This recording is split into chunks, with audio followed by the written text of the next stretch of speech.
It's been such a long time since Boston led the way. It's more than a feeling. It's Mike and Tom to start the day. The heart of Massachusetts should be freedom, justice, and liberty. Freedom led pilgrims to Plymouth Bay. Salem trials had justice too late. The sons of liberty spilled the tea, and then the redcoats spilled their blood. The shot heard around the world rang out from the Bay State.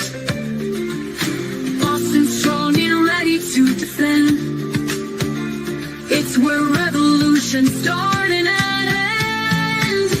It's been such a long time since Boston led the way. It's more than a feeling. It's Mike and Tom to start the day. Quincy Market, Freedom Trail, Charles River, Boston Harbor, Bunker Hill, Griffin Wharf, Fenway Park, North Charge. It's been such a long time since Boston led the way. It's more than a feeling. It's Mike and Tom to start the day. I think they're already in. Oh, Nice, huh? nice job, Seymour. Yeah. Hi, how are you? Oh, not good. I'll tell you later. Hey, you guys still there? Yeah, I'm here. Yeah, I kind of got. Hi, honey. Yeah, I got yelled at a little while ago from Dennis and For what? Dina. Because Dina kept repeating herself about the staying quiet. Yeah. And I'm like, okay, we heard you. You don't need to keep repeating yourself. And Dennis turned around and said, no, go stream Tom's feed. I don't care. I'm done with these people. I'm done with that. I'm done with these people. They can go. Oh, I'm just done. I'm done. Yep. And I'm gonna. And then Erica goes. Erica said, no. Karen texted me to tell Erica started yelling at me saying that Karen texted her and told all of us to be quiet. I'm like, oh, okay, Karen texted you. Who cares? Who cares? It's crazy. It's crazy. Could you see everything that I was filming like that? Could you see it? Yeah. Yep. Okay. Yep. All right. Good. You're doing good. Yep. All right. So I guess I'll stay on for a little bit. I don't know. Yeah. I think court starts soon. Yeah. If you could stay on until court starts, that'd be great. Yep. Yep. I'll take it from there. Yeah, people just want to see the outside and stuff. Is that Jay Jim? Is that Gay Jim? Tell him I said hi. Oh, hold on. Where is he? Yeah. He's behind you. Oh, he's right here. Yeah. Hey, say hi to Boston Mike. Hi, dude. Hi, Boston Mike. Thank you for having coffee with me today. Okay. You said that you could, and then you canceled last minute. Thank you, Boston Mike. Hi, Boston Mike. Yeah, douchebag. No. You can call me. I'm good with that. No, not you. I meant Mike. Mike's a douchebag. No, I know. He's funny. So, yeah, he is. So we had a little bit of an issue with Minion Mike today. Not with Minion. I guess evidently more media. I guess in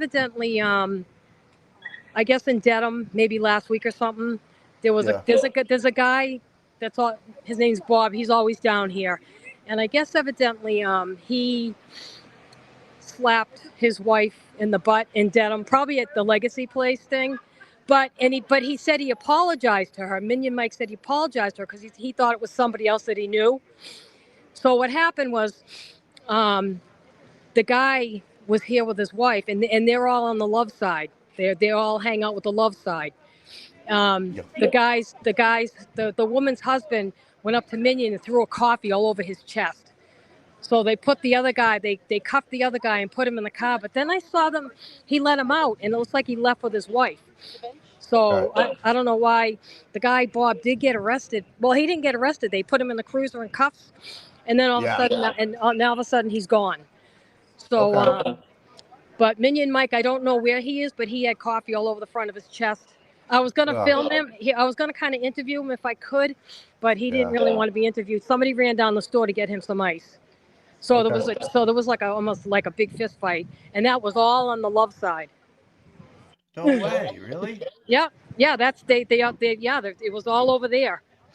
It was all, and they're all at Legacy Place all the time together. And but I guess, like I said, I guess he apologized to her. Okay. So, but yeah, I'm done being told what to do. We're all adults here. I know. Watch yourself, right? Be careful, like. Yeah. You know what, Mike? I may be 60 years old, but I can hold my own. I know you. I know you can. Yeah. And I just, my husband calls me from Pakistan every day and says, "Oh, good, you didn't get arrested." Jesus Christ. A lot of people down there today, huh? Yeah. I'm still trying to walk around just to show you guys. See, that's still across the street. There's still people over there. Yeah, I'm just kind of walking back and forth so people can just see what's going on. So they have thank you. something to look at. I don't even know what you can let me know, like when court starts. Yeah. Yeah, I will. But you gonna take off? You gonna take off after that, or you gonna hang around? I'm gonna hang around for a little while, and I think I got to go to work. So I think what I'm gonna do is once I get to work, and actually I would have called out sick today, but I wash all the drivers' colors, and I have all their colors, and they can't go out on the racetrack without their colors. So if I didn't take their colors home to wash them last night, I probably would have called out. So what I'm gonna do is I'm gonna go in there today, I think, and I'm going to go in the bathroom and say I'm throwing up. I gotta go home, and I'm gonna go home, let my dog out, and then come back, and I could probably live stream. Hopefully, be here for the verdict if there's a verdict today. Oh goodness gracious, that'd be great. Yeah, so that's what I'm thinking. If I can get back here and stream for you guys, I'll do that. Yeah. Sorry if people see everything okay. I'm trying to keep everything steady. You're doing awesome. You're doing really good. Well, watch out, Tommy. You're gonna take Tommy's job. Yeah, Tommy. I'm not all over the place with the phone. yeah. Putting it on mute, talking to people and stuff. Yeah, no, that's not happening. That's Mike. Hi, Mikey. Cindy's got the phone. There you go. Oh. God, what a morning, huh? So it doesn't look like any of the McCabe's went in today. Yeah, there were there was no McCabe's. It was Paul. Paul actually when he got out of the car on the side over there, he leaned over and his mom gave him a kiss. Aw, that's nice. So which I thought was nice. He did so, if they have their differences or whatever, he still went right over and gave her a hug and a kiss. So, and his dad's here today. No way, really good. Yep. Mr. O'Keefe is here, and Mr. O'Keefe is here, and then I think it's pretty much the same people. Yeah. I didn't see Kerrigan though. I didn't see that one. I didn't see her. I can't believe Auntie Deb is here today. It's awesome. I know. I was supposed to go down there today and be with him, but I couldn't do it. Yeah, that's okay. I couldn't do it, man. No, that's it. It's all good. I was getting sick to my stomach. No, you're fine. That's why I got up at like 6 a.m. Cindy's like, come down. Cindy's got a whole cooler full of food and stuff. And like I said, I'm gonna bounce after when court starts, and then I can let Tom or you guys know when I'm back, and I can live stream again. Oh, that's awesome. You're the best. And I know we're short of help at the track, but I don't care. This is like a very big day for court proceedings today. Right. And you know what? I'm semi-retired, so it's like you deserve it. I don't need the job. Well, I hear you. They got the MBTA police here today. When they're all good. They just heightened up security a little bit. Well, they'd rather have too much than too little, right? Yeah. And people say, "Oh, the police this and the police." There's a lot of good cops out there. Oh yeah. There's a lot of good cops out there. Yeah. My husband was a good cop. Still is. Yeah, he's a good guy. So he's in Pakistan. He's trying to get home. He was supposed to come home the other day, and they canceled his flight because of the Israeli bombing or whatever last night or whatever. Yeah. Jesus Christ. Yeah. So I'm hoping to get him home soon. How long will he be home for a while or what? Well, yeah, they told him he's coming home, and then they're going to move him into the next chapter of the government company that he works for. Oh, good. Yeah, so, which I told him, I said, you know, sheriff's department.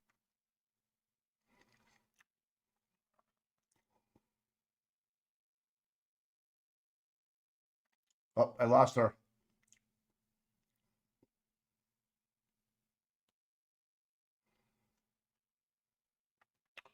She'll be back on. Hold on.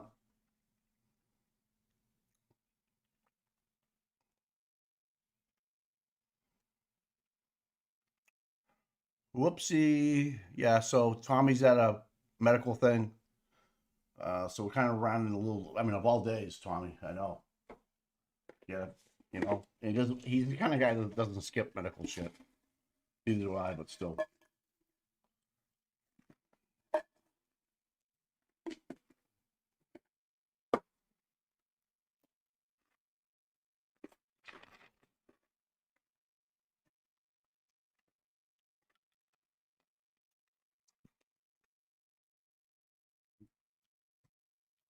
There's some good people out there to help us out.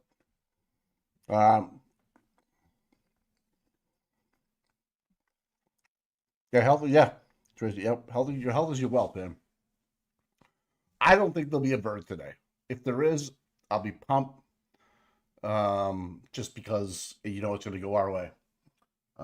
If it goes over the weekend, I'm sure this jury wants out. You know, he wants out. He's had enough. They have had enough, in my opinion. Here comes the same old story. Oh, she was coming back up. You think they'll get you think they'll get a verdict today, huh? So what? 90 minutes. 90 minutes. So yeah, I mean, in theory, after the court instructions, right? Did you guys get to take a look at the jury slips? Because I posted them on my link on X products 840 on X. It's with an S, products with an S 840. Hey, you back? Oh, she was back. Yeah, Tom has a medical appointment that he couldn't miss today, guys. That shoulder is not. Hey, I gotta turn my camera around. all right, go ahead. Everybody's saying hi to you in the chat. Oh, we lost her again.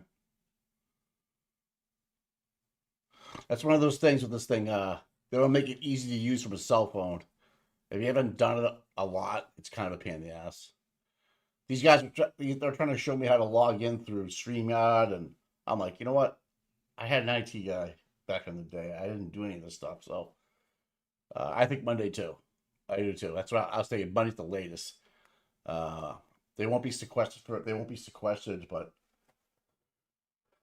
you know, imagine if they went down there and 45 minutes later, just NG all across the board. You know, I was talking to Flip Ahead this morning via text, and he goes, "I'm nervous." I go, "Yeah, me too." So that's why I'm not down there. I was supposed to go down with Auntie Deb and do this whole production out back, and I called him back last night, like after his Bettero interview. Which, if you haven't seen his Bettero interview last night, it's like the real Mark Bettero dropping the F-bomb. It's fucking great. It's fucking great. I know Mark swears, and he goes on to these shows. He doesn't swear. Last night on Auntie Deb's messy ass show, he's fucking dropping the F-bomb. It was fucking great. I'm like, that's the Mark, I think, because lawyers are just like, let me tell you something. Lawyers, they're fucking hustlers, dude. And trust me. Yeah. Oh, was he doing the same on the defense diaries too? Yeah, that's because I think his name on the guy, he's a good guy. The Ali Moffat, is it? I forget. And is it Dave? But it was he drops the F-bomb. Mata, yeah.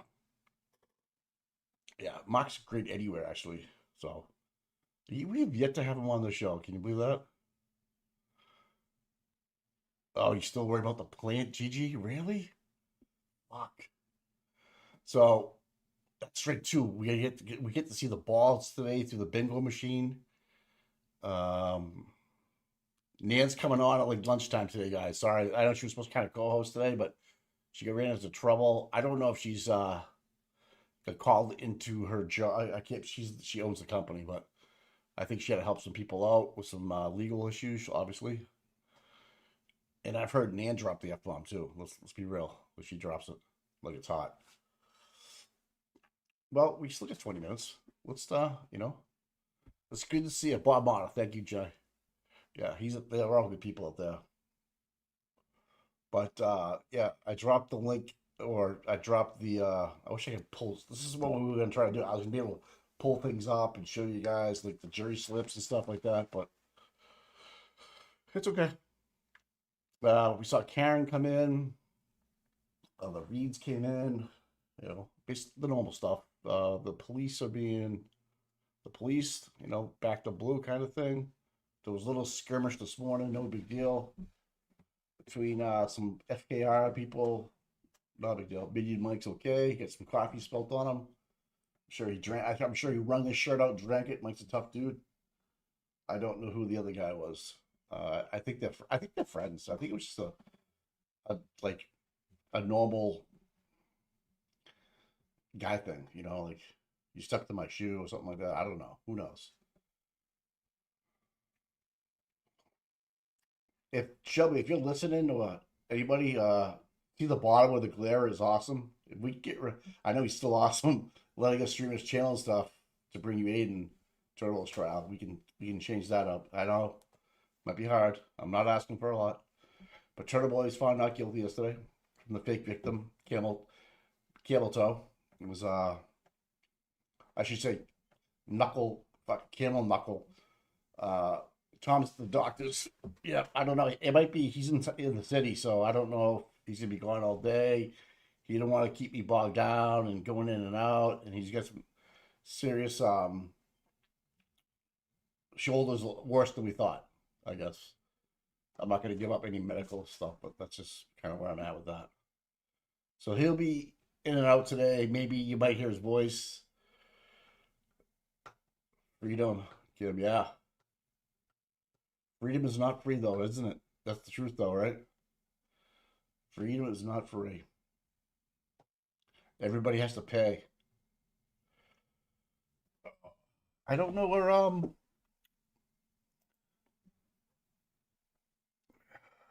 he has had the MRI, yeah. He's got the CD. Oh, there you are. Yep. Yep. Cool. Welcome back. Yep. Sorry, but I don't know what happened, but. Oh, it happens a lot more than you think. Oh, look at that. Look at. Oh, look at her sign.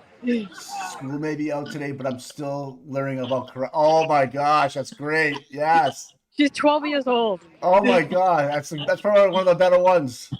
Hey Pat, how are you? Yeah. Hi. Hey, yeah. I'm on with Boston Mike. Hey Mike. Hey guy. What do you say? Did you undelete me?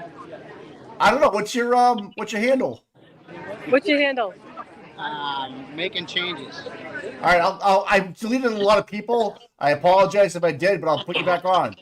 All right, I had a good time the other night at the layover party. All right, pal. Yeah, JFK had a layover party, and I guess Pat was there, and he said it was fun. Oh, Mike was there? Oh, okay. No, that's Mike. I'm not Mike Crawford. No, this is Mike. This is Mike. Boston Mike. Oh, Boston Mike. I'm sorry, I thought you said Mike Crawford. Oh, no. You just said Mike. Oh, so is Mike Crawford have you blocked, not Boston Mike? Yeah. Okay. From like 2 years. For 2 years ago. That's okay. You can come watch Boston Mike. Or Mike Crawford, whatever he wants to do. Yeah, right? Yeah. So I don't know if that's if you get blocked on YouTube or Twitter. I don't know what that is. Wow, there's people everywhere. Yeah. I don't know. Have you seen Rita? Yes, Rita's here. Okay. She came over and was kind of cheering everybody on, and everybody loved seeing her. So she's awesome energy, yeah. Yeah, she's awesome energy. I don't know if she left and went to work, but she's been over here with us. It's been nice. Auntie Deb's over here with us. Yep. It's just nice to hi. It's just nice to have people who are, well, you know, Yep. Cindy again. Cindy, did Rita leave? Cindy, did Rita leave? Did Rita leave? Do you know? I saw her over there. I don't think so. I think Okay. she's here all day. Well, if I can find her, I'll No big you know, deal. yeah. No big deal. I'm just walking back and forth so you guys can just keep seeing everybody. Yeah, no, that's good. Yeah. Oh, that's okay. It's all good. Yeah. Well, I don't know. I know Turtle Boy, I think, may have went in. He was out here. Oh no, he's up there on the front steps trying to get in. With the press pass? Yeah. Yeah. Right? Yeah. He's on standby. He was here early. So he's hoping to get in. That'd be great if he does. He deserves it. Yep. Can you believe it? Can you believe we're almost done? I know. I hope there's a verdict today. What's next? So you think there's gonna be a verdict today? Hope. Is that Aiden? Yeah, that's Aiden. Little girl. Little girl wants to take him. All right. I just look like he got in. Oh, that's funny. Hey, Tim, thanks for the $5. Yep. Oh, this is nice. Turtle Boy just posted he will not make it in today. Oh, jeez. Yeah, I got him right here. Yeah, so he's not going to make it in. That's too bad. He was here early, too. I'd imagine, yeah. That sucks. Yeah, that's too bad. Well, I don't know. I wonder if Jessica got in. Jessica may have gotten in. Does anybody in the chat know if Jess Machado got in? I can ask Aiden, too, if Jess got in. Because she was an alternate, I think. Okay. Aiden, did Jessica get in? Yeah, Jessica's going to get the last spot. Yeah. Okay, Jessica's going to get the last spot. Oh, okay. All right. Yeah.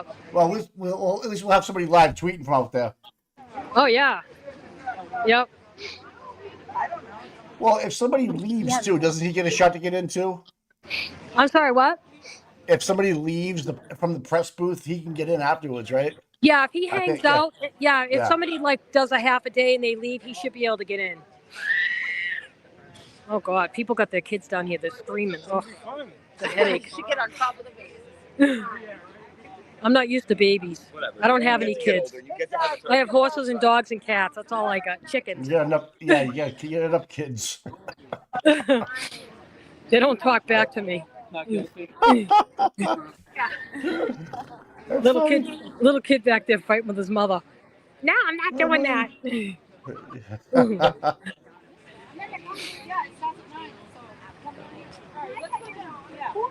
So I guess I thought they were going to start earlier today. I thought they said quarter of 9. You're talking about Bev. When have you ever thought that she was going to ever start early? Yeah, I know, right? Right. We have it up on our screen, so nothing to worry about. Yeah. Oh, good. Because like I said, I can't see. You can let me know. Be good. Yeah. No problem. So we have a lot of people watching. Oh yeah. Yeah. Oh, good. Yeah. Good. I'm glad. Yeah. I'm Thanks. Yeah. This is great. Yeah. You're helping out a ton. I'm glad I was able to come down and do this for everyone. Yeah. You're the best. Oh, there's Mike Caputo up there. You know him? Mike, I've heard the name before. Yeah. Yeah, he's big with he does something with people who are gonna make it into like music. He does I guess he goes and looks for people that can sing and they're talented, and then he brings them in and he does stuff with different bands and stuff from what I understand. I think Tom's friend Terry knows him. Okay. Yeah, his name's Mike Caputo. His name sounds familiar though. Yeah. Yeah, he does it. I think he's involved with JFK and some of his music or something. That's cool. Yeah, what JFK Cool. told me the other day when he was here the other day. Nice. Yeah.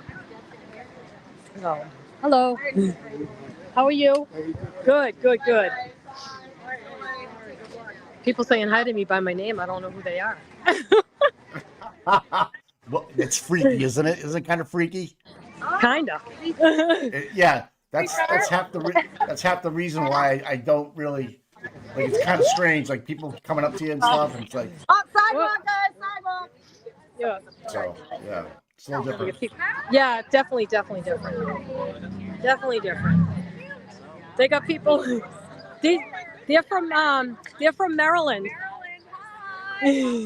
Oh yeah, they drove up this morning, right? Yeah. She drove this morning up from Maryland. They know Dr. Scordi Yeah, she said she. Do you know Dr. Sortabella, right? Used to work. She used to. She used to work with it. her in the office of chief medical examiner in New York City when she was training there when she started. Wow. Awesome woman. She was a rock star. Absolutely, yeah. She would not. Yeah, she stands her ground for sure. Now, what did Oh, you she do did. there? I was a public health intern at the time. Oh, nice. Yes, and then I would go on the crime scene investigations and things like that. Oh, that's So awesome. the investigators, when they send out the investigators. Yeah, that would be you. Yes, that's like a part of what we did. Yes. Yep. That's great. That's great. This is Tommy, CP, Tommy? and Mike, Boston Mike. Oh, Tommy and Mike! I watch you guys all the time. I saw you with Mike was on with Auntie Deb and Yeah. Sugarhead. Yes. Oh, I watch you guys all the time. Love you.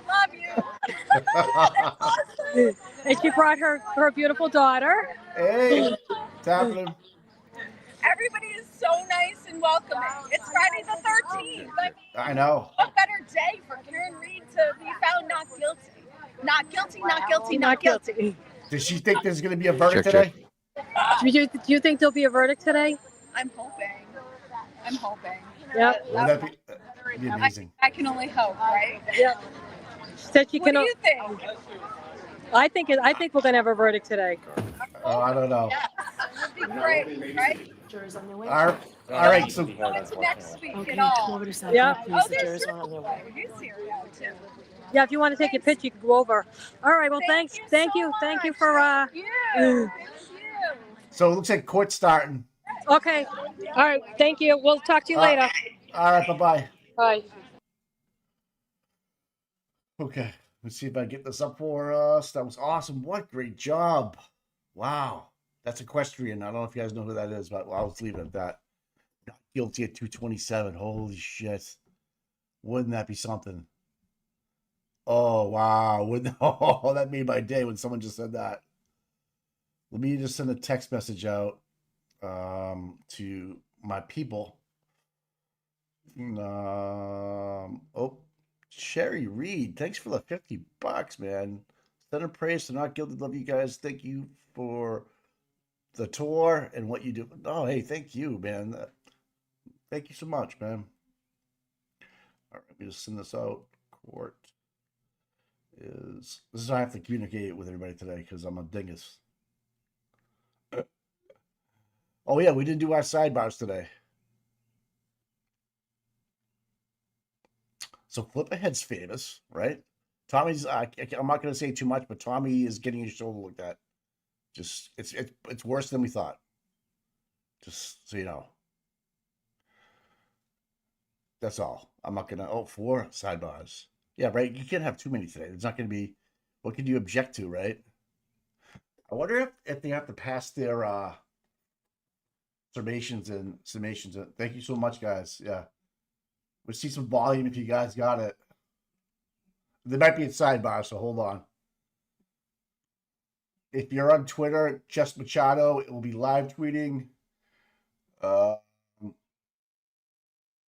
can't tell who's there for the O'Keefe family. I'm not quite sure. Here they come now. It's a packed house. There's Mr. O'Keefe.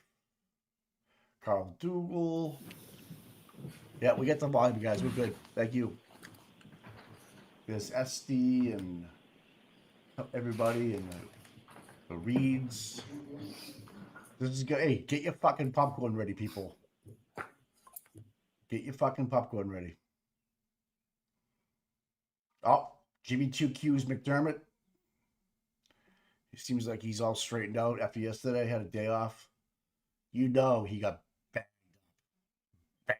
banged up yesterday.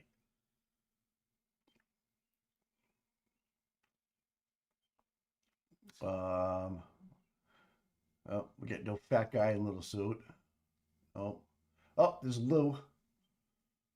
I can't tell. Is that Lou or Sue? All rise. If you're standing up at home, God bless you. Sometimes just by instinct. Why isn't this on law and crime? I don't know why it isn't on law and crime, but is that better, people? I don't know. I don't do. See, I'm not the technical guy. We sub it out to other people. We have slave labor working for us. As you can tell, we have great people in the movement. Every time I say the word movement, I think I'm taking a poop. But we have great people in the movement that help out. I mean, we know that she's a FKR person. She's great friends with Tom, and they go way back. And I think she's former Popo. I'm not sure. Oh, Shelby, slave labor. It is, yes. Stop it. Hey, Shelby, if you're watching, can you change the bottom pink thing about the glare and the letting us stream his channel? You just want to keep it going? I don't care. I'm just letting you know it's up there. Or Viva Resistance, yeah. Yeah. Yep. Turtle Boy's charges were dropped yesterday. That's good stuff.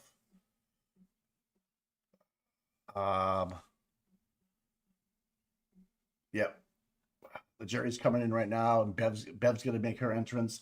I hope you were all able to refrain from using any kind of social media, talking about it.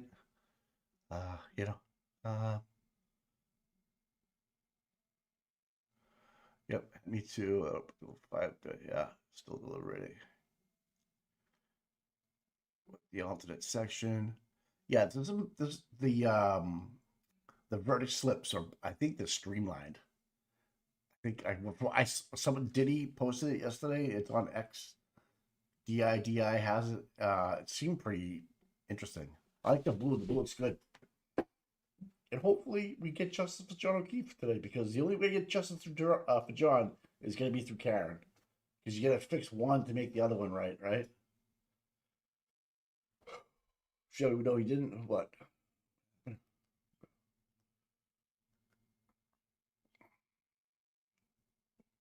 I'm so like my stomach this morning was turning. I'm so that's the thing about me. I'm like so invested in this. Actually can't wait for it to be. Yeah, Timmy, thank you. I can't wait for it to get to a conclusion.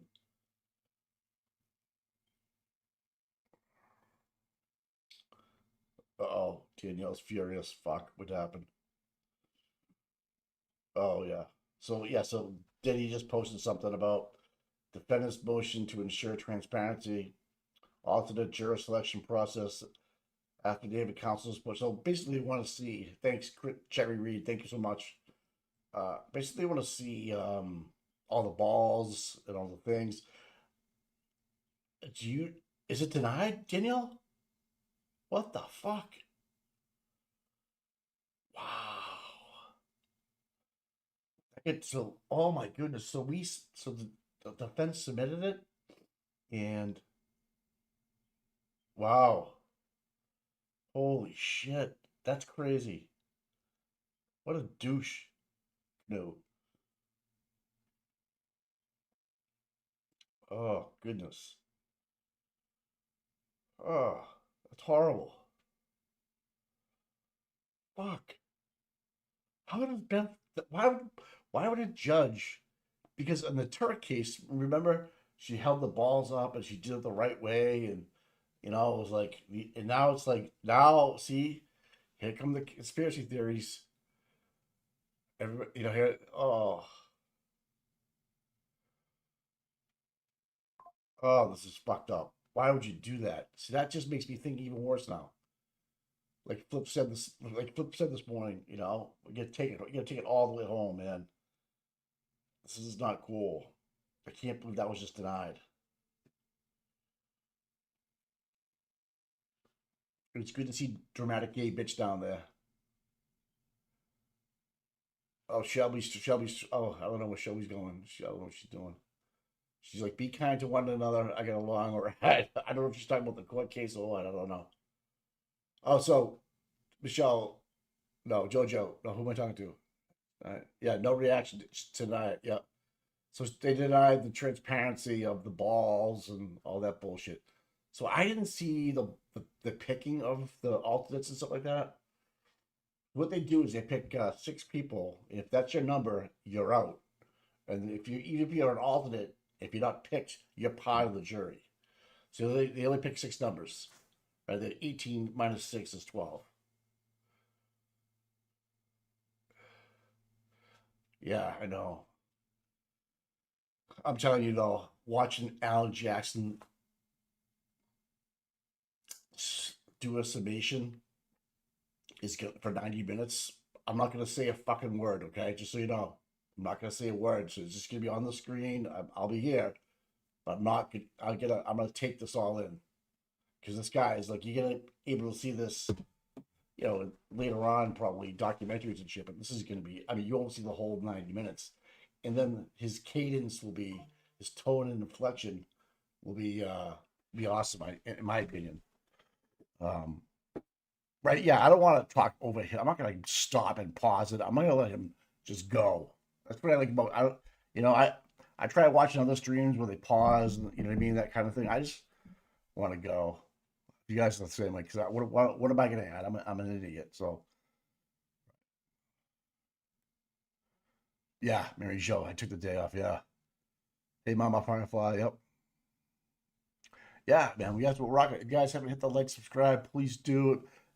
I know it sounds crazy and everybody says it, but you know what? We got to remind you. Even I wasn't subscribed at one time this year. How crazy is that? Yep, transparency in the jury alternation was denied, just like that, like within a minute. So to me, that just says she already knew. You know what I mean? She knew. Maybe we might have a lunchtime guest, depending on what happens with this other attorney, Gallagher. Please stop it. I might even have to get dramatic gay bitch to come on. I'm not sure. He's such a good shit.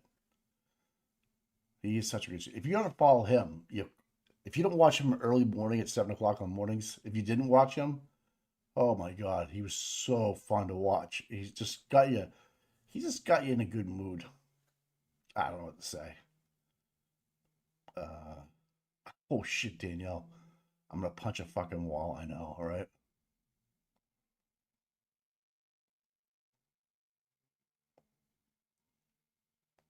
Oh, Nikki, holy shit. Oh my God, please tell me not a jury issue. The troll posted a Facebook screenshot of someone claiming to be a family plan a jury. I know. This is where it all starts right here, guys. If we have another fucking mistrial or hung jury, I don't know what I'm going to do. I'm going to move to Canada. No, I'm not going to move to Canada. I'm going to move to Finland. Who's coming? We out? Yeah, Pam.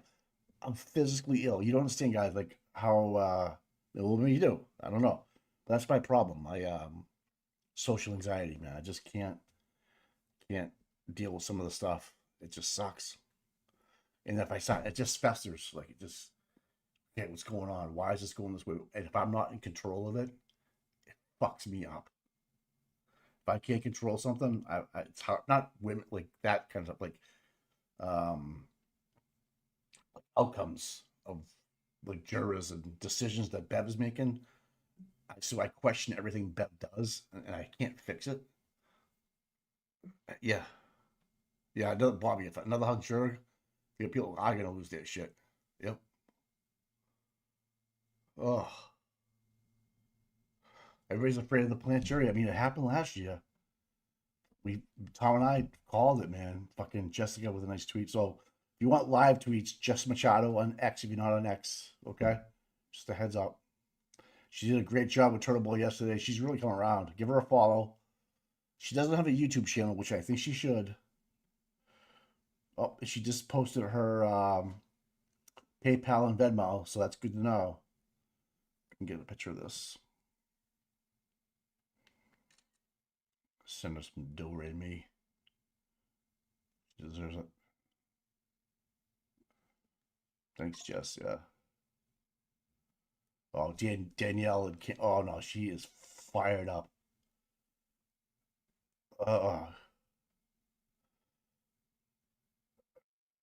Oh yeah, I saw that. I saw that.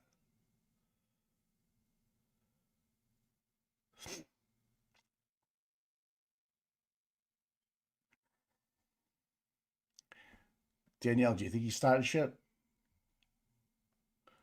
Or was it fake? I don't know. So Grant Ellis, Grant Smellis is he put a Facebook post up saying there's a plant, but I don't know if I'd buy into that. Hey, how's my microphone sound? Can you guys hear me all right? Can I get a little thumbs up? Yeah, Bev's a birch tree for sure. For sure. I just don't trust Grant because he doesn't brush his teeth. Where's Flip Ahead? Fuck me, man. He always makes me feel better. All right, so it sounds good. Thanks, guys. All right. All right, cool.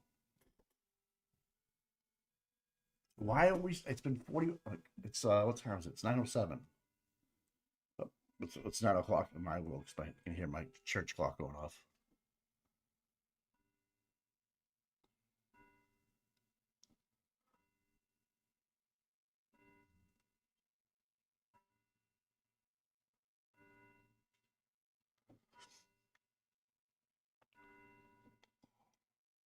Yeah.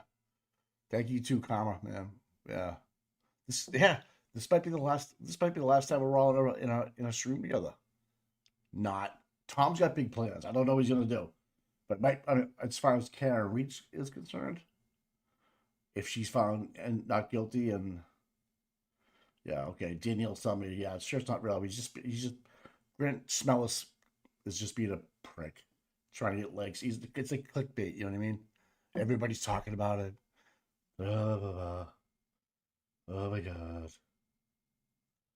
It smokes blunts at 5:30 in the morning. Ugh. I know, but he does have months of content out. Tommy's got everything.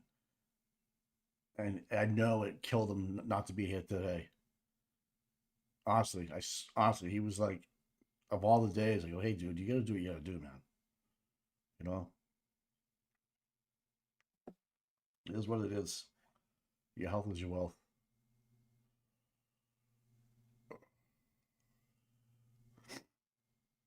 Yesterday we had I hope Nan will come in. She was I think like lunchtime maybe. I'd like to get her perspective, but she's busy. You know, people gotta still work. You know, she runs a company. She's a, you know, Fortune 500 company. I don't know. Who knows? Well, we give a lot of people out there before the election.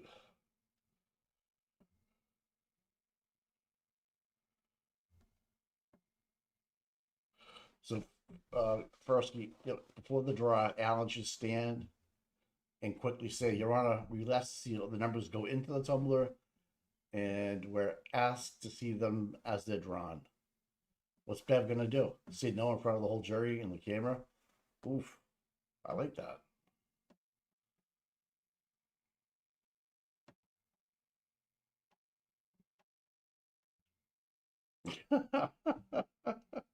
Douche canoe it is. Oh, yeah.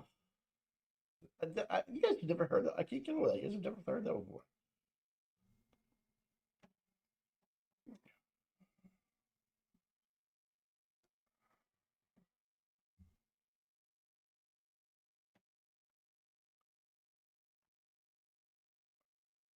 Oh, okay. So RG Legend, thank you, Larry Legend. Is they're probably talking about Andrea said on her stream, Andrea Burkhart, that's more than likely a review of the media presentation Jackson will be going to use during his closing. That's probably what they're doing. Is it really Deuce Canoe? All right, I get some other ones, man, but I know you guys want to hear them. I'll throw them out today when applicable. Yeah, Diddy. I know Diddy. They already denied it, man. God. Already denied defense motion to ensure transparency in the alternate juror selection process. So it's just, this is like, I don't know if Bev is just being a douche canoe.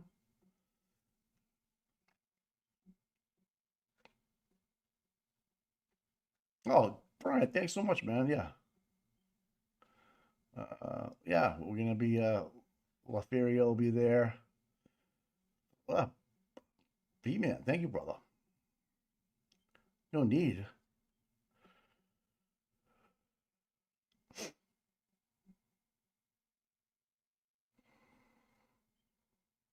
Yeah, where was all the people that you know, this is Aiden post today, this morning, because he didn't get in, which is fucking bothersome, you know.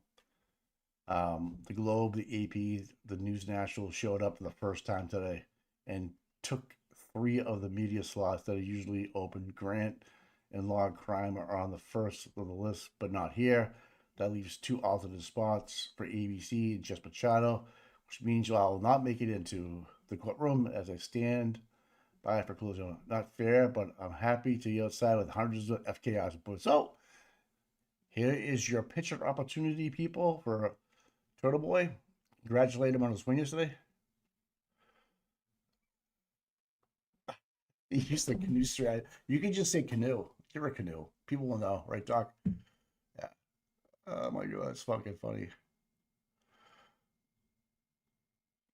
So, who's your favorite witness for the defense? Who's the all-star? Who brought it home? People saying Lucky, uh, Laposada. I thought Laposada was awesome. I think Rentschler was awesome.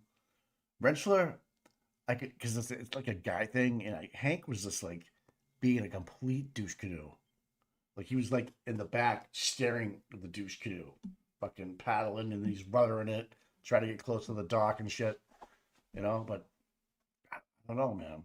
Laposada, yeah, I think he was the one that convinced me, like without like no question in my mind. Eventually, like Rachel, I like Aka, yeah, yeah. But I just feel like, all right. Here's the other question I have: should they have called somebody else? And the more I think about it, I don't think so. Who else are you gonna call? I mean, the only thing I was concerned about was like, why did they call Proctor's friend about the test message?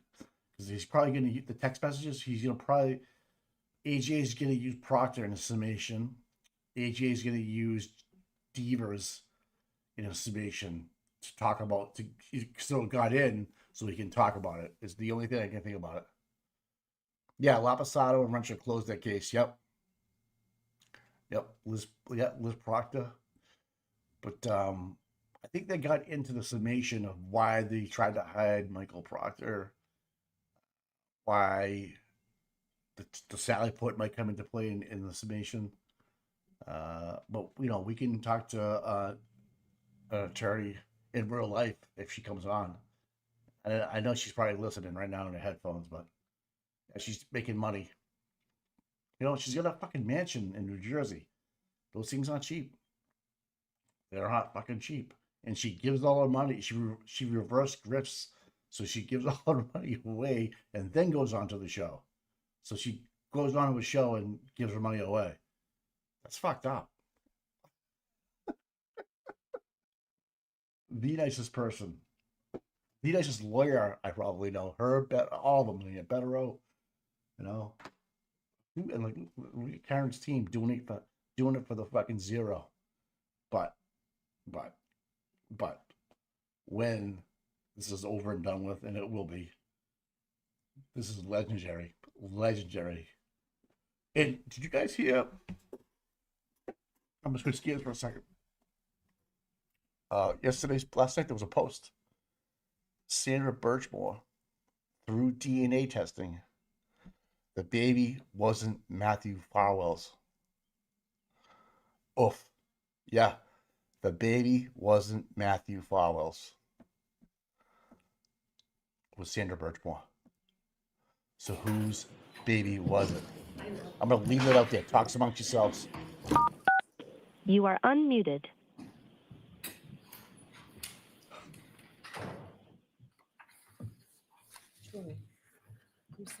Okay. So they were reviewing something on the computer. It was probably Danielle. It was probably Here, I need my mouse. Hey Danielle, Matthew Farrell wasn't the father of Sandra Birchmore's baby. Yeah. It's a heads All up, right, guys. so why So, don't you I know. see counsel over here at sidebar? I've got my Yep, computer there's up. one. So yeah, so we don't know. I don't know. I should say. I shouldn't say we. I don't know who the daddy is. Who was the daddy? So she was messing. Obviously, she had multiple partners. Yeah, Divine. I mean, that you can kind of limit it to how many people that was involved with her, but it's a matter of when they were. You know what I mean? And now that that's been out, or got not leaked, but was written about. I live in Canton. Yeah. I don't know Divine from Stoughton. I'm not from. I married into this town, so I'm from the South Shore. That's where I was born and raised. So then, well, I was born and raised in JP, born, and then moved out here. Oh yeah, dude, no doubt. He took Sandra out thinking, and Sandra thought it was Matthew's baby. Or I don't know. I don't know. Yeah, Busy says it's true. Yeah, it's true. Yep. There's an article out there. It's on. I don't know if you guys are on it, but it's out there. If you just Google it now, it's out there now. You got it. So Tara, Nancy, aka Nancy Kerrigan, did not make it into court today. She must be having a his fit shit. Hey, my old basketball player, man, right there. He looks better. He looks good. It's Paulie Walnuts. He's a good guy. It's on the Globe, yeah. Please pass the pepper. I know, $2. I know. Karen Seam, let's Essie in, but not sure what. No, Essie does. Yeah, Matthew Farwell is not the father of Sandra Birchmore, or I don't know how to say it the right way. Past 3 months old, murdered baby. Yeah. Yep. Sammy says a check. Good to see you. She helps out with the reads and transportation of getting the interns there, is what I'm told, and rightfully so. You know, if she's gonna help out that way, pick them up, and she lives in the city, goes over to BC, grabs the kids, drives them home. You know. Yeah, Darcy. Yeah. And you could put those, what you said, you could put that together and say that he was told and lied to, or she didn't know altogether. No one's going to know.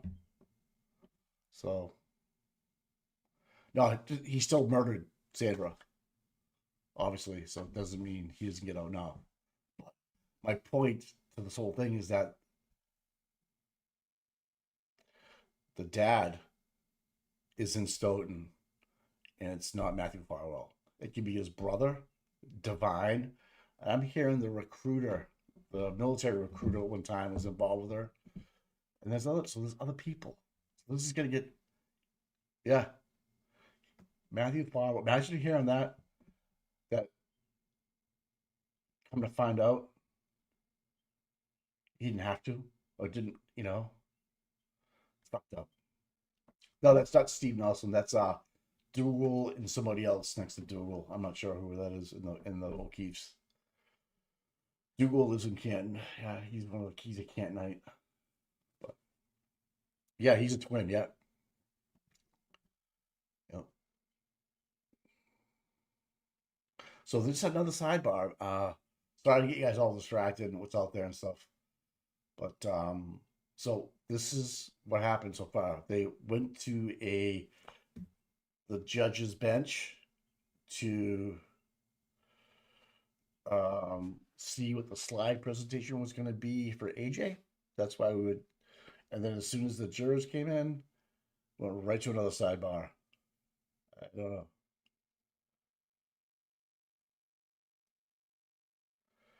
Oh, let's true key. Oh, wow. There's a hot mic moment. True crime with Eve. We started the day with a hot mic moment of Brennan asking Lally, "Do you agree with that?" Lally responds, "No, that's complete garbage." Followed by Hank asking to be seen at sidebar. So wait a minute. Hank's taking advice.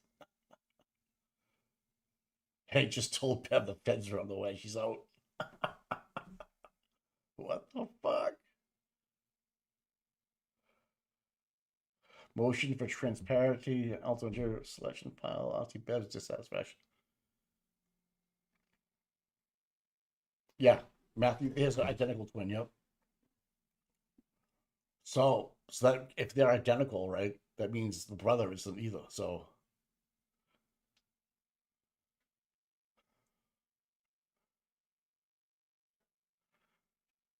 this fucking state is so fucked. These two towns connect. Still doesn't change the fact that they still have a death certificate in Massachusetts for Sandra as suicide, unalive herself, I should say. That's Krokowski. That's the guy that told Tom to fuck off. And Stoughton, what an asshole. That just tells you what a real person he is. See those two people right there, Mr. Reed? Two different people. Two different people. And you have Powder right there behind her. And the girl that's sitting next to Powder really highlights Powder's tan. Or lack of. Right? Seriously. One of these reporters, these half-ass reporters, should get up and call Turtle Boy. I don't even see Jess in there. Do you guys? I don't see Jess. I see Lou. Subaru Lou. Oh, did someone get a haircut in the front row right there? Did she chop her hair off next to Get In My Belly? And Lucky Charms behind him. That's the other so-called John. The only John O'Keefe's friends are up there. One's from like when he was growing up. There's Aaron. Okay, good. Aaron's in there.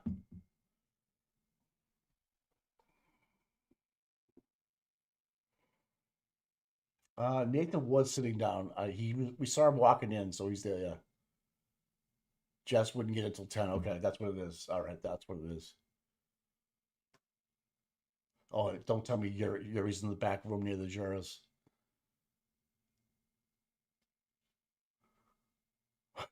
Don't knock the Subarus. Yeah, right. Well, look at this guy. This way, maybe table's ready. This guy. That's lunch. That's lunch order guy right there. That guy hasn't missed a fucking meal in fucking 35 years. Let me tell you something. He's been early to every single one of them. That's why someone brings a Dunkin' Donuts bag to work, so for him to make sure he's on time for work. That's how you get him there.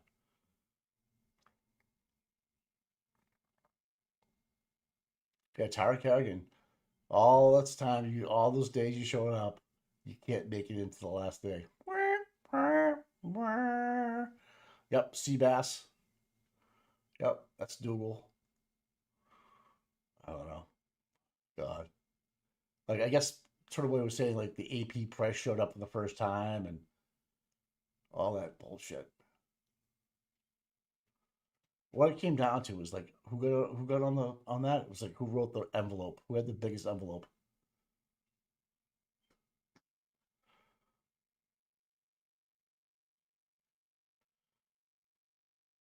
Like Yolanda's gave her own sides, but I hate when that happens.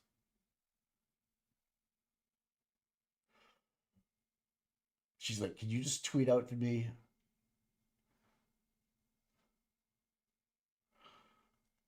It's like $10,000 worth of fucking handbags down there.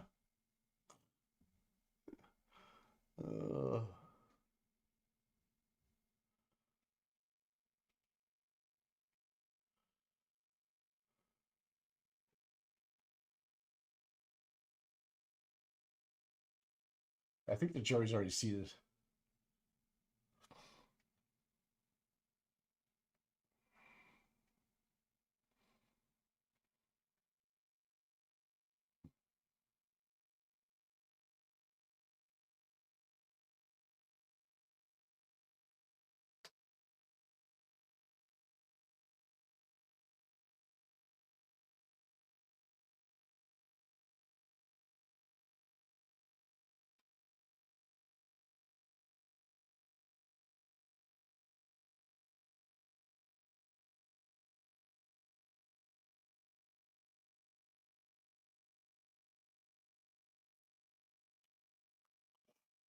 Oh, this Birchmore thing got me all twisted up. Tell you the truth, I can't get over that. That's fucked up. I mean, Matt Farwell, the guy in the gray suits behind Mr. Reed. It could be a law professor, or it could be I don't want to say it's Essie's husband because I'm not sure. I know he's a surgeon. I'm not sure though. He might be a law professor. I'm not sure. Like Essie doesn't even take up any room. She's like, she's like so skinny. Look at they should have a full bench like the O'Keefes have. How many do we have? 2, 4, 5, 7, 8. What are they at? 2, 4, 6, 8. They have 10. Because we get Krowski and Powder taking up 2 spots. What's up, RBA? Yeah, I think we had the federal with Matthew Farwell. That's not Essie's husband. Okay, so it must be a law professor. He's not with like so-called with the Reeds, but see the girl next to the law professor, she's a law student, and the one to the far right at the top there, I believe, is with Unetti's firm, or the other one too. I'm not sure. I know that Birchmore thing's got me all twisted up. I couldn't believe it when I read it. Could not fucking believe it. That's going to be a big story. That's going to be that trial, that Birchmore trial is going to be huge because if it doesn't change anything, Matthew still did what he did, period. And the feds have him and he knows everything.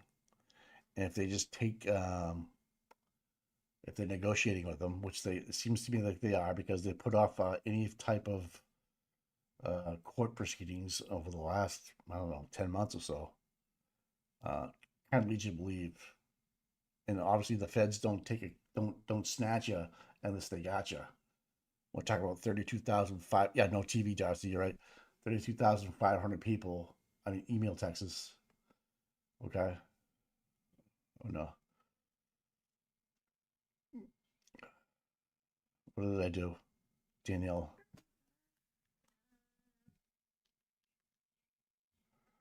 Yeah, Tara Calligan. All that's time, all those days you showing up, you get naked into the last day.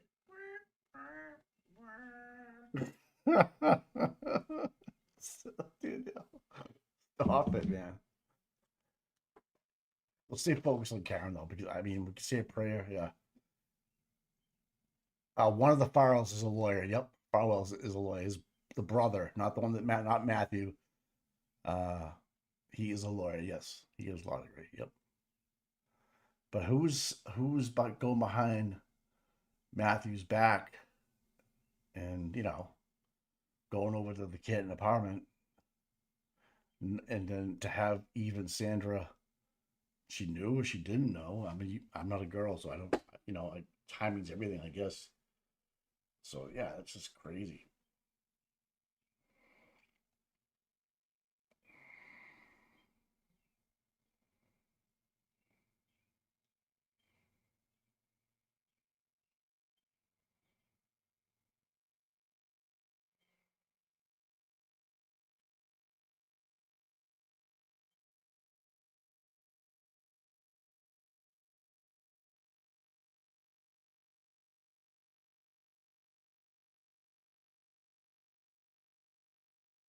Jesus Christ, yeah, look at Trial Junkie just posted. He shows Rittenhouse picking on his own balls.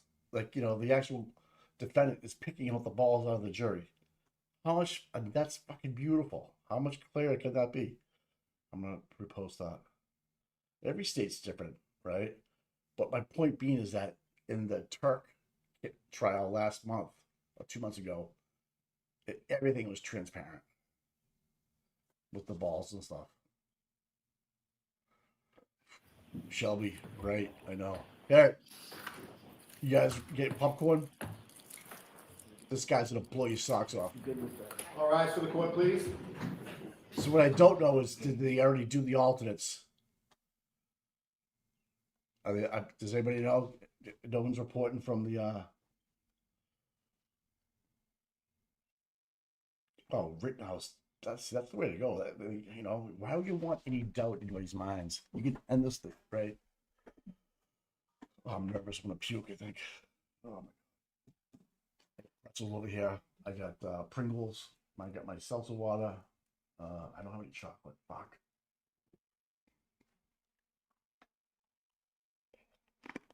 Yeah, probably. I know.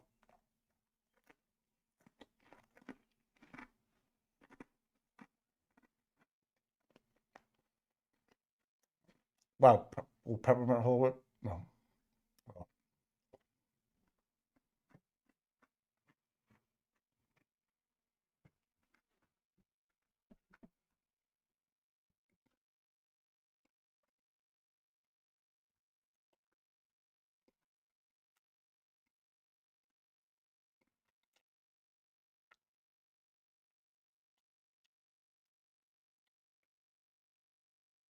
So I guess Karen texted Erica to like be quiet.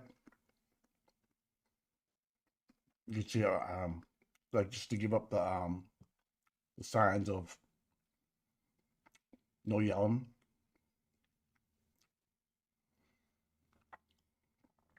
Which I think was cool.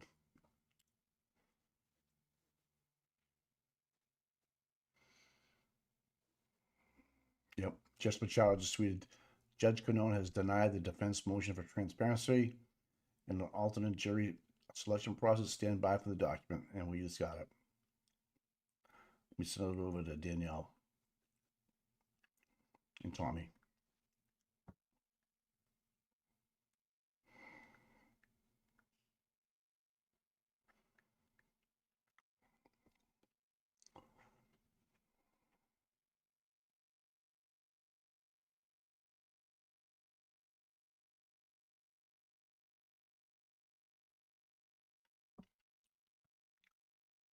Meredith at this point, yep. Meredith, I hear you, man. Fucked up.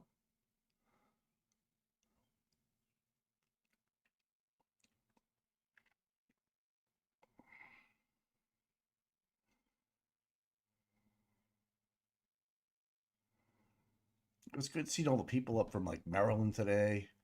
Auntie Deb was down there with his peeps, blowing it up. He's a big dude, man. Don't fuck around and find out with that motherfucker. Uh, you know, Tom's shoulder is all jacked up. You know, he would have loved to have been there, but we got Shelby in the house in the chat taking care of us. Yeah, I don't know if I was like I was friends with John O'Keefe. You know, we knew each other and did business together and all that shit. But you know, he dated one of the girls from my work for a while, so I knew John when Pat was taken away. So his partner allegedly, unalived himself. But there's more to that than we know. So yeah, I was around for all that stuff, and it was weird. And his girlfriend at the time kept on telling me that it's not true. It's not true what they're saying. I really didn't understand it. You know, I was like, "What are you talking about?" And John, I never brought up with John when I saw him again. You know, it was just something we never talked about. So, but we played sports. And that was really kind of a thing. So, like, I didn't have drinks with him. Um, maybe I once or twice, maybe I don't know, but we're talking 20 years ago, 15, 20 years ago, something like that. But I didn't even know he lived in Canton. That's how fucked up it is. And Mike Camarano, the guy that went out drinking with him, lives at the end of my street. Literally, I can hit a 7-iron to his house. Well, actually, maybe on the 8, depending on the wind. Yeah, he's 100 yards away from my house. I walk my dogs by his house every day.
Oh god. Do I see the McCabe's a lot? I didn't even know who they were. Okay, yeah, so Nana's coming on, yeah. Thanks, Stacy. Yep.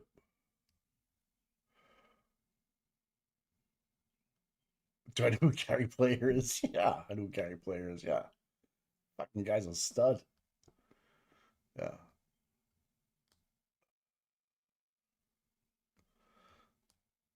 I don't go like there was nothing. There's nothing to do in Canton. Like it's like I play golf. You know, I play a lot of golf, but not so much anymore. It gets boring after a while. You kind of just So I paddleboard, surf. That's what I do. I'm a water guy. Water's like my solace. Like so.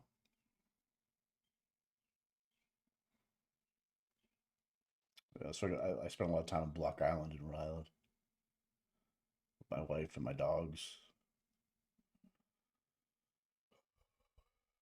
I know. She called another one, then she called she came out, they came down, the attorneys went back to their seats.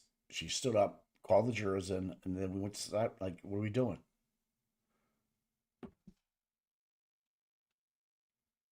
Oh yeah, no, yeah, this is nothing. This is like for me doing this, believe it or not, it's like therapy. It just I couldn't go there.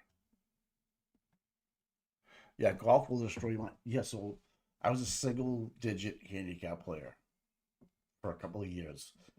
In order to be a single digit handicap player, you have to play 4 times a week and like practice. And it consumes your life, Bobby.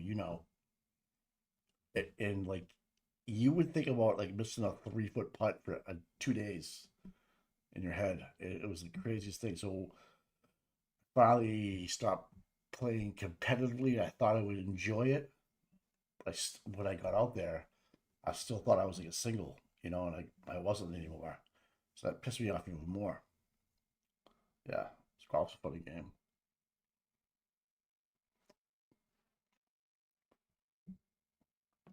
The judge allowed the PowerPoint. She definitely looked at it. I think they altered it.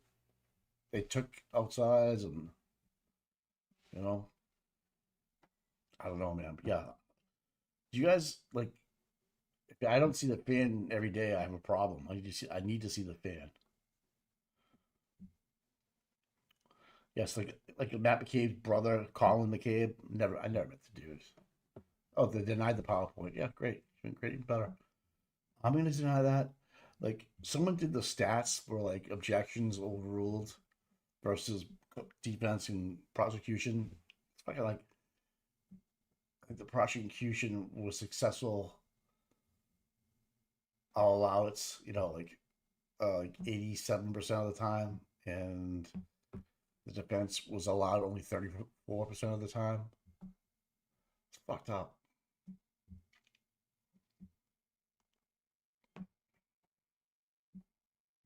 Golf, yeah. So you're right. Golf is like playing chess by yourself.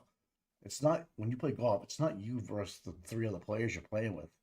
It's you versus the course. You're right. It is. It can be fun if you play. It sucks if you don't know how to play. Um, you're in the woods. You're in the water. It can be so. And I've seen a ton of people do it. But what happens is like one good shot or 2 good shots or a good round, you fucking get hooked, man. I've seen people, play once or twice for the first time and have a good round. Stay on my scene, they had brand new clubs, the whole thing. Yeah, Gary Player, the golfer. Yeah, yeah. He's he's from Spain, right? Or Portugal? Yeah.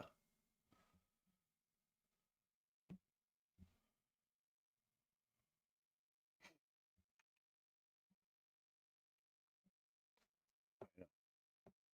Golfer, yeah. Considering why do you keep on asking me that?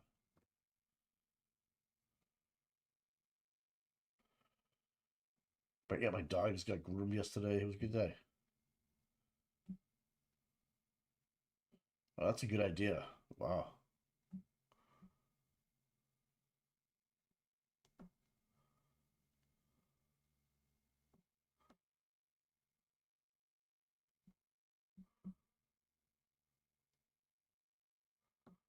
Oh, okay. Kirk. That's what I was filming with that Monday and Tuesday at St. Andrews. Oh, shit, dude. Oh, no way, dude. That guy's like legendary. He wears all black. Was he wearing all black?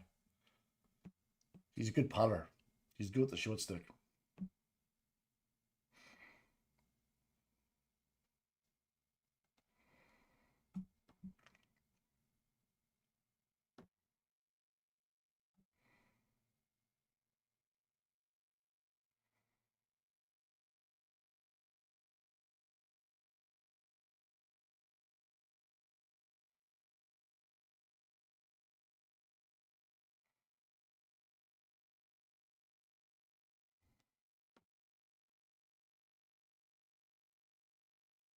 Wow, I'm jealous about that one, dude.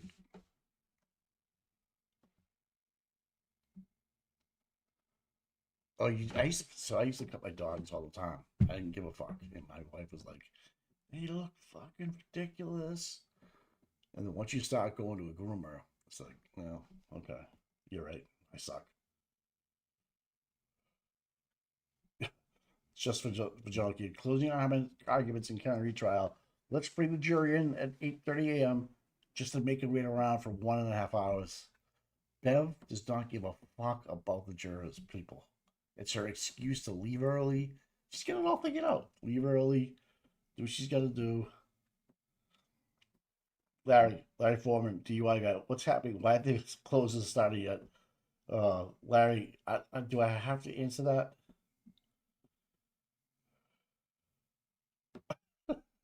Nowitzki, she wants to push the jury deliberations to next week.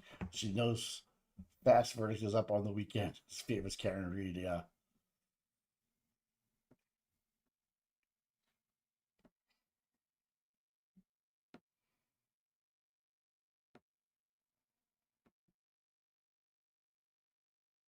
This is nice. Psychic wizard. Nothing kills you faster than your own mind. Don't stress over things that are out of your control. Fucking right, man. Jesus. Fuck. I don't get during this law. Hey, yeah, Tim. Oh, you got it, buddy. I don't see my name in there, but yeah, that's cool. But Tom has it all archived.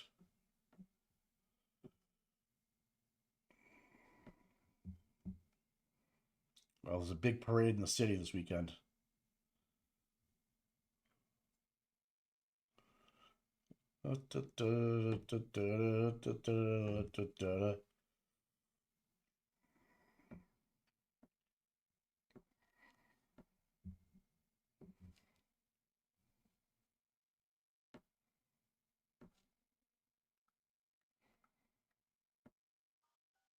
I wonder if Tom knows about the Sandra Birchwell case.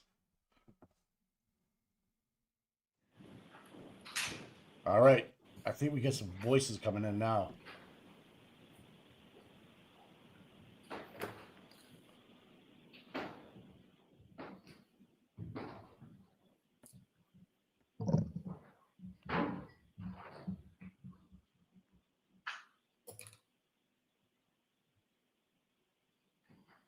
Hey. All persons have any business before the Honorable Beverly Canoni, Justice of the Norfolk Superior Court and before the company before. Draw near, give your attendance, and you shall be heard. God save the Commonwealth of Massachusetts. This court is now open. You may be seated.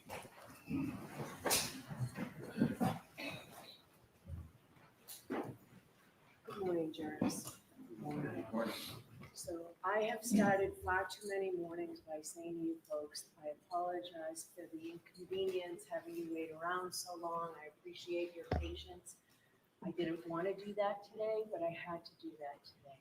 Everybody has worked so hard on this trial, the jurors, the lawyers, the witnesses, that everything has to be right before you hear it. So I needed to do that this morning. So I apologize. I do have to ask you those 3 questions. Were you all able to follow my instructions and refrain from discussing this case with anyone since we were here yesterday?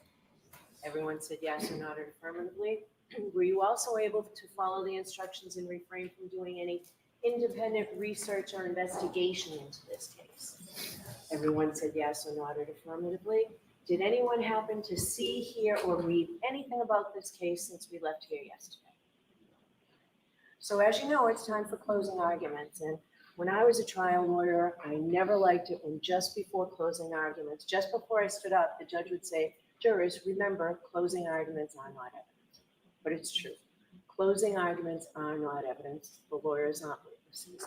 And because they're not evidence, I need you to put away your notebooks because you can't take notes on them.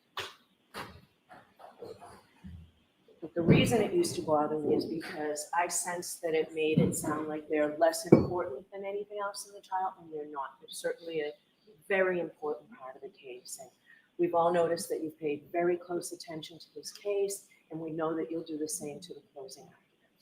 A couple of things I want to say, and you'll hear more about this in greater detail when I give you the charge. First is you folks are the fact finders. So it's what you find from the testimony, your memory of the testimony. This has been a long trial, but your memory of the testimony, not the lawyers and not mine. So if the lawyers or I say anything that doesn't square with your memory, it's your memory that serves. Secondly, there are very important constitutional rights that I hope that you understand, or constitutional concepts that you need to understand. First, again, the burden of proof in this case is proof beyond a reasonable doubt and to a moral certainty. And the Commonwealth bears the burden of proof. All right, the burden of proof is on the Commonwealth to prove beyond a reasonable doubt and to a moral certainty. And because of that, in Massachusetts, because the Commonwealth has the burden of proof, the Commonwealth goes last in closing arguments. I've given each lawyer an hour and 15 minutes, and I'm not going to stop them. So we'll start with the defendant's closing arguments. Mr. Jackson. Get ready, people. I'm going mute.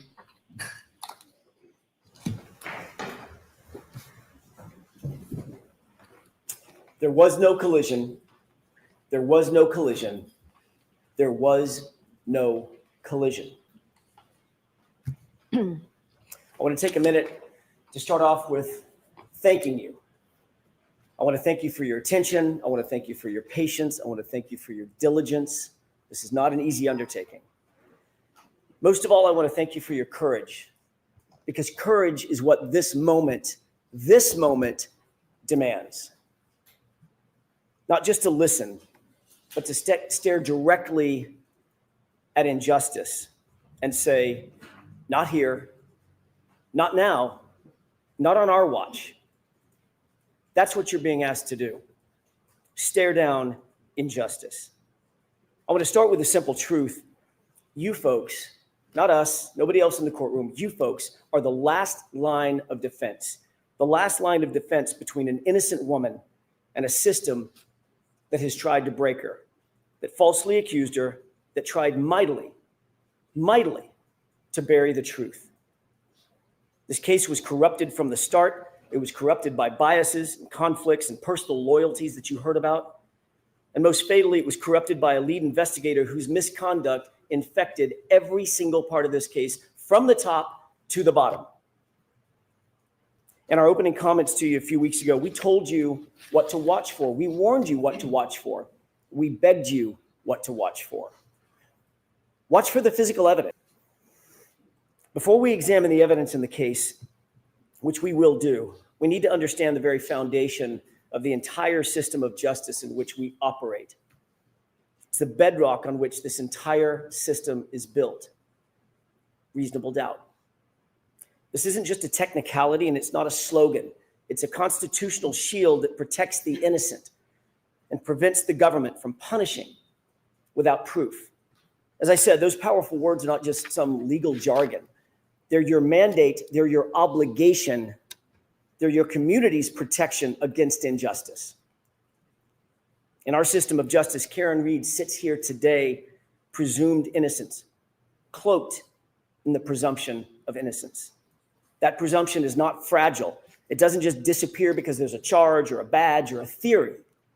That presumption stands firm unless and until the Commonwealth clears that high bar, the highest bar the law provides. proof beyond a reasonable doubt, and to a moral certainty. That means at the end of this case, at the end of the trial, you think about one or more of the charges, you think, you know what, maybe that's true. It might be true. Then you vote not guilty. If you think it's possibly true or probably true, your vote must be not guilty.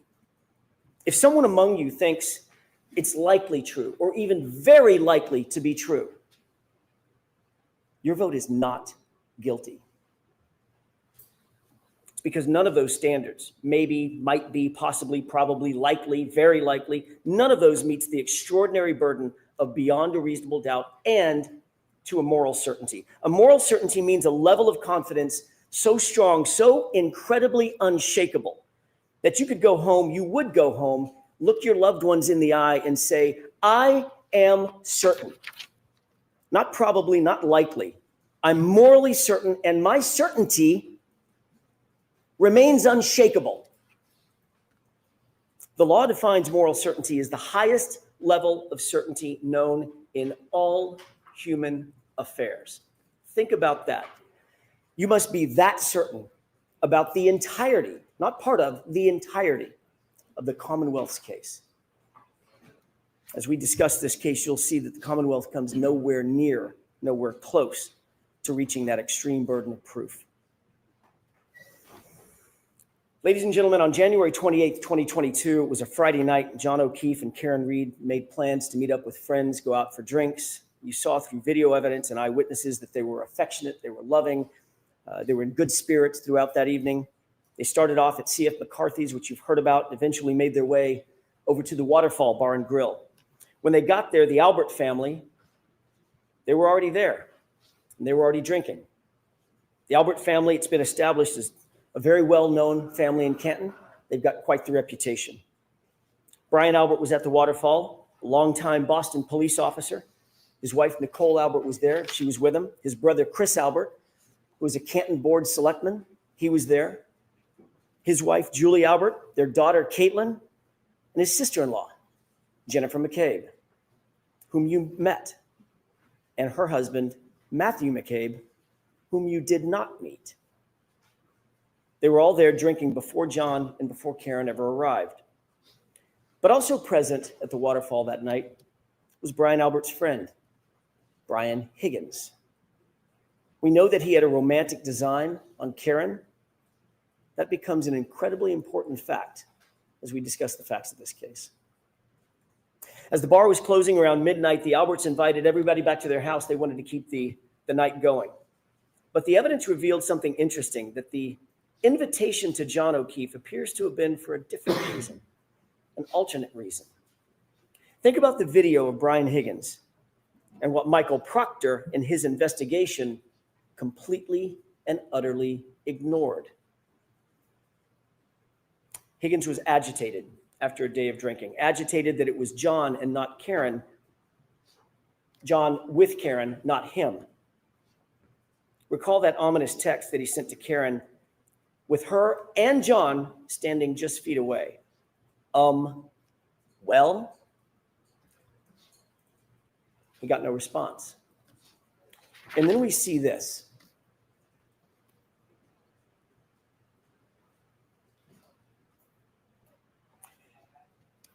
That's what Brian Higgins was confronted with following his well text.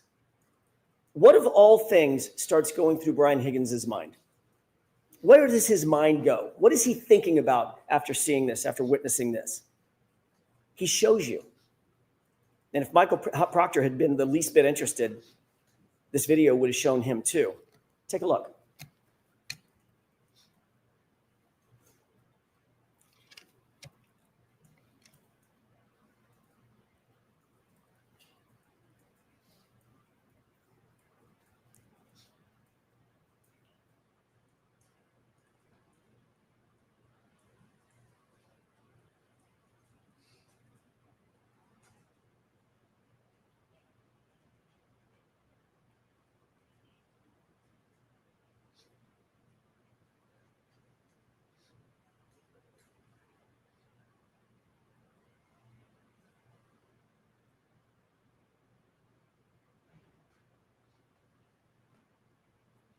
sparring, practicing, fighting techniques. Where was Brian Higgins' mind? What was he thinking about? And then what happens? Before you look at the next video, think about what you're going to see. This next video is after he sees John kiss Karen on the forehead, after he sends that aggressive text to Karen with her standing just feet away. Watch closely, and this is what you're going to see. This is what Michael Proctor and his investigation completely ignored. Higgins is very clearly upset. He's agitated. Chris Albert tries to control him, tries to talk to him, calm him down perhaps. Chris forcefully grabs Higgins' arm. You'll see that in the video that you're about to watch. It appears that Chris is trying to calm him down from something.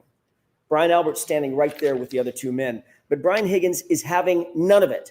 He appears to be hyper-focused on one person and one person only, John O'Keefe.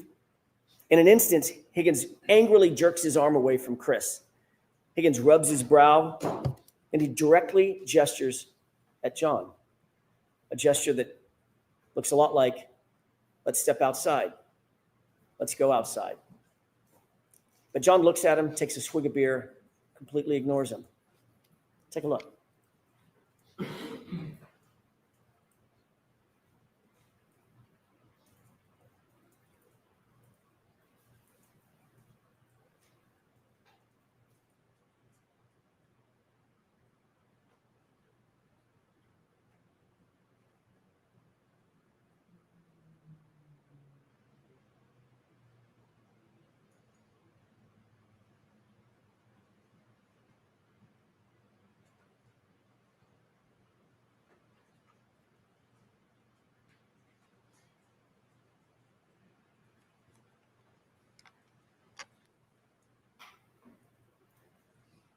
Michael Proctor, the lead investigator in this case, had all this footage, but he did nothing.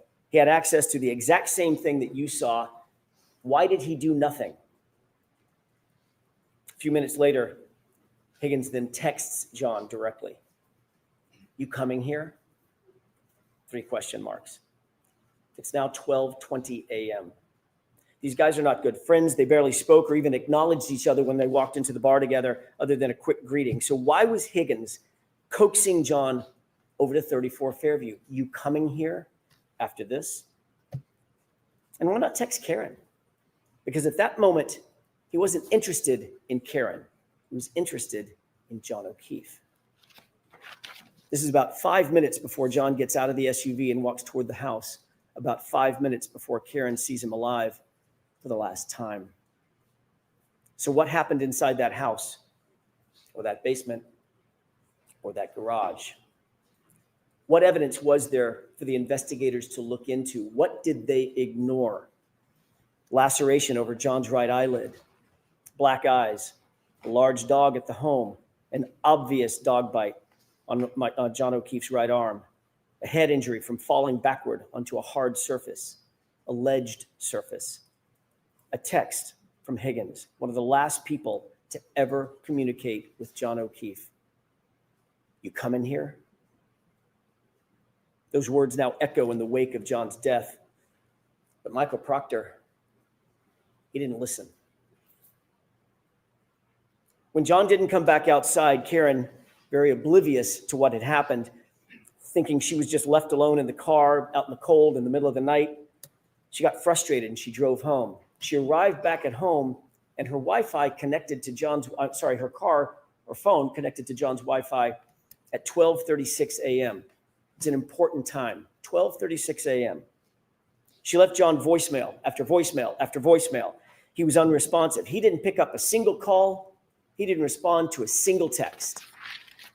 The longer he didn't respond, the more upset she got.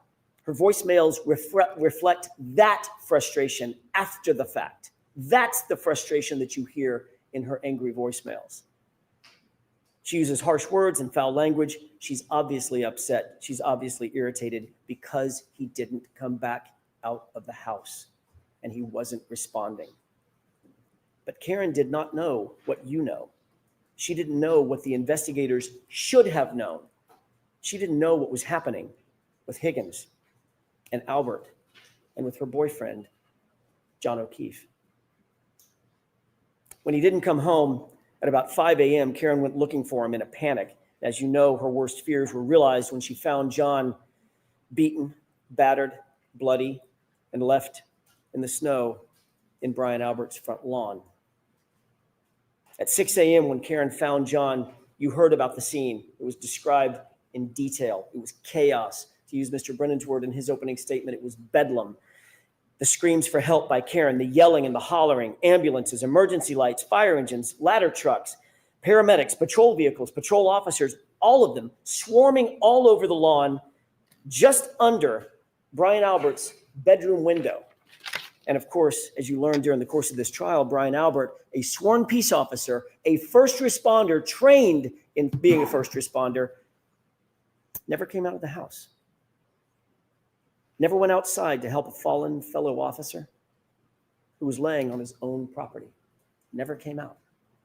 And you learned through the undisputed evidence that the lead investigator, Michael Proctor, for his part, never went into the house. The Commonwealth has struggled to try to prove that John O'Keefe ended up in Brian Albert's front lawn because he was struck by a vehicle. They have failed. They cannot and they will not ever be able to prove that John was struck by a vehicle beyond a reasonable doubt and to a moral certainty, because the science does not lie, the medical evidence does not lie, the physics do not lie. Their investigation was flawed from the start because their investigator was corrupted from the start by bias, personal loyalties. Folks, they cannot prove a collision. John O'Keefe was not hit by a car. There was no collision. So let's start there. I want to take a minute to discuss the actual science, the actual physics, and the actual medical evidence that was presented in this case. The science, it's an old saying, is known as the silent witness. It doesn't lie, it doesn't forget, and notably, it doesn't take sides. If there was no collision, what are we doing here? In order for there to be a collision, there has to have been an impact site. The vehicle had to have struck John, period. I want to remind you of some of the most important testimony in the entire case, and it comes from the Commonwealth's own medical expert, Dr. Irini Scortibello, the Commonwealth's medical examiner, someone governed by law to make these decisions.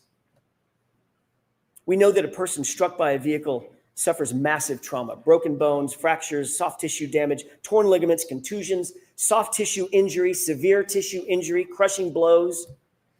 None of that was present with John. None of it. Not anywhere on his body, including his right arm. Not one bruise. Nothing. The fact is, the injuries are not from a vehicle impact. Not his head injury, not those scratch and bite wounds. Not a single medical expert. Think about this. Not a single medical expert called by the defense or called by the Commonwealth has testified that John was hit by a car. Not one. Think about the irony. Not one. That's not just significant. It's literally the most important point in the entire trial. Listen again to Dr. Scortibello's words. Question: you did not include in your autopsy in any fashion any discussion of whether Mr. O'Keefe's injuries were consistent with a motor vehicle accident, did you? Answer: no, I did not. She told you, quote, I did not see any evidence of an impact site, end quote. She was talking about John's body.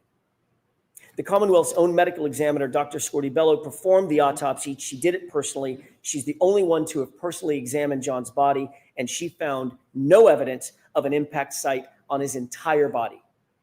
That in and of itself is reasonable doubt. You don't need anything more. The Commonwealth's case is done. It's cooked. Their own experts said there is no evidence of a collision, no evidence of an impact. If you want to know what an impact looks like, take a look at this. This is what a body looks like after being struck by a car at 25 miles an hour. And this is what a car looks like after hitting a person at 25 miles an hour.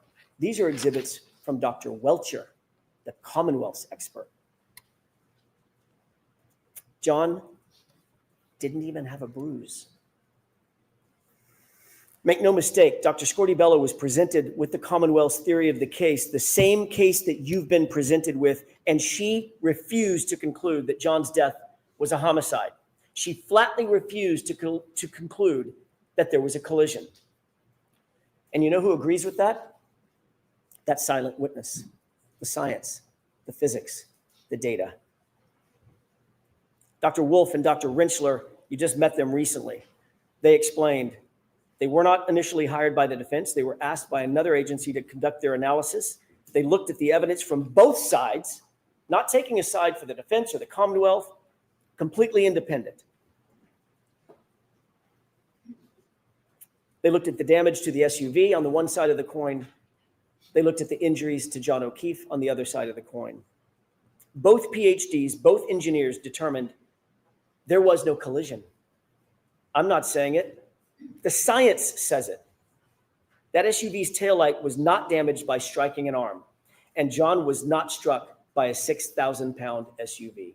Period. Full stop. Dr. Dan Wolf did the testing on the taillight. Actual testing, not some ridiculous blue paint kindergarten project. He did lab testing. He did field testing. He did data testing. Actual impact force analyses. In every single test at every single speed, the taillight damage was inconsistent with striking an arm. In every test, the taillight damage was inconsistent with damaging the shirt, the sweatshirt. Remember that severe internal damage to Karen Lee Reed's taillight. Not just the outer lens. The internal diffusers were completely smashed, completely shattered. ARCA testing established that all the internal components of every single test taillight, especially the diffusers, remained completely intact. Conversely, on Karen's taillight, the diffusers were almost completely gone. Folks, understand something. If any part of that diffuser portion of the taillight is broken, there is no light. It doesn't illuminate at all. It's just black. Let's take a look at a couple of photos. At 5:07 a.m. at One Meadows, that's the photograph on the left. What do you notice about the right taillight? It's completely illuminated. Later, at 4:12 in the afternoon, photograph on the right, it's lit up. How can that be? How can that be if the Commonwealth claims that those diffusers, the portion that lights up the light, were already scattered all over 34 Fairview? That's their theory. But don't believe your lying eyes. The taillight's completely lit up. That would be impossible. Dr. Andrew Rentschler, a PhD, a biomechanist, explained that at those speeds, the other side of that coin, John's arm would be basically destroyed. Contusions, swelling, torn ligaments, hyperextensions, dislocation of joints and bones, fractured, broken, and shattered. But as you know, John's arm was pristine, save those dog and claw bites. He didn't even have a bruise. Think about this. Think about that photo of those x-rays as you deliberate. You can manipulate a taillight fragment. That's not that hard. You can't manipulate a bruise. If they claim the car was going fast enough to shatter the taillight and shatter the diffusers, then it was also going fast enough to destroy and shatter John's arm, and it simply did not. How do they square that? They don't, and they can't. So they spent nearly $400,000 of taxpayer money to hire someone to dress up and look like John and paint his arm blue, which told you exactly nothing. The ARCA testing, conversely, also established that it is impossible for John's sweatshirt sleeve to be damaged by an impact with the taillight. The Commonwealth's theory is that the sleeve of John's hoodie sweatshirt was damaged by flying shards of taillight slicing through the shirt and through John's arm. I have three questions. Number one, John's arm had about 36 abrasions. How did 36 shards of acrylic go through 9 tiny little puncture holes? How'd that happen? Somebody needs to answer that. Number two, why are there no slices or cuts in the hoodie? All the defects are punctures. Punctures that you might get from, say, I don't know, canine teeth. And number 3, if the shards cut bloody gouges into John's arm, that's their theory. Why is there no blood, no skin, no tissue on a single shard of taillight that they claim came in contact with John's arm? The Commonwealth cannot answer a single one of those questions because John's arm was not impacted by the taillight. It doesn't make sense simply because it didn't happen. Compare and contrast the ARCA experts and their actual testing to Judd Welcher. He came to you in the Commonwealth's case in chief, and he told you that for the better part of $500,000, he'd come in and testify that John was tall enough to touch the taillight with his elbow. That's it. And even in that basic demonstration, he had to lean in to manipulate it, to get the results that he wanted. Dr. Welcher then claimed that the reason he didn't do the reconstruction, the actual testing, think about what he said. There isn't enough evidence to determine what happened. I beg your pardon? What happens when there isn't enough evidence, in his words? You vote not guilty. That's what happens. That's out of his mouth, not mine. The Commonwealth also used the same company, Aperture, to try to establish a time of a collision that never occurred. The Commonwealth called Shannon Burgess, the supposed expert from Aperture. There is a cardinal sin for experts, folks, a cardinal sin. It's called confirmation bias. It's when you decide to change your opinion to fit a theory. The most important takeaway from Shannon Burgess' testimony was how brazen, how shameless he was in trying to change the data to try to suit the Commonwealth. Remember Mr. Brennan's opening statement. He made some promises to you. He said, this case is about the data. He stressed it over and over again. They've had 3.5 years to get this right. The Commonwealth has had this case for 3.5 years to get it right. So his top expert, Dr. Welcher, prepares a report. And that report says that John O'Keefe was struck by Karen Reed's SUV at 12:31:38. Note that time, 12:31:38. He was struck, he was immediately incapacitated, he was immediately unconscious. So says Judd Welcher and the Commonwealth's theory. But there was a huge, huge problem with that. And somewhere in the middle of trial, somebody must have realized it. They must have realized that the very data they produced unequivocally establishes that they are wrong about a collision. It could not have happened. Why? Because John was interacting with his phone after 12:31:38. Remember, the collision immediately incapacitating. How could he be interacting with his phone afterward? He was on his phone, opening his phone, checking his phone, reading texts on his phone, and locking his phone, all of it after 12:31:38, which is the time Welcher clocked for the moment of the impact. And he was taking steps and walking with that phone after 12:31:38 also. That's what their own data showed, and it devastated their case, and it devastated that false theory. There must have been panic, I'm guessing, in the room. What do we do now? The data shows John wasn't struck by the car. What do we do? Enter Shannon Burgess. Question. Can you believe him? Can you believe Mr. Burgess? He came up with a brand new story right in the middle of trial. You might ask yourself, would an expert actually say something he knows not to be true? Would an expert actually say something he knows is not supported by fact? Would an expert shade the truth? You don't have to look any further than Shannon Burgess's CV to answer that question. That was a shame. Even with the pull and push and stretch and manipulation of the time data that Mr. Burgess came in here and told you about, it still shows that John O'Keefe was very much alive and walking around after they claim he was hit and incapacitated. Think about that. Matt DeSogra looked at Burgess's report and told you that in 30 out of 30 scenarios of the possible time skews that Shannon Burgess identified. He came in the middle of trial and identified all these other time skews that he called it. In every single scenario, John was alive and walking after they said he was hit. And that's a problem for them because there was no collision. Just look at Mr. Whiffen's data, Ian Whiffen.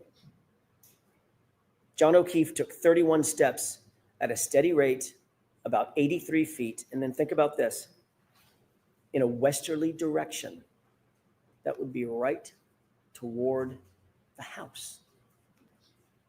Remember, it's 78 feet to that garage door. That's not a coincidence.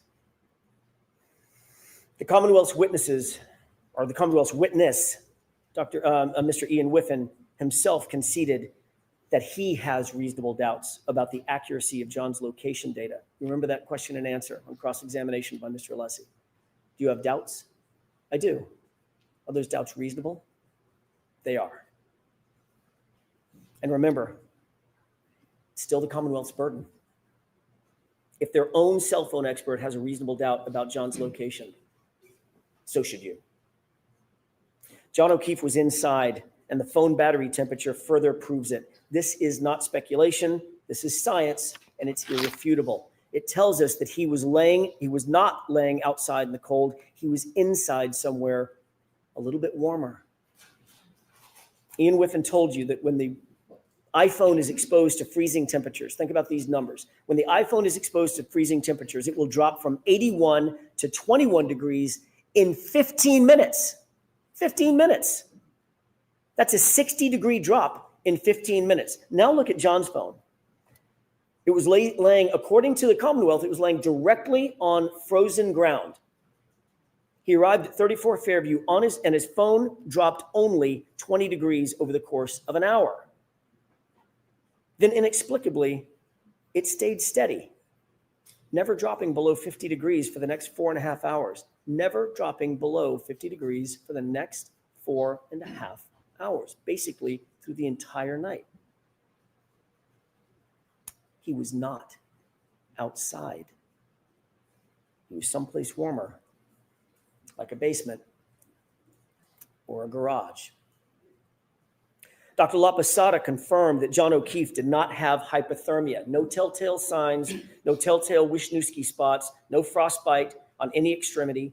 He did not die of hypothermia because he wasn't outside. Dr. Isaac Wolf, Dan Wolf, Elizabeth LaPosada, Judson Welsher, Andrew Rinchler, all agreed. Every expert agreed.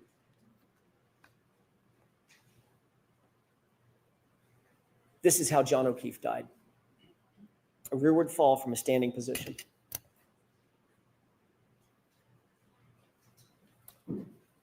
What could make you fall straight back like that? Let's just think about that for a second. What could make you fall from a standing position as Judd Welcher just showed us? Standing up, falling straight back. Add a laceration to the right eye consistent with a fist or a punch, and you've got your answer. He certainly didn't sustain that wound on the back of his head by falling backwards onto a lawn. Dr. LaPosada told you that the patterned injury on the back of John's head could only be produced by hitting a hard, ridged, or ledged surface, like a concrete stair or step. What's just through that garage door? Michael Proctor never stepped down in that garage to find out. What a shame. And look at the arm.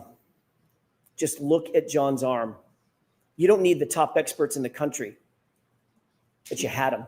You don't need the top medical minds on the planet on this issue, but you had them. These are dog bites and scratches. These are animal wounds. Not one witness has been called in their trial. Not one. 8 weeks and counting. Not one witness who actually disputes that John O'Keefe's arm injuries are from a dog. The Commonwealth could not find a single medical expert, a single medical witness who would come in here and tell you those are inconsistent with a dog bite or a scratch. And it's equally clear that there was no collision. Dr. LaPosada told you in probably the clearest voice in the entire trial. You remember her testimony. He didn't get hit by a car, in her words. He just didn't get hit by a car. You remember the question that was posed by Mr. Brennan, did you consider the speed of the vehicle? And she said, speed didn't matter because he didn't get hit by a car. She repeated it 3 times because it's true, not just because she says so, but because the medical evidence proves it. The medical science proves it. There was no collision. Dr. Rentschler told you unequivocally and just as firmly he didn't get hit by a car. The Commonwealth has not met their burden. They cannot meet their burden. The Commonwealth hasn't called a single medical professional, not one, to testify that John's wounds came from being hit by a car. Not Dr. Scorti-Bello, not Dr. Isaac Wolf. Contrast that with the caliber and the quality of the experts who came in here to tell you what is obvious to anyone with common sense. Those wounds on his right arm are from a dog. This was not an oversight by the Commonwealth. It's just that there is no one out there. No matter how big a check you write, there's not a medical expert who's going to disagree with that. The fact is, this is the central fact in the case. The only fact that matters is literally uncontested by every medical expert. Uncontested, undisputed. There is no evidence that John was hit by a car. None. How much more reasonable doubt could there be? This case should be over right now. Done. Because there was no collision. So given all that, how did Karen Reed end up sitting here? Why is she even here? Why is she in that chair? Why is she in this courtroom? There is a reason for that. And it's a reason they don't want to tell you, and it's a reality they don't want to admit to. The reason we're here is because the system, the very system that was meant to protect her, that was meant to protect all of us, that system has failed badly. So now let's discuss the facts that were and were not presented by the Commonwealth in this case. Over the next few minutes, I want to talk about the utter failure of the police to investigate this properly and to investigate this fully. And what you're going to see is that Michael Proctor, the lead investigator for the Commonwealth, did nothing to actually and properly investigate this case. Let's start with the house. That's the most logical place to start. I think you'd agree. Brian Albert's house, where John's body was discovered lifeless in the lawn. A police officer, is found dead on the front lawn, and no one secures the scene. No tape, no preservation of evidence, no crime scene log, no search warrants, no consent searches, no photographs of the house interior. They didn't treat the house as a crime scene, and shamefully, they didn't even treat the yard as a crime scene. The lame excuse offered by retired Lieutenant Gallagher, it was really cold and windy, and I didn't know if there was a crime that had been committed. What? You didn't know that a crime had potentially been committed? You have a man laying dead in the yard, and here are the undisputed facts that those officers were confronted with. Black eyes. Obviously, black eyes are consistent with a fight. Bloody nose, also consistent with a fight. Bleeding from the face, consistent with a physical altercation. A cut over the right eye, consistent with a punch. No coat in the freezing cold, not dressed for outside, dressed for inside, and one shoe on. I wonder where the other shoe could be. I don't know, maybe in the house 30 feet away. And then you find a broken and shattered drinking glass next to him, the type of glass that you might find, I don't know, let me think about this, in a kitchen, in a house, 30 feet away. And John's phone was tucked neatly under his back shoulder. Lieutenant Gallagher actually claimed he did not know it was a potential crime that needed investigating. The neighbor across the street, Detective Lieutenant Kelleher, had a ring camera that was pointed at the exact direction where John O'Keefe would have been hit, and nobody bothered to secure it. Nobody bothered to secure it. Nobody even bothered to look at it. Of course, this was a potential crime scene. Of course it was. Let's not forget, this was Brian Albert's house, and that comes with privileges. Quote, is the homeowner going to catch any shit? Nope. He's a Boston cop too, end quote. That quote starts to make a little more sense now, doesn't it? Michael Proctor wrote those words just hours after John's body was found. He sent this in a private chat, in a private text he never, ever believed would ever be revealed. He sent that text in a series of messages that now belong to you. You weren't given the opportunity to hear from Michael Proctor, but you can read his thoughts for yourself. And I urge you, go read them. They're in Exhibit 209, in case you're wondering. But here are the highlights. Proctor starts the conversation, quote, all the powers that be, one answers ASAP. He's getting pressure, obviously. Get this done. His friend then asks what Proctor's probably thinking at the time. Quote, I assume you guys are out to make it cut and dry since it involves cops. Something stinks. And Proctor responds, yeah, to the something stinks. And then he goes on, but there will be some serious charges brought on the girl. Think about that. Hours into this investigation, there will be some serious charges brought on the girl. She's a whack job cunt. Yeah, she's a babe. Weird Fall River accent, though. No ass. No ass bitch. She's got a leaky balloon knot. Leaks poo. Zero chance she skates. She's fucked.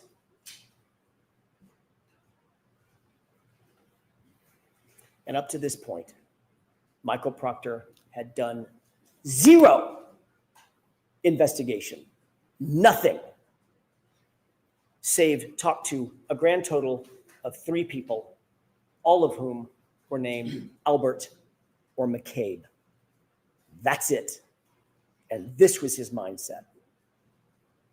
This is the same lead investigator who sent the group chats that you heard about with Sergeant Buchnick. Late night, sitting at his office, rifling through Karen's phone, bragging about looking for naked pictures of her.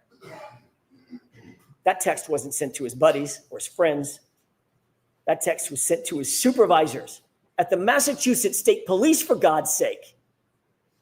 And what was their response? Sergeant Buchanan liked this conduct with a big old thumbs up.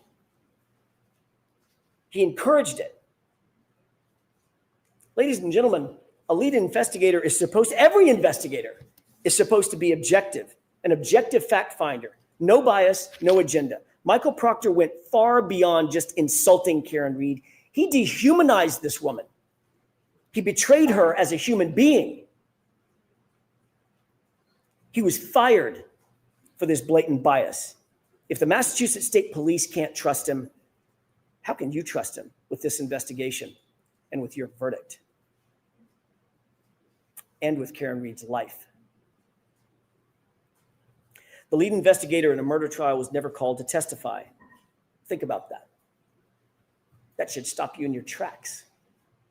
Wouldn't you want to hear from Michael Proctor? Wouldn't you want to hear from the lead investigator in the case? Don't you have questions? The Commonwealth did not present their own lead investigator to the jury, the very jury who is charged with judging the investigation. Michael Proctor clearly is radioactive, and the Commonwealth stayed away from it. Michael Proctor is no longer a Massachusetts State Police officer. He wasn't transferred. He didn't go on sabbatical. He didn't retire. He didn't resign. He was fired.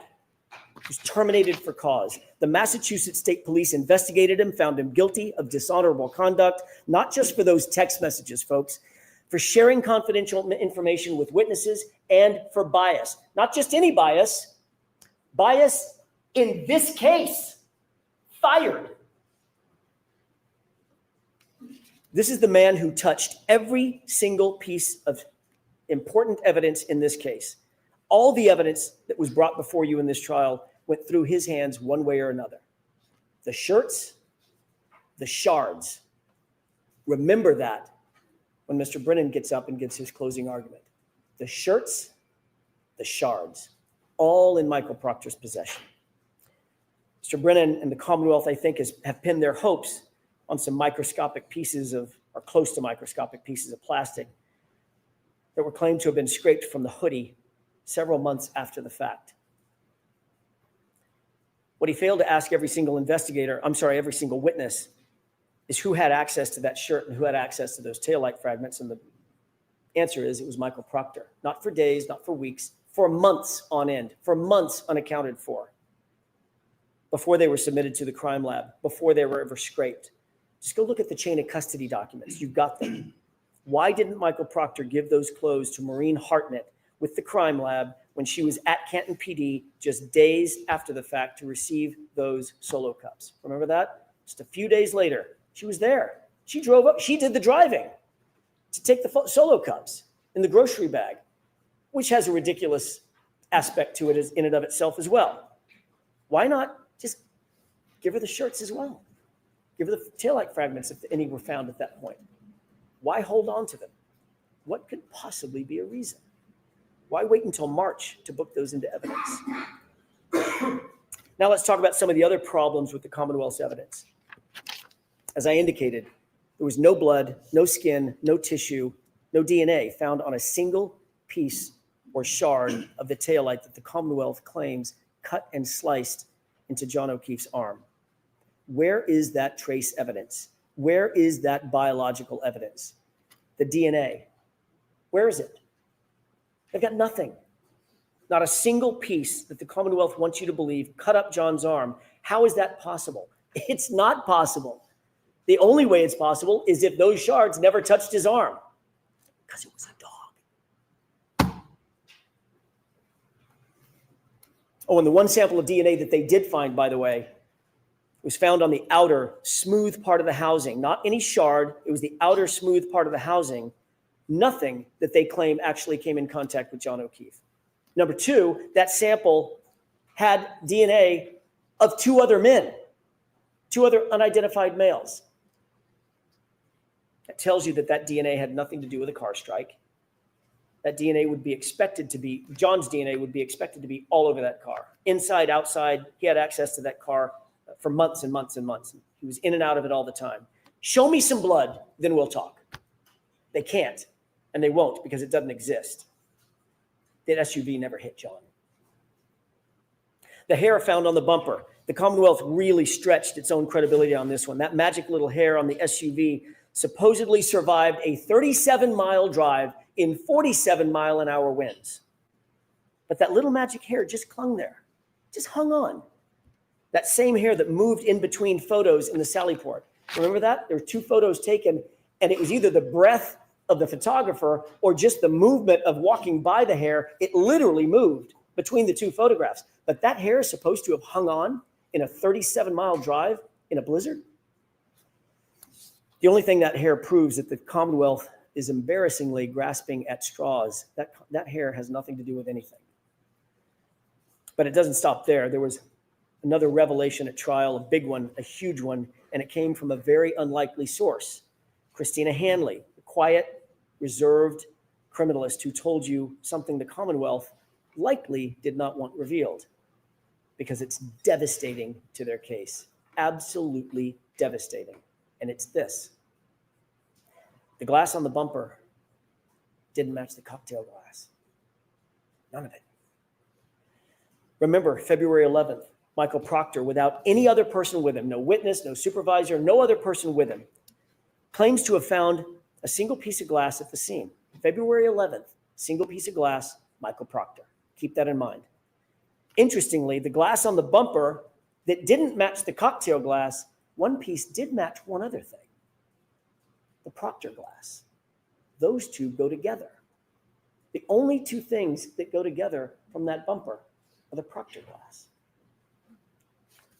We know that there's no glass in the taillight. We know that nothing else was shattered on the vehicle.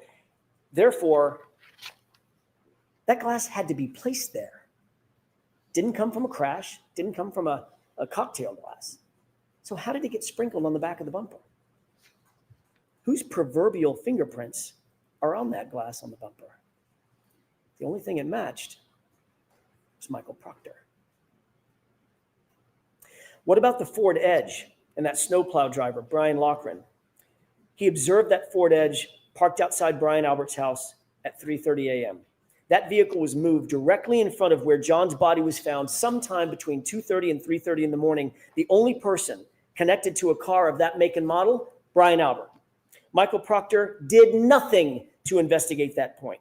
Did nothing to investigate whose Ford Edge was parked in a spot specifically to block the line of sight in the exact position where John's body would be later found by Karen Reed. No one, not Michael Proctor or anybody else, checked it for evidence. No one even asked any questions about it. That Ford Edge, Brian Albert's Ford Edge, completely ignored. Michael Proctor failed to interview obvious witnesses in this case. Why? Why didn't he want to speak to the snowplow driver, Brian Loughran? Why did he falsely claim that no one plowed the roadway that morning? When police dash cam video, you saw the dash cam, it shows plows going back and forth all morning. Why did he wait so long, years even, to interview Heather Maxson and Ryan Nagel, individuals who were literally outside 34 Fairview at the exact same time John and Karen arrived at Brian Albert's house that night? Brian Loughran, had he been investigated or interviewed, would have told Michael Proctor that he drove past the lawn multiple times on January 29th, and there was no body on the lawn. He would have had a perfect view. Remember, the weatherman told you there was only enough snow at that time. I think he said, in a very charming phrase, only enough snow to track a cat. I think that was it. There was no body there. Heather Maxson and Ryan Nagel would have told him that they arrived at 34 Fairview shortly after Karen and John pulled up behind them, and they would have told Michael Proctor, at least Heather would have told Michael Proctor, that when she left 10 minutes later, she drove past the SUV and observed Karen Reed in the driver's side, dome light on, passenger seat empty. So where was John? Wasn't outside, wasn't sitting down, wasn't laying down. There's only one place he could be. We could all say it together if you could talk with me. He was in the house. But Michael Proctor did not want to have those answers. He did not want to have to disclose those answers. He didn't want the truth. The Commonwealth has presented a shred of evidence of when Karen Reed consumed her last drink that night. Think about that. It's critical information that the Commonwealth has to prove beyond a reasonable doubt and to a moral certainty. They have to prove when her last drink was that night. They have to prove it. We don't have to prove or disprove anything. Every single witness who was asked and who had an opportunity to observe Karen that night said the same thing. She wasn't drunk. She wasn't stumbling. She wasn't slurring her words. She was, in the words of Ms. Kolakithis, completely normal. Even Jennifer McCabe grudgingly had to admit that fact. It's on video. Instead, they used Yuri Buchanan to try to come into court and count sips of alcohol, which he admittedly got wrong. According to Ian Whiffen, the Commonwealth's own expert, the location data, using location data on John's phone, showed Karen driving lawfully. She was driving safely. She was under the speed limit. She was slowing and stopping at stop signs, slowing around corners. And Ryan Nagel corroborated that when he saw her make that left-hand turn onto Fairview. The Commonwealth has an incredibly high burden to prove that Karen was driving under the influence. They have failed to prove that beyond a reasonable doubt and to a moral certainty, because it depends on when she had her last drink. What happened after she got home and she was upset with John for not coming back out of the house? That would answer that question. As you well know, no one searched the house for signs of a struggle. Not that night, not the next day. I'm talking about 34 Fairview. Not ever, not once. Not with a warrant, not with consent. They never went into the basement, the stairwells. They didn't look at the walls. They didn't look in the garage. Nothing was ever examined. Nothing was checked for blood. Nothing was checked for DNA. They didn't look for alleged or ridged surface. Zero. You'll remember how surprised Jennifer McCabe was to recall that there was a garage door even on the house. Except this was her sister's house. She's been going to that house since she was 5. She's seen that house. She's been in and out of that house hundreds of times, maybe thousands of times. She's been going to that house her entire life, and yet she acted surprised when I asked her about it. Remember Jennifer McCabe's answer when I asked her whether there was a door at the garage. I was asking her about the front door, the side door, and the garage door. And her answer was, oh, actually, there is a garage door right there. Investigators never opened that door. Let's change the scenario. What if it wasn't the house of a Boston cop? What if it wasn't the house of Brian Albert? We can be certain that investigators would have torn that house apart to get answers about why a fellow police officer was laying dead on the homeowner's lawn. You can betcha. But because this was Brian Albert's house, a Boston cop, nope. And because he was a fellow cop, an insider, they didn't even open the door. That is not justice, folks. That's just pure favoritism. Each of these facts is more than a question mark. They're failures of duty. They're blank spots on a map where justice is supposed to live. And every single one is a reason why you cannot convict Karen Reed. Reasonable doubt abounds. If the Commonwealth failed to investigate every reasonable alternative, how dare they come in here and ask you for a verdict? They didn't investigate the case fully, and yet they're asking you to take the easy road and do their job for them. These facts do not represent reasonable doubt. Nothing does. Every one of these facts that you're seeing that we're talking about represents reasonable doubt. Every one. The police and the prosecution are in a position to take people's liberty. It's the most dire and consequential act a civilized government can take against one of its citizens. Their obligation is not just to try to get it right. They have to convince you to the highest degree of certainty known in human affairs. They have to do it all, every bit of it, beyond any and all reasonable doubt. And they have not done that here. And how about the homeowner himself? The host, the first responder, the Boston cop, Brian Albert, who was sparring and practice fighting with Brian Higgins just minutes before John O'Keefe appeared at his house, 34 Fairview. Brian Albert, who was watching Chloe that night, the German Shepherd. Brian Albert, whose phone and his wife's phone were never secured. Brian Albert, who never came out of the house. But that doesn't mean he wasn't awake.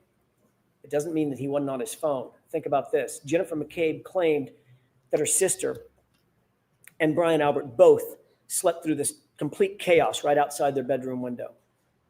But Jennifer McCabe's phone records tell a different story, and they tell the truth. She spoke with them for the better part of a minute, 38 seconds to be detailed about it, at 5:07 a.m. And then she lied about that call. Remember that? What was the reason for that call at 5:07? Was it panic? Was it a warning? We know that conversation took place at the precise time Karen left her house to go search for John, 5:07. We could answer those questions if we just had access to their phones. Brian Albert, Brian Higgins. But Michael Proctor wasn't interested in their phones. Not only did he not secure their phones, he never even asked. And what about Brian Albert's dog, Chloe? A dog with a history, a dog that is, quote, not good with strangers. Dr. Russell confirmed that John's patterned injuries were from a dog, just like the dog Brian Albert owned. And then Chloe just disappeared. Not there the next morning. None of the officers that you heard from said that there was a dog in the house. They didn't see her. She was just gone. And then ultimately gotten rid of altogether. Who gets rid of their family pet? Unless they had something to hide. Michael Proctor wasn't interested in that either. And recall the group chat with the Alberts and the McCabes.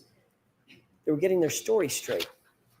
Matt McCabe, whom the Commonwealth did not call in this trial, instructed the group in that group chat, you'll recall, tell him to say the guy never came in the house.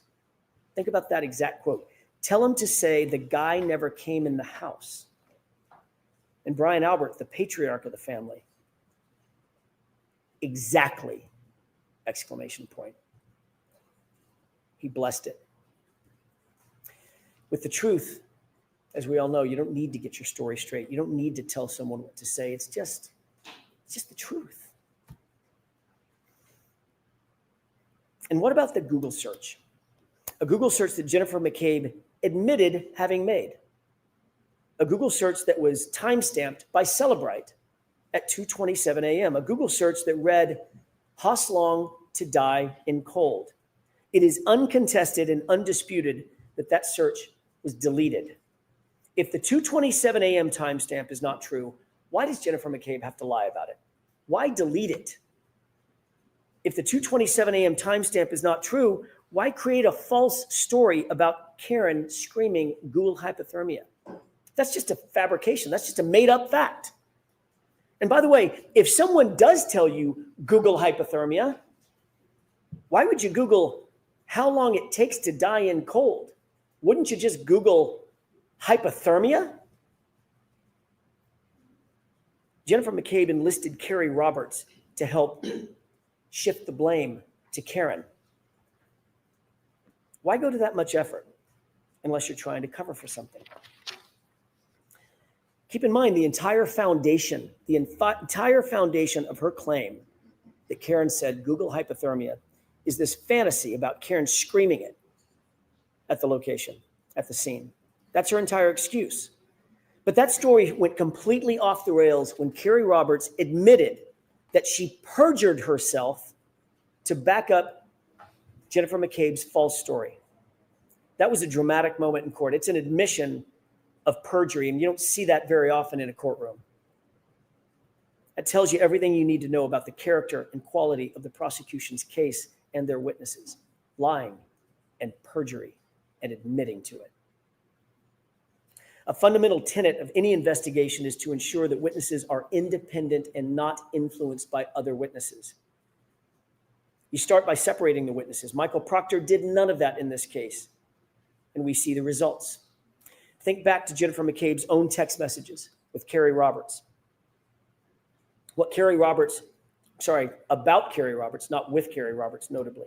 What Carrie Roberts didn't know was at the time she was being interviewed by the police, Jennifer McCabe was in real time. She was bragging about having influenced Carrie's testimony or her statements to the Alberts and the McCabes. Quote, she's telling them everything, all the stuff. Remember that timeline that we talked about with Jennifer McCabe? That's what she was referring to. She's telling him everything that Jennifer McCabe had put in Carrie Roberts' timeline. The Commonwealth wants you to believe that Karen Reed made a statement at the location, at the scene. I hit him. I'm sure you'll hear that from the prosecution in their final arguments. But their own witnesses contradict that. Jennifer McCabe admitted on cross-examination that her very first statement to law enforcement, confirmed that Karen didn't say anything. She asked, could I have hit him? Did I hit him? Is he dead? The physics and the science answer that question. Could you have hit him? No, you couldn't have. Sergeant Buchanan also testified that the only statements Karen Reed made at the scene, according to his conversations with the first responders, was, could I have hit him? Did I hit him? It wasn't a confession. It was confusion. And Dr. Russell explained that confusion. She told you why Karen Reed or anybody in that position might ask those questions. She was suffering from extreme grief reaction, which according to the evidence can last for years. Even her medical records confirm that diagnosis. It's common to ask those questions in grief. It's common to ask those types of questions in shock. You're trying to make sense out of the nonsensical in the moment. And the Commonwealth has tried to twist those words into a confession. There is no evidence that any officer at the scene ever heard Karen Reed say, I hit him. Not a single police officer at the scene came in to support the Commonwealth's claim. It's not on video. It's not on audio. It's not in a single police report. It's not in a single EMT or EMS report. Nowhere. The fact is, Karen never said, I hit him. You saw the video. Multiple officers were right there. She simply never said it. What did Jennifer McCabe do and not do when she got to 34 Fairview? She would have you believe, I want to set the scene for you, that she's confronted out of the blue with John O'Keefe's lifeless body. Her friend, John O'Keefe. He's bruised and battered. He's bleeding. His eyelid is cut. His nose is bleeding. Karen is screaming at the top of her lungs. Carrie is screaming back to Karen, shut up! Both women begin crying. Both women are giving CPR. There's chaos everywhere. It's building in the yard, just feet from Brian Albert's house. Brian Albert's window. Jennifer calls her sister at 6:07. With all this chaos going on, no answer. Jennifer calls her sister at 6:08. With all this chaos and bedlam going on, still no answer. No lights come on in the house. In the midst of all this screaming and this chaos, Brian Albert doesn't come outside. Nicole Albert doesn't come outside during this maelstrom. And yet, Jennifer McCabe never goes inside to check on her sister.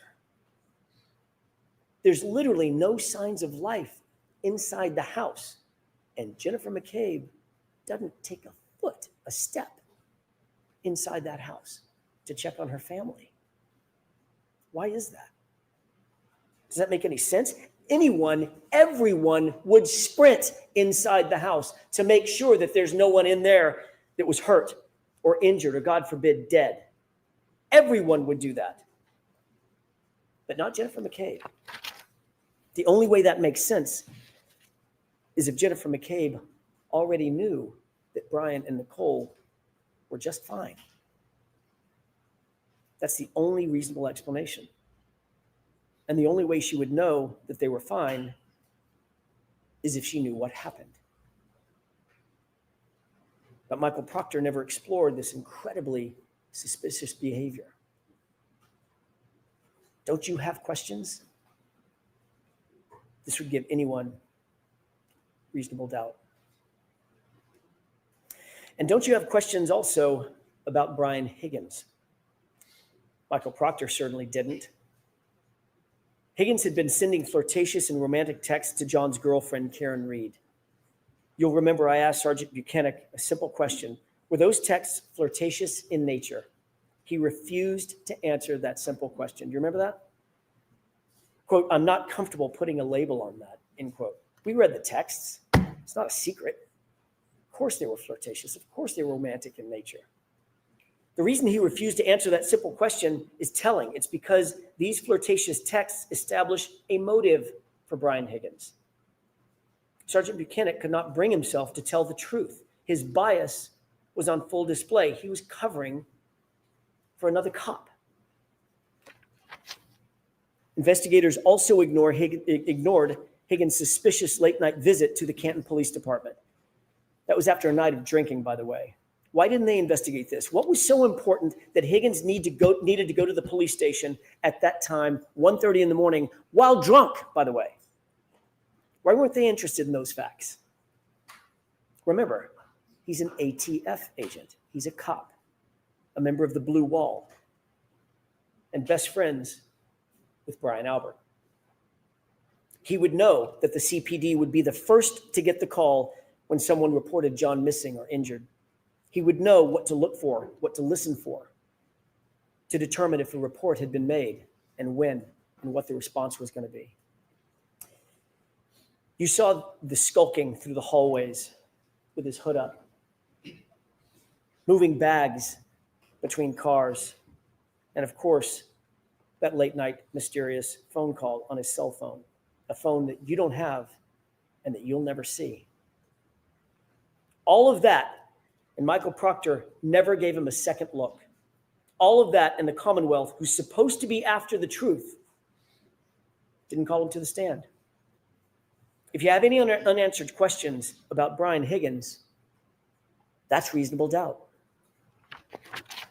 The police didn't interview Brian Higgins on January 29th, 2022, but he was at the police station, as we've just seen. You heard evidence that Higgins and Chief of Police Kenny Berkowitz, also good friends, were in the Sallyport together with the SUV for a, quote, wildly long time. Kelly Dever, another Boston cop, told you that. She also told law enforcement agents that she found it, quote, weird that Higgins could have access to that very sensitive evidence, the SUV. Folks, there is never a situation in which a witness, a potential suspect even, should be given access to the evidence in a case. But that's exactly what happened here. Higgins was given unfettered access to that SUV and its taillight nearly immediately, according to Kelly Devers' statement to law enforcement. And it was at that exact time, the exact moment that Higgins would be in that Sallyport, that the 42 minutes of the Sallyport video is just missing. It's just gone, vanished. Well, that's convenient. Now put in context the condition of that taillight when it was actually seized in Dighton. It was cracked, but not completely damaged. I ask you to compare and contrast Officer Kelly Dever, her attitude, her demeanor. That's all for you to judge. Her attitude, her demeanor, her truthfulness, her motives from the witness stand. Compare and contrast that to Sergeant Nick Barrows. Who's more believable? Officer Barrows is unattached to any of the players in this grand play directed by Michael Proctor. He's truly independent. And what did he tell you? Was the taillight, he was asked, was the taillight in this condition when Michael Proctor picked up that SUV at 412? His answer? Absolutely not. Absolutely not. It was cracked, but not completely damaged, not smashed out like that. So how did the taillight get cracked? How did it end up in the condition where it was cracked, as Officer Barrows saw it, but not completely damaged? Well, you don't have to guess. There's a video. Just watch.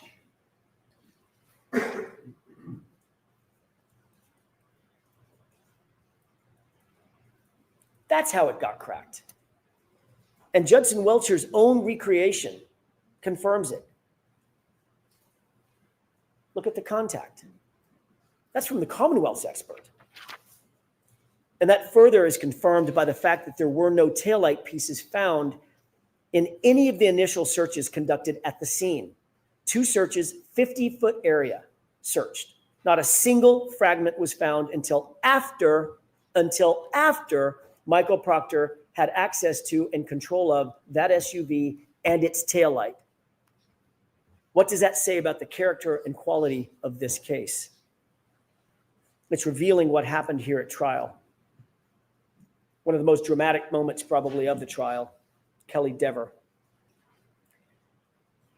How can you trust this investigation when you saw how far a police officer will go?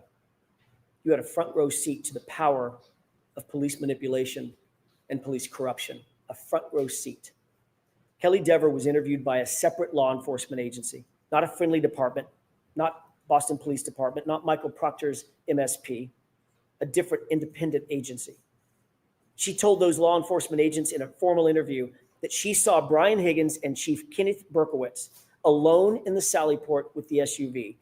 She was detailed, she was clear, she was unequivocal, she remembered the specifics, she recalled how it made her feel, quote, weird. She recalled how long Higgins spent, a quote, wildly long time, as she described. These are all incredible details to tell law enforcement. She couldn't have been clearer. She couldn't have been more specific. But then she's put on a witness list and she's subpoenaed by the defense. Oh boy. Then this rookie cop was called up to the police commissioner's office, the same commissioner that was the boss of Brian Albert. They have a meeting, a private meeting, and he says, wink, wink, nod, nod, we support you, Officer Dever. What else was said in that meeting? What else is reasonable to believe was said in that meeting? She claimed she couldn't remember. She claimed not to remember if he instructed her to do the right thing. But the commissioner of the Boston Police Department certainly said something to this rookie cop. And all of a sudden, that detailed, unambiguous, unequivocal statement to law enforcement became, what did she say? A false memory. Not, I didn't say it. She admitted she said it. She admitted she detailed the entire story. She just said, it's a false memory. What? So she's called to the commissioner's office to make sure that she would do the right thing. That's why she was called. And now we know what that means. In her words, my entire career depends on what I say here on the stand. I'll quote that again. Quote, my entire career depends on what I say here on the stand. You bet it does. That's how it works. And that's how we got here. At the end of the day, you have to ask yourself, can you trust the Commonwealth's case? Can you trust their witnesses? Can you trust their evidence? And here are a few of the highlights. A video that was played in a courtroom and sold as accurate. Turns out it was completely inverted, flipped backward, completely false. The test that formed the basis of their entire theory of the case. Watch closely as Dr. Welcher stands as a surrogate.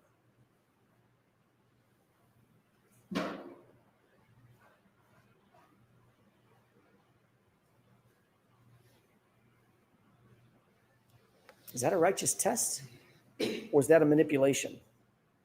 Dr. Welcher tried to deceive and fool you by leaning into the car, manipulating the results of his own test. When the truth was revealed by Dr. Rentschler, the Commonwealth spent the next hour cross-examining it about how that test was meaningless. It actually didn't mean anything. Well, that's convenient now that we realize that it was a manipulated test, and it actually does mean nothing. It didn't represent the theory of the Commonwealth's case. That's what was suggested.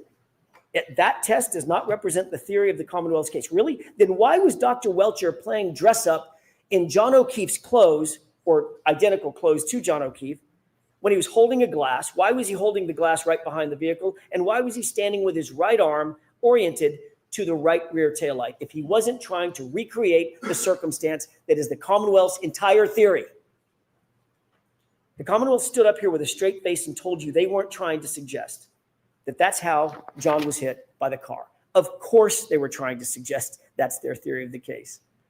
They only abandoned it 2 days ago when it was revealed by our experts that it's physically impossible. That silent witness, that science, that physics has become very pesky to the Commonwealth because there was no collision.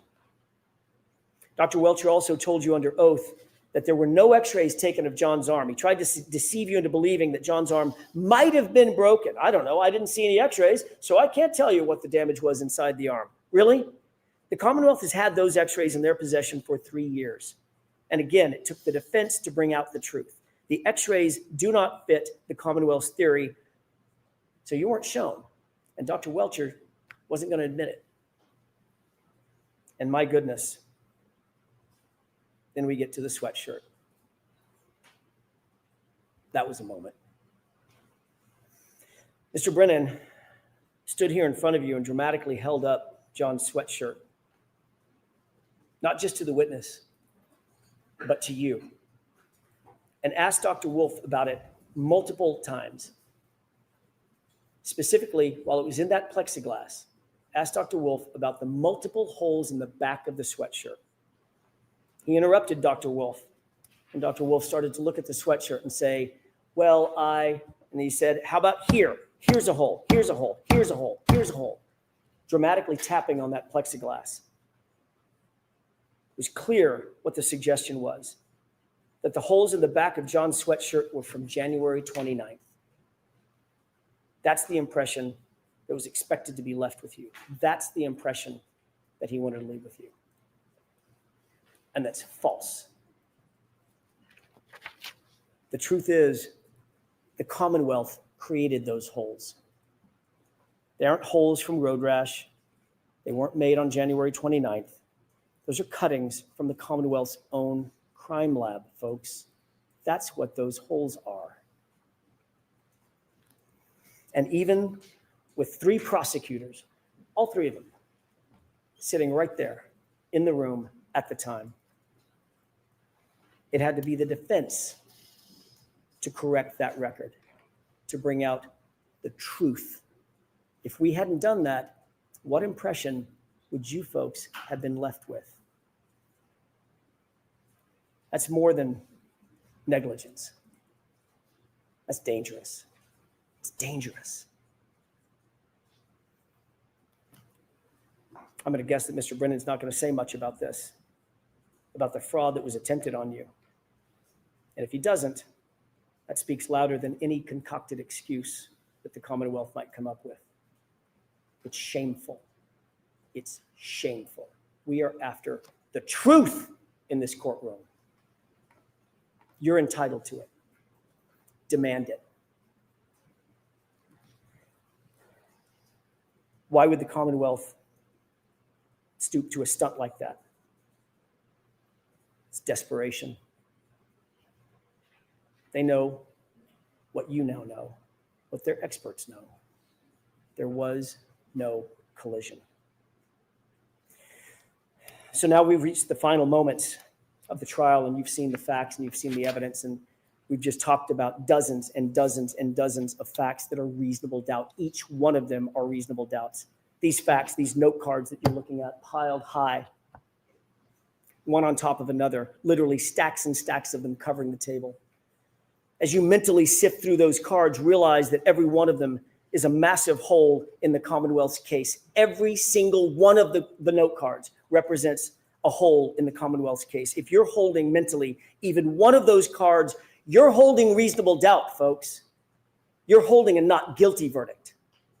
Your job is not to do their job, their burden entirely. It's theirs. They have to prove this case and their theory beyond all reasonable doubt and to a moral certainty. And not only do they not have a theory, they can't prove one that doesn't exist. All you need to know is that the Commonwealth failed. They failed to provide you with a truthful representation. They failed to prove the essence of their case, that John was even hit by a car to begin with. They failed to prove any intent on the part of Karen Reed because she has none. They failed to investigate the actual suspects in this case. They failed to present the lead investigator to you. They failed to justify the perjured testimony that you heard discussed in this case. They failed to hold accountable an officer who came in here and lied to you and claimed false memories so she could do the right thing to cover for a fellow cop or cops. They failed to maintain a fair and unbiased and honest investigation. They failed to present you with the truth. And this is what you get. An investigation that's riddled with errors and omissions and a rush to judgment and conflicted and corrupted from the start. Every part of it. That is the literal definition of reasonable doubt. How can they ask you to be morally certain based on this evidence? It's a tragedy. When the government fails so completely, so catastrophically, when there are dozens and dozens of points of reasonable doubt on the table, your duty, your oath is clear. Your sworn obligation under the law is to acquit Karen Reed, not just because you can, because you must. Justice demands it. Do not let the Commonwealth get away with this. Don't let them get away with this. Do not endorse and sanction an investigation that is broken and corrupted top to bottom. But just as importantly, do not let Michael Proctor get away with it. And make no mistake about it, folks. If you convict Karen Reed of anything, if you convict her of anything, science, the physics, the data, they lose. But tragically, Michael Proctor wins. Remember his texts. Something stinks. Yeah, but serious charges will be brought on the girl. She's fucked. Could you ever say to yourself, this is justice? The fact is there was no collision. A car did not kill John O'Keefe. So I ask you, let your voice be heard, not in whispers, but in truth. Let the community feel through your verdict that justice cannot be bent and that it will not be buried. find Karen Reed not guilty, not guilty, not guilty. Thank you. Woo! Woo! Wow! What the fuck? Thank you. Wow. No fucking way he steps up like AJ just did, people. Wow. Holy shit.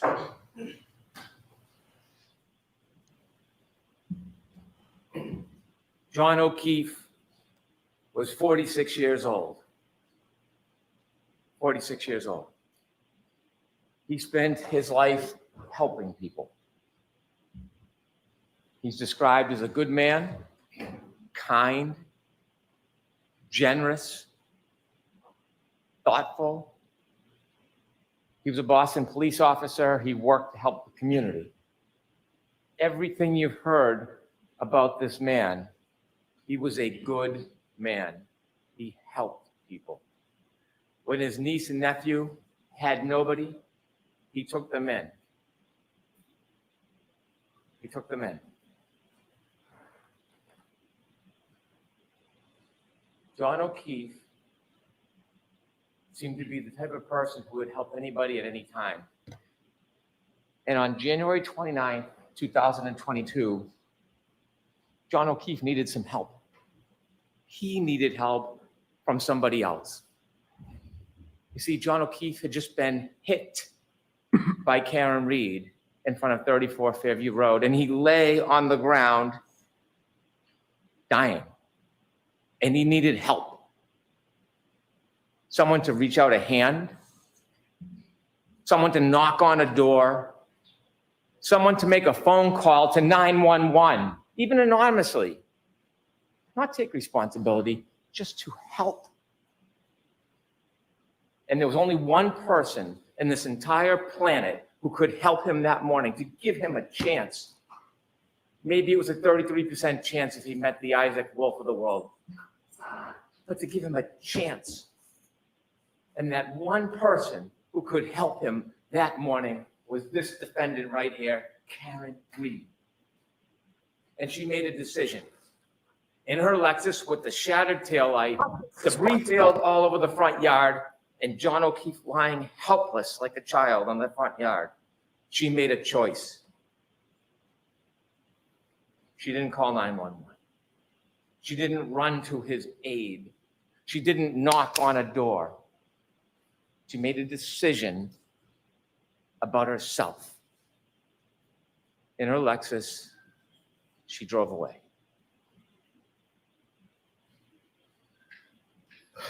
She was drunk. She hit him, and she left him to die. She was drunk. She hit him, and she left him to die. Before I go through and detail the evidence, let's talk a little bit about the evidence as a whole. She was drunk. She was drinking that night. She was drinking McCarthy's with John. She was drinking at the waterfall. Her blood was taken. The timeline in this case is beyond dispute. You can accuse, assault, characterize, malign, twist. The timeline doesn't change. It is data. Data is data. The black box, the forensics from the SD card, we know exactly step by step where they were. We know in that window, she hits him because he never moves again. His healthcare data, the temperature on the battery of the cell phone, the physical evidence, the debris field, the DNA, the hair. And then she left him to die. He had a basal skull fracture, counter coup. You heard all about it when the back of your head hits the ground and the brain comes forward. Dr. Wolf told us the reason why they have level 1 trauma centers around the country is because people can survive this injury if they get help. That's why they have this care. That's why they have these hospitals. But you gotta get help. You gotta get help. And if you don't, You develop symptoms, ecchymosis, raccoon eyes, your brain swells, and you die.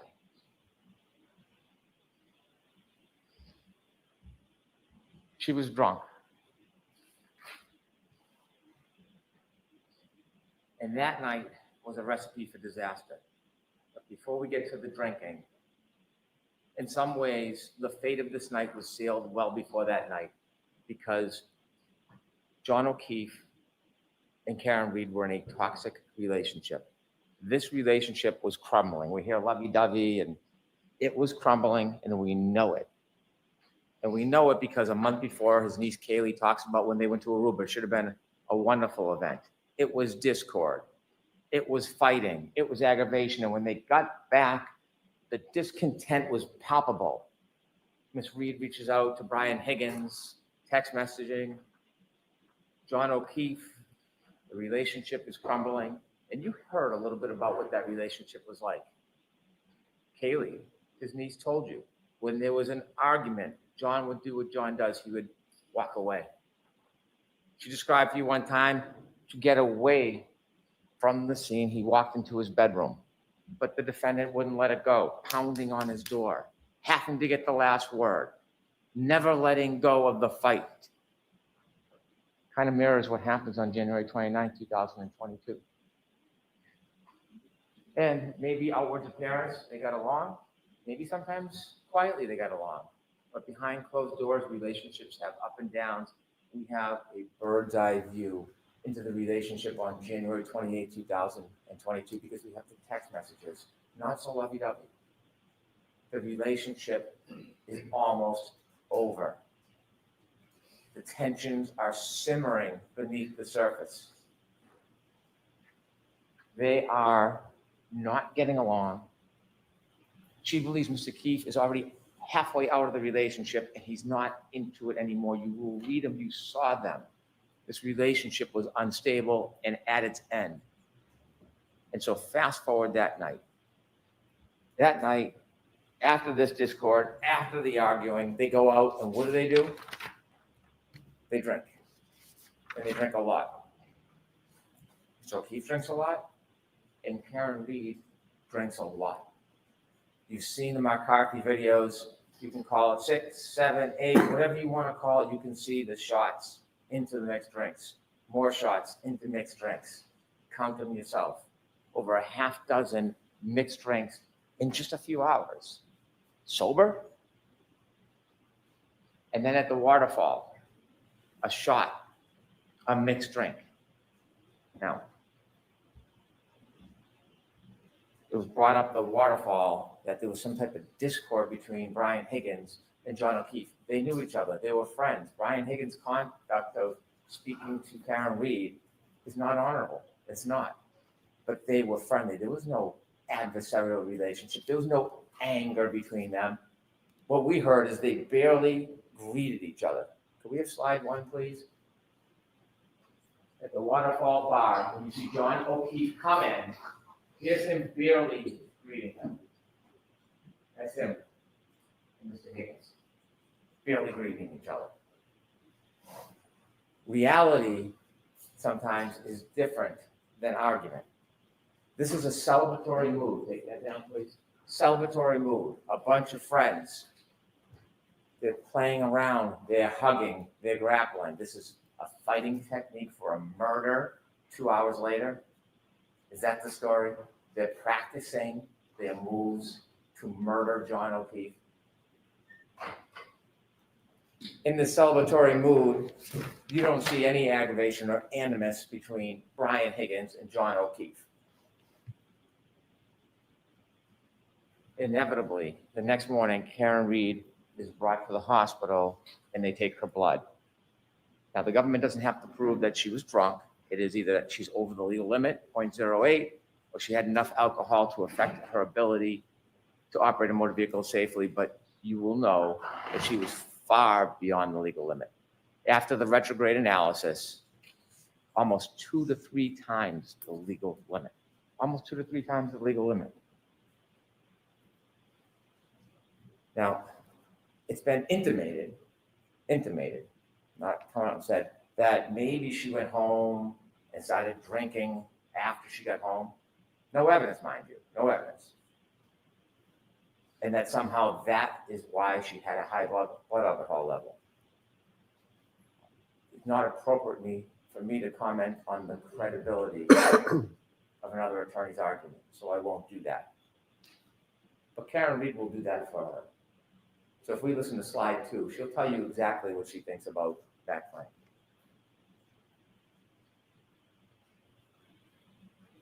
My alcohol intake's probably about 5 or 6 or 4.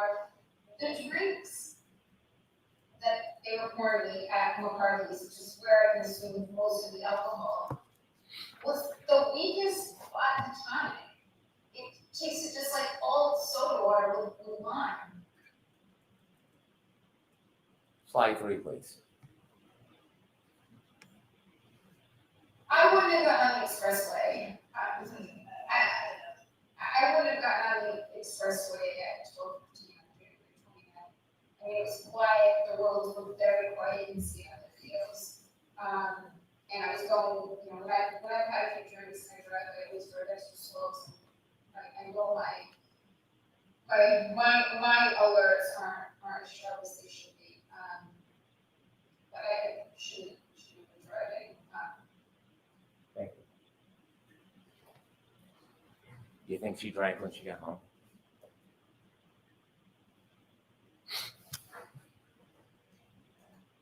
When they leave the Waterfall Bar at 12:12, you see a video, you have it in evidence, there's a still photo of John O'Keefe holding a glass. Not from the Albert's home. He didn't sneak into the house in the cupboards and grab a glass. From the waterfall, you see him with a glass, and in it is a straw. Take a look at that picture. And now from 12:12 on, we virtually have a historian in the data that tells us exactly where he went, exactly step by step where he went. And how do we have that?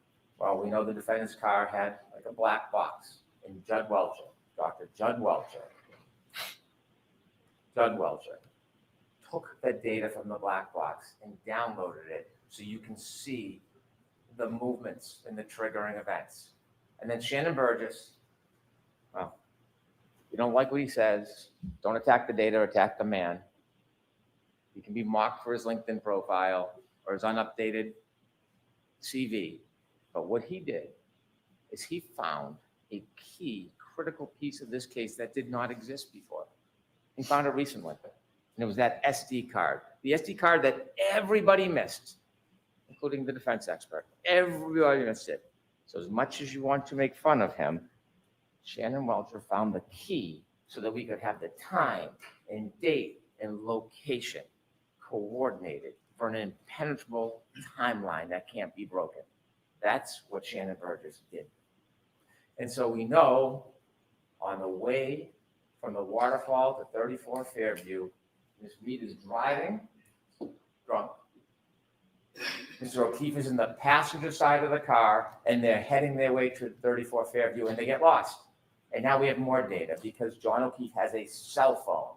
And I said it at the beginning, it is a historian. It doesn't suffer from bias, it doesn't suffer from prejudice, it doesn't suffer from memory loss. It has data on it. And he puts on Waze, high location data, as Ian Whiff would say. And it tells you second by second the speed, the location, the movement. That's what it does. And he has healthcare data on that phone. The healthcare data separately shows his movement. And that is critical. It is critical because it not only shows his movement, it shows when he does not move. That healthcare data is critical. And it's not subject to bias. It's not in dispute. There's no other contrary evidence. It is data. On the way to 34 Fairview, alcohol fuels tension. We know that. And we know from those text messages the tension in that relationship. And then there's a trigger. There is a trigger on the way because they're lost. And when John O'Keefe calls Jen McCabe for directions, Jen McCabe says something that triggers what's going to happen next. Could I have slide 4, please? Very close to the Alberts. In fact, when Jen was navigating John to the outlets when I was driving, she said it's near Ashley's house. Ashley and John had hooked up prior to John and I dating. And so as they travel to 34 Fairview, under the duress of this crumbling relationship, fueled by intoxication, we have triggers. Now, we know on their way there, we know from the data, where they went, how they moved. If we look at slide 5, Ian Whiffen showed you a guide. You could enlarge that a little, please. And it shows you with the healthcare data, it registers as flights climb, but it doesn't mean someone's climbing upstairs. What it means is there's an elevation, and he breaks down the data, the red, the green, if you could move down to this film. And then the bottom left, that's 34 Fairview. You can see second by second the circles of their route, even the 3-point turn on Cedar Crest. That's what you see. At that point, they've left the bar. Remember, the battery temperature was 82 degrees. They're now in a car. It's now 77 degrees. Think about how accurate the battery temperature is, that it reflects the difference between being in a bar and being in a car. They take a 3-point turn at Cedar Crest. And because of Shannon Burgess and because of Judd Welcher, we have the data, and it's a triggering event. Remember, if there's an acceleration past 30%, it registers data on the car, and that's exactly what happens. Is a 3-point turn, and it all lines up with the cell phone after you synchronize the times. It's that simple. It's nothing complicated. There's nothing tricky. There's nothing devious about it. It's data. They do the 3-point turn, and you can match the cell phone clock with the Lexus clock, and when you do, you can reconcile the difference. There's been a lot of talk, a lot of argument, a lot of fights. Shannon Burgess says 21 to 29 seconds. Mr. Disorder comes in. Unfortunately, he wasn't able to actually do anything. He wasn't given the invitation to test the data. He just looked at the report and made criticisms like a Monday morning quarterback. But even he, looking at the data, says, well, it's 3 seconds off or 2 seconds. Same window, same time. We can have all the arguments we want. They're there, they're together. The data matches up perfectly. And so they make their way down to 34 Fairview Road. They don't stop. They don't stop at the driveway. They don't stop. And John O'Keefe gets out of the car. They go to the flagpole, and we know for 2 reasons. One, the data. And secondly, Mr. Nagel and Ms. Mason at Cedar Crest, at that intersection before it goes down to the right, they meet. They let Karen Reed go first. They fall behind in the truck. Now, at this point, Mr. O'Keefe has about 8 more minutes before the beginning of the end of his life. And he's in that car. He's in that car for most of it. Because Ms. Mason and Mr. Nagel don't see anybody get out of the truck. Nobody crosses the lawn. Nobody goes to a garage. Not just because they didn't see it. They didn't. Not because they didn't see it. Because the healthcare data on the phone shows that John O'Keefe is not moving. The car is stopped at the flagpole. The healthcare data stops. The battery stays at 77 degrees. The data is the data. You can't change it as much as you want to. It's data. And they sit at that flagpole for minutes. It's 12, 24, 33 when they get there. They're there past 12:30. Remember, Ms. Mason and Ms. Nagel said they're there about 5 minutes, and then they go. It's not exact, but about 5 minutes, they said. So there's about 2 minutes left for John O'Keefe. And what are they doing in those 2 minutes? What are the last 2 minutes of his life that he can remember that would be open to him? They're arguing. They're arguing. They're arguing. And we know they're arguing because Ms. Reed tells us through first responder Becker. She was sad. Remember, he sees her in the back of the ambulance and he's trying to calm her down. She was sad because her last moments were arguing. They're in an argument. That's why they're not going in the house.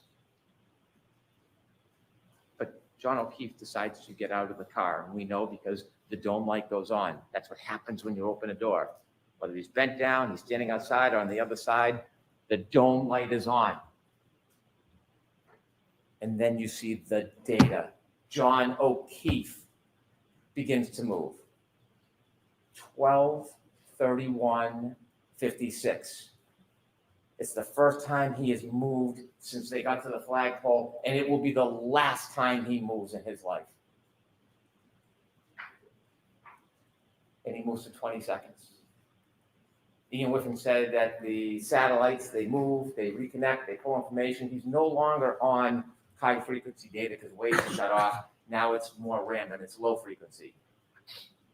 We would never suggest, and Mr. Whiffen did not claim, based on location data alone, at that point, you can tell exactly what John O'Keefe is. What he said is it was readings all night. The bullet is always near the flagpole. That doesn't mean he was always near the flagpole. He could have moved. He could have moved in the circles and come back. Location data is consistent with him never leaving the flagpole, but that in itself is not enough. But there's more. There is more. There is the healthcare data. There is the temperature of the cell phone battery. And so he moves to 20 seconds. It turns west. It does not say he walks to the house. That's not what the data says. It doesn't say that he goes straight line and he walks over to the door. In fact, could he even get to the door in 75 feet? Could he get there? Because when the investigator for the defense testified, he measures from the driveway. He never stopped at the driveway. He never measures from the flagpole. He never measures from the flagpole to the garage door. So this fantasy that somehow he walked in the garage, even though there's no evidence, there's no witness, there's no data. 20 seconds of his life, and he moves. And healthcare data registers his steps. It could be pacing, it could be a straight line, it could be shaking the phone. We don't know. We don't know. We don't know everything. We don't know every little detail and every little second. We don't have to. That's not doubt. That's not reasonable doubt. We know for that 20 seconds he's moving. And in that 20-second window, when he moves, he has his phone and he looks down, 12:32:09, he sees a text message from his friend, John McCabe. And he looks at the text message and he closes it.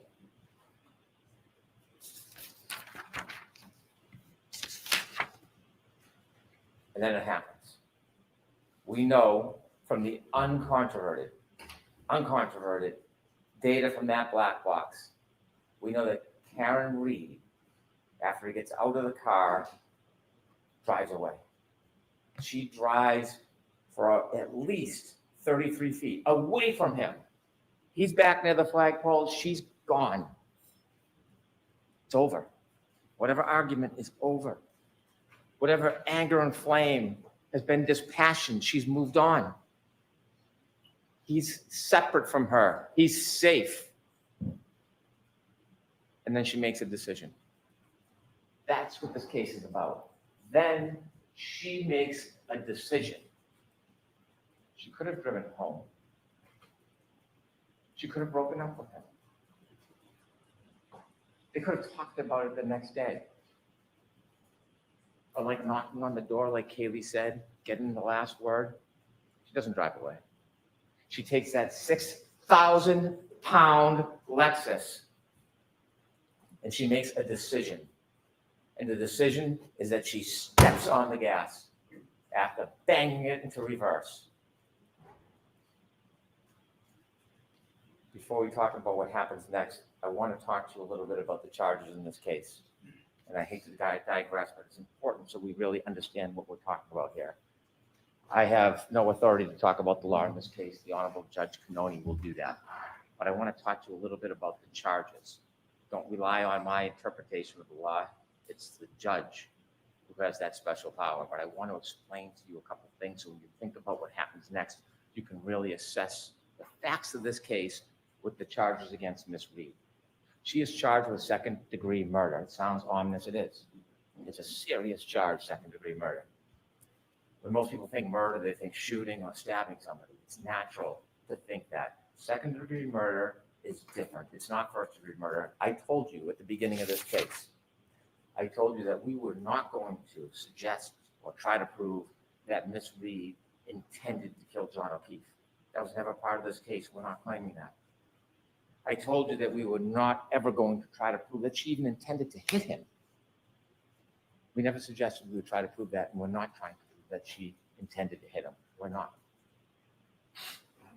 What we are obligated to prove, and what we have proven from the evidence in this case of second-degree murder, is that she intended an act, and that is putting the car into reverse and heading back towards John O'Keefe. She intended that act. The question then becomes, did her conduct create a clear, plain, strong likelihood of death? Late at night, dark, beginning to snow, under the influence of alcohol, knowing where she stopped and left him after an argument, heading back in reverse to the exact spot or right near where she left him at over 24 miles per hour, accelerating at over 75%. You need to ask yourself, are you convinced if somebody does that, does that create a plain and strong likelihood of death? And if there's no doubt in your mind that she intended to hit that accelerator in reverse, and that conduct will create a clear and plain likelihood of death, then she is guilty of that crime. Whatever the label is, she would be guilty of that crime. Now think about this. Let me give you an analogy. If somebody, maybe a teenager, someone young, impulsive, is on a bridge and they see cars going by and they have a boulder and they want to throw the boulder off, they're not looking to hurt anybody. They're not meaning to kill anybody, but they throw the boulder off the bridge because they want to see the car break, the thrill. And when they throw that boulder off the bridge and it comes down and lands on the car, and there's somebody, passenger, anybody in that car, and it then goes through the roof and kills the person in the car, did they intend to kill that person? No, they were trying to have a thrill throwing it off. Did they have the malice to want that person dead? No, they didn't. But that would be an example of second-degree murder. When you take a boulder and throw it off a bridge, there's a plain and strong likelihood of death.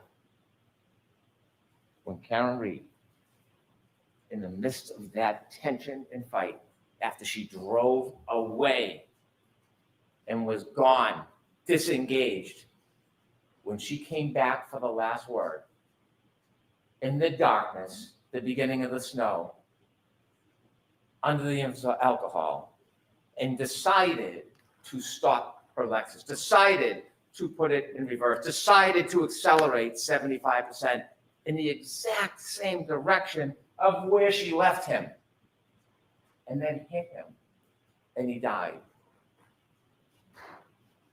I suggest to you that is second-degree murder. The other charge, operating under the influence of alcohol, manslaughter. It's different. It's a totally different and separate charge. Was she under the influence of alcohol? And then secondly, did she operate her Lexus wantonly and recklessly in a way that would very likely result in serious injury? When you're under the influence of alcohol and you drive a 6,000-pound Lexus in the heat of the moment at the direction of where somebody is, whether you intend to hit them or not, I submit to you that is wanton, it is reckless. And any reasonable person would think it's very likely that serious injury would result. It's not a matter of intending to kill. It's not a matter of intending to hit. It is the conduct of the operation and the risk that is created. And so those two charges are two of the three. The three is leaving the scene, knowingly causing death. And we'll get to that. So now, sadly, we need to get back to 34 Fairview Road where we left. We know from the tech stream data that she drove 33 feet at least, because it only picks up a 10-second window. And when it starts to pick up the data, we know she's driving at a speed. So it's more than 33 feet. We just don't know. And then when she comes back, she covers the 33 feet and 50 more. 80 feet. 80 feet. Over 80 feet. Now, nobody has ever suggested, even Dr. Welcher, when she collided with them. This data doesn't tell you collision. It's a 6,000-pound Lexus. It's a 216-pound man. It's not going to show a blip. It could have been in that 10-second window. It could have been 2 seconds after. It could have been 4 seconds after. But it's in that pocket of time, and we know it. We know it because when you reconcile the data with the phone, that 20 seconds is in the same window of that 10-second window coming back. So even if it's a couple seconds later, 4 seconds later, whatever Mr. DeSorbo wants, he stops moving. John O'Keefe stops moving forever. Forever. Have slide 6, please. You'll get to see this more closely, and you can probably see it where you're sitting, but there's important data. Data doesn't lie. And you will see acceleration, 75%. You will see speed, 24 miles per hour backwards. You will see distance, over 80 feet. That's what you're going to see in this data on that night. Anger, although not necessary in any of these charges, anger can be inferred for somebody to come back that hard, that fast, that reckless, that obvious, likely to create a plain and strong likelihood of death. That data tells a story that can't be changed, can't be attacked. ARCA, they did some crash test dummies. You know what else they do? Text stream data. There's nothing about that data that is uncertain. Nothing. Take that down, please. When Miss Reed hits John O'Keefe, collides with John O'Keefe, we don't know if he went in the air a foot. We don't know if it was how much of a clip it was. We don't know if he stumbled back, but we know there's a collision. There's no doubt there's a collision because her taillight's all over the yard. It's all over the yard.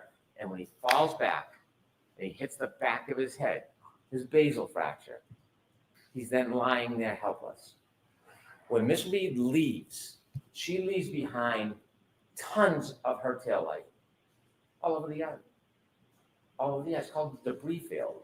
And you've seen videos. You can't replicate the exact contact. You can't because you need where the person was hit, how fast the person was going, but you know what happened because when you look at the debris field, when a light is broken, it's no different than what was on the front yard.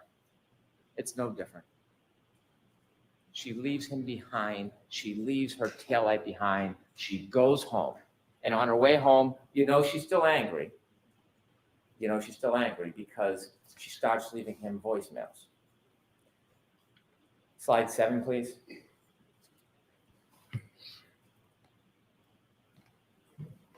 Healthcare starts at 12:31:56.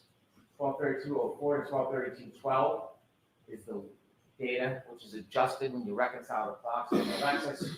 12:32:09 is when Mr. O'Keefe closes his phone after looking at Jen McCabe's text. 12:32:16 is his last steps. Mr. DeSorbo says that red range should move a little bit, 2 or 3 seconds. They can move it 4 seconds, 5 seconds. It doesn't matter. It's all in the same window. It doesn't change. We could have slide 10, please.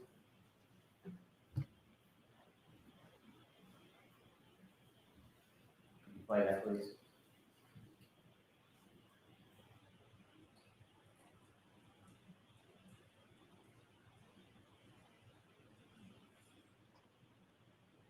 Thank you. Each one of those pegs represents 10 feet. You can't place that car where it was in front of Fairview. You just can't. The data doesn't tell you that, but that tells you the movements of that car. Now, as John O'Keefe sadly lays on the ground, abandoned, you're going to have to ask yourself a question for charge number 3, leaving scene, knowing somebody was injured and then died. You're going to have to ask yourself, is there evidence that Miss Reed knew that she had hit him? Don't need to prove it for murder 2. Don't need to prove it for OUI manslaughter. But for the 3rd charge, Commonwealth has to prove beyond a reasonable doubt she knew she hit him. We weren't there, but there was an eyewitness. There was a guide. And that eyewitness tells us that she knew. And that eyewitness is Karen Reed herself. She tells you that she knew. We have slide 8, please. Could I have hit him? Did I hit him? How could that have been? I mean, I don't know what that could have been. It was howling wind. I had YouTube blasting on the stereo. And I thought, did he somehow try to flag me down, which was the reaction I was hoping to garner as I slowly pulled away from the house?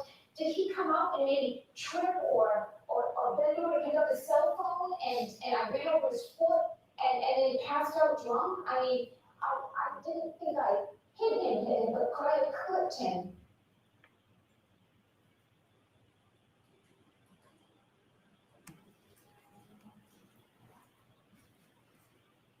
When she left Fairview and left John behind, she didn't think he was mortally wounded. But she knew she'd hit him. She knew she'd hit him.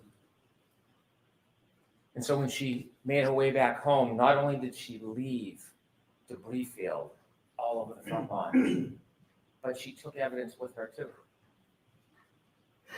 Hair, DNA on the taillight, and she drove back to John's house. And she started calling on the way back, 12:33, just a minute and a half later. And then her messages show her anger. You see, this was John's fault. This was John's fault. And her phone calls tell you about the tone and the destruction of that relationship. 53 phone calls that night. 53 phone calls. Not one to 911. Not one to Jen McCabe, please go outside and try to help. Not one to a hospital. Not one to anybody but him. 53 calls. Slide 12, please.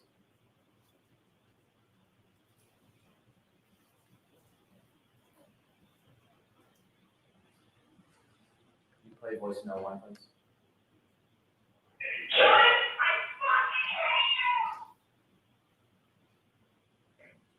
The calls keep coming.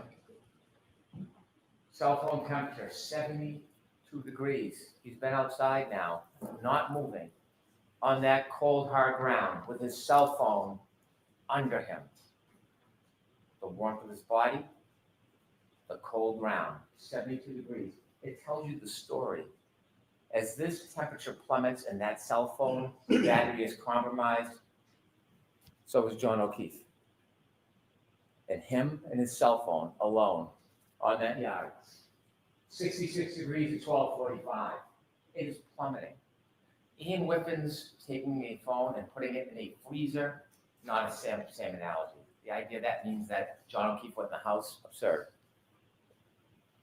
66 turns to 61, it's 12:53.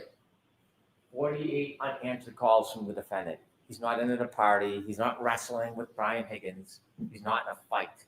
If he's in a fight, his cell phone would be moving. There would be healthcare data. There'd be steps. If he got into the house in 20 seconds and his cell phone is found under his body the next day, then how would he get back outside? There would be more steps because his phone is working. The data is the data. There's nothing wrong with it. It's registering everything. The temperature, the movement. He doesn't go in any house. He can't go in any house. His phone never moves again. Voicemail number 2, please. Listen to this. John, I'm the only fucking kid. Nobody knows what the fuck you are, you fucking pervert. Did you hear that? Nobody knows where you are. It is 12:59. John O'Keefe has been on that lawn for about 27 minutes. She hasn't called anybody else, hasn't spoken, has no information. Nobody's called her. You'll see her phone records. And she says, nobody knows where you are?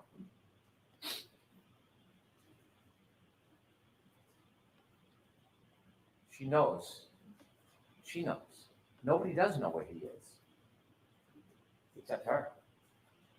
except her.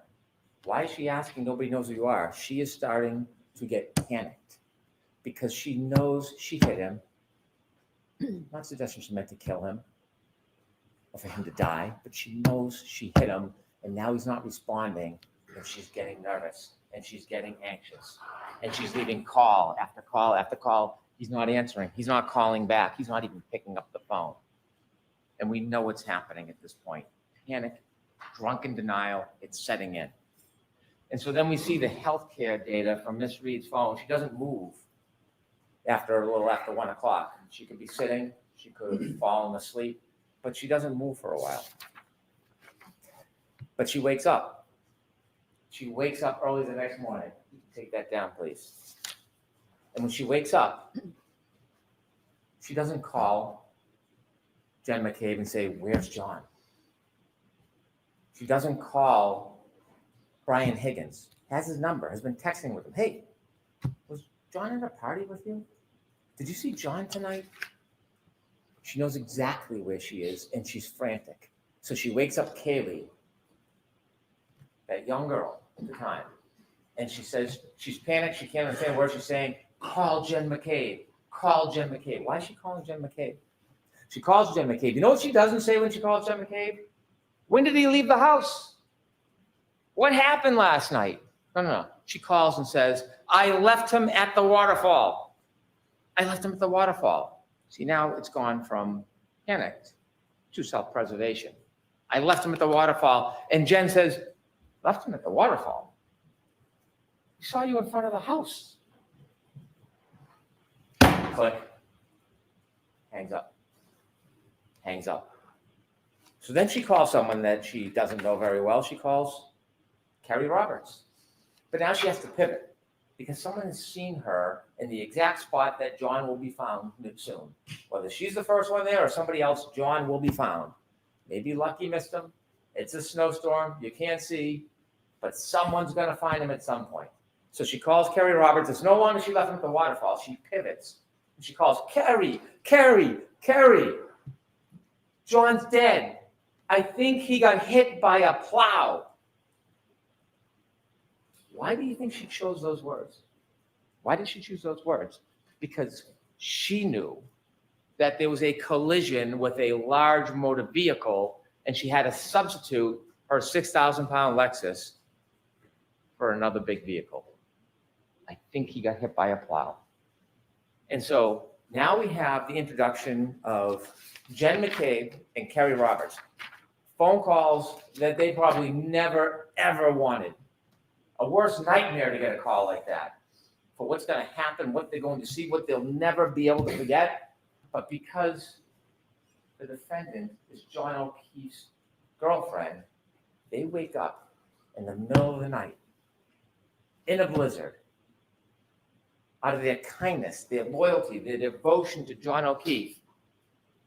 And when she calls them and tells them that she wants them to come out, this soccer mom was a perfectly normal life, gets drawn into this whole farce, and she answers that call.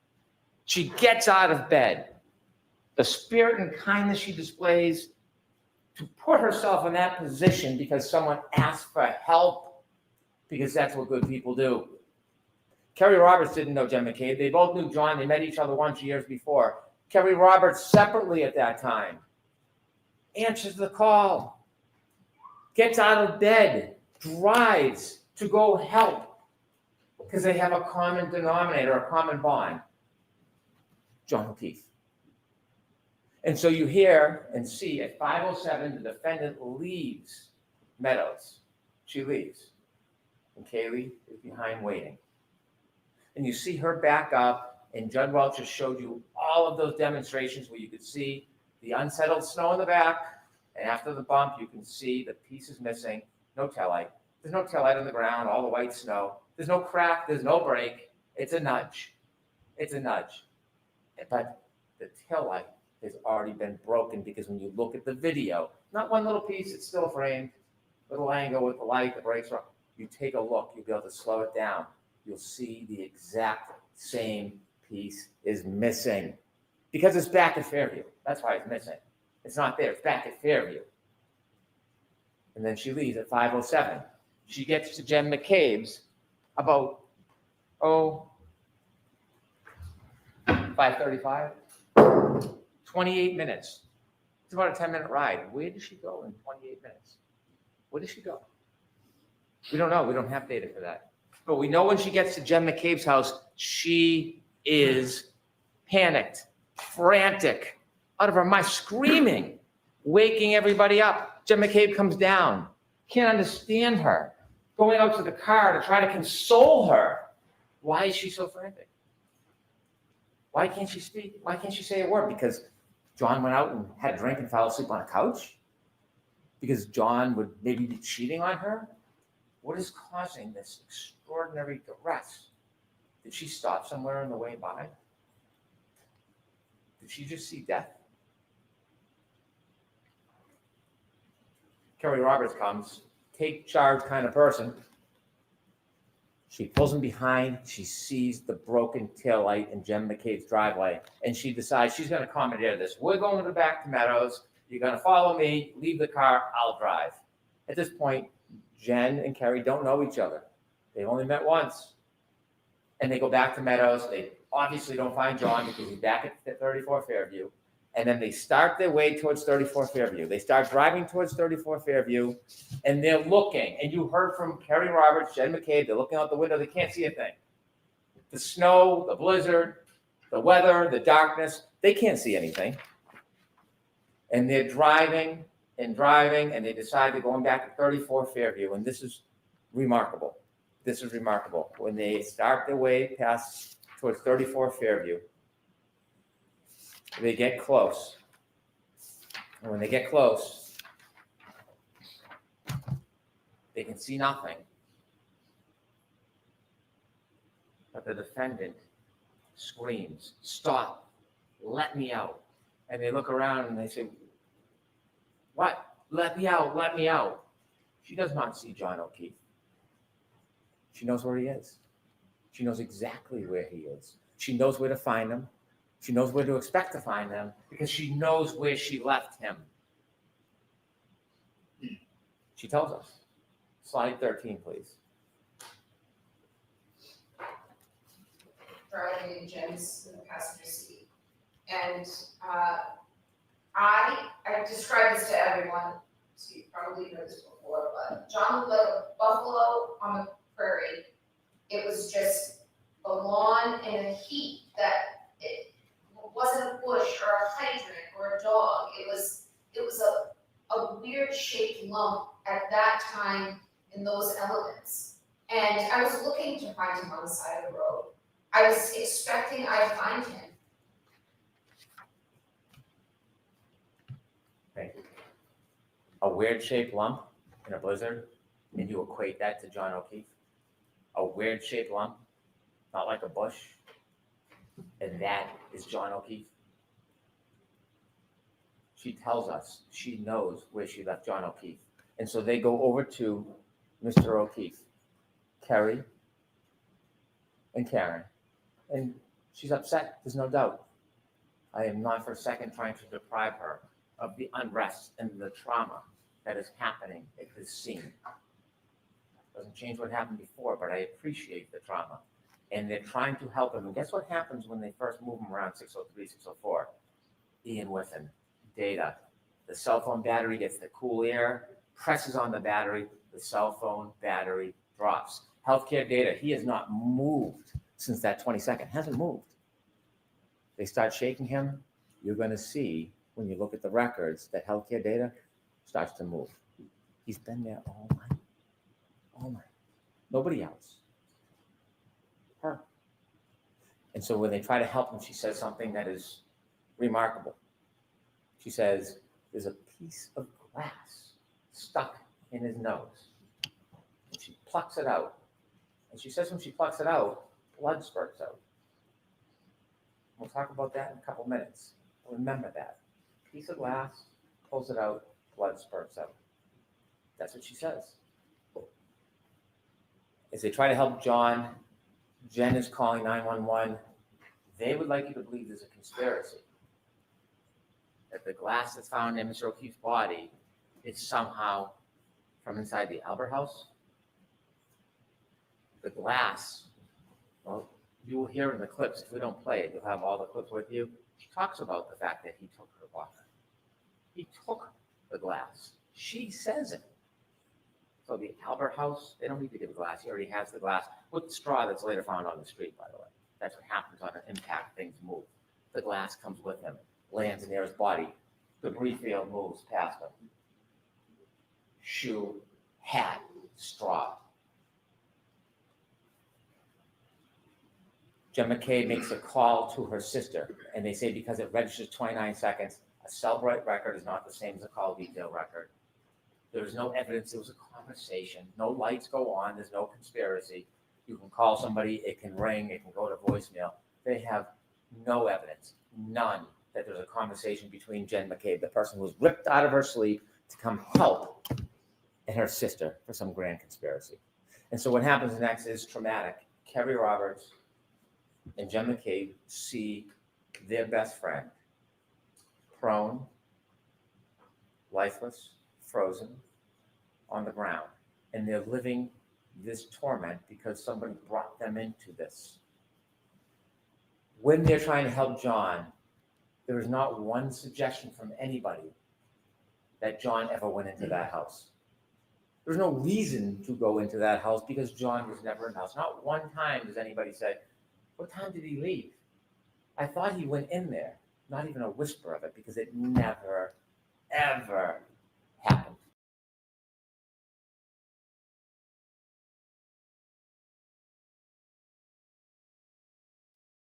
I don't know what happened because it never happened.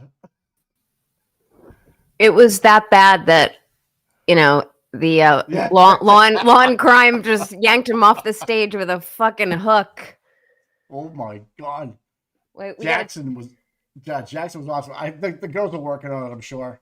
Yeah, They're I'm on also gonna look at other channels, see if it's yeah. Let's see. Yeah, the news station just pull it down really quick. Yeah, they were like, No, they showed a video, but yeah, it's still up on other channels. it's still up on other channels. Hold up. Yep. Shelby's on it. Okay. I know. Thank God it didn't happen to Jackson. That's all I have to care about. How you doing? I'm doing great. How are you? All right. I was just mesmerized with Alan Jackson, like compared to last year to this year. Like it was almost, I don't want to say night and day, but it was, from what I can remember, it was pretty much so much better than last year. I mean, couldn't hold a candle to it this year. I mean, that was perfect. It was pretty good. It was pretty good. You've seen a lot in your career. I mean, how does that rank with you in terms of simulations on a murder trial? Like, I mean, I'm not saying you're involved with all the murder trials, but you've seen some great closes in your time, I'm sure. Yeah, that whoever wrote that, and I'm sure it was collaborative, really put their heart and soul into it. So, I mean, it was perfect. He hammered reasonable doubt. He hammered there was no collision. He hammered he broke it into the right segments to just tell the right story. He didn't heavily rely on third-party culprit. He was able to get in the fact that Brennan misled them with regard to the holes in the hoodie, which I actually didn't know if the judge was going to let him do that. Just this kind of under theme of the Commonwealth is trying to perpetrate a fraud upon you. And without saying it, because attorneys are not supposed to say it, he basically said, send a message. You know, you deserve better. You want better. And he was also able to include the price, you know, what was paid for Aperture, which is really great. You know, it was, I can't think of a way that it would have been any better. And you juxtapose it against Brennan's closing. Yeah, just the tone and the whole cadence of it. Alan was just polished. Mr. Jackson was just polished. Yeah. And then if you're, you know, in listening to Brennan, And I'm assuming. You just muted yourself. Okay. Sorry, and I'm assuming your team is working on getting the stream back up, but it doesn't matter, folks, because Brennan isn't citing to any hard facts. All he's saying is it's the data, and Alan and the team, in my opinion, properly got in front of that. Well, I'm glitching. They properly got in front of that in their closing, because you can't just simply rely upon saying it's the data. Alan was able to say, like, look, here's the timestamp. This is what their own experts say. They haven't produced one single expert who's done this or that. Like, it was great. I can't think of a way. You're smiling over there. You like can't get the smile off your face. You're like, oh my god. I can't. Yeah, I can't. This is like I'm really proud. I'm proud of what her team was able to put together. And you know, I don't think there's going to be a verdict today. I've been saying it on when I've been guesting around. I get around, Mike, in case you didn't know that. But What did I hit him? Did I hit him? I think After I hit saw him, it. that All was right, sorry. earlier. Now she's recognizing what she did. I hit him. And these people are making it up. Anybody that says anything adverse or inconsistent or inconvenient is a liar or a perjurer or in on a conspiracy. Or is it that these good people who went there for a total stranger to do their duty to help happen to remember that she admitted what she had done? I know that doesn't reconcile with the boogeyman Proctor and the bad government. I know it doesn't reconcile with no DNA on this piece of that piece. I know it doesn't reconcile with everybody setting up the girl. I know that doesn't reconcile. But the reality is you have independent core people who hear her say, I hit him. I hit him. And the attempt is to portray everybody as a liar. But you don't have to rely just on these good people, although you should. You should. You don't have to, because we have a guide, and it's Karen Reed. Slide 17.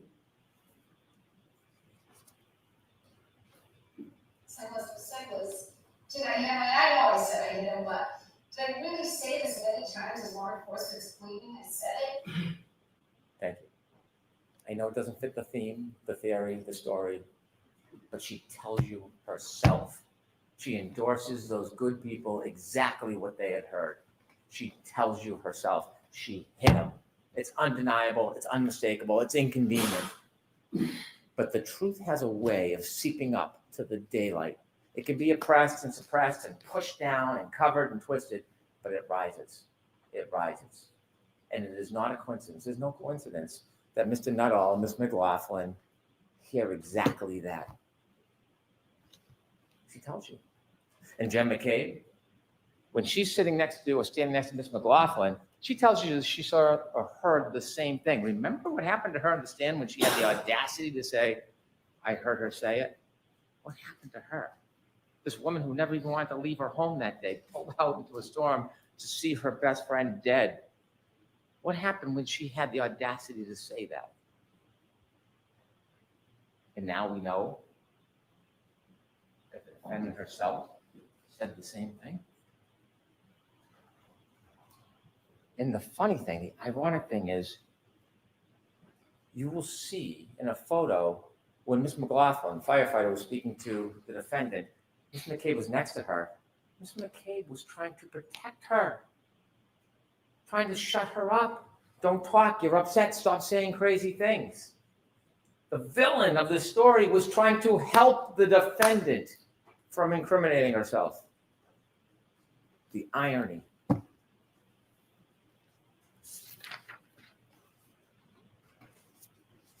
we have slide 9, please?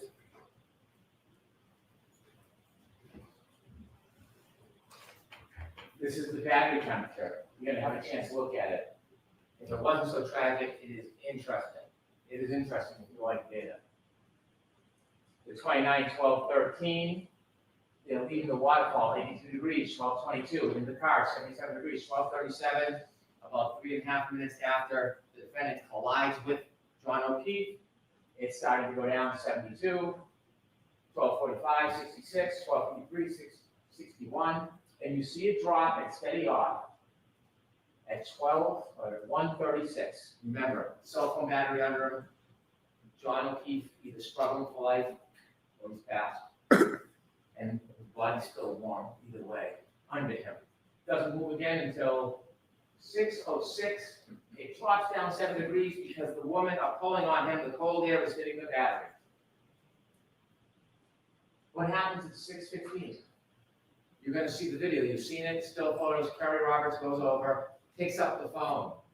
Not only does she pick up the phone, she puts it in her pocket, and then 20 minutes later, the next reading, the temperature rises. That's not convenient. That's not a coincidence. That's fact. That's data. And then the phone is passed, put in a warm environment, and it raises up. 6:15. How can someone conspire to pick up a phone on the side of the yard that was under Mr. O'Keefe's body at 6:15 and know the battery temperature was then going to rise? Not only did the battery temperature rise, when you look at the healthcare data, at 6:15 when she picks up the phone, you know what happens to the healthcare data, right? It starts to move. It's data. It's data. So, while they're going through this duress, the defendant asked Jen McCabe for yet another favor.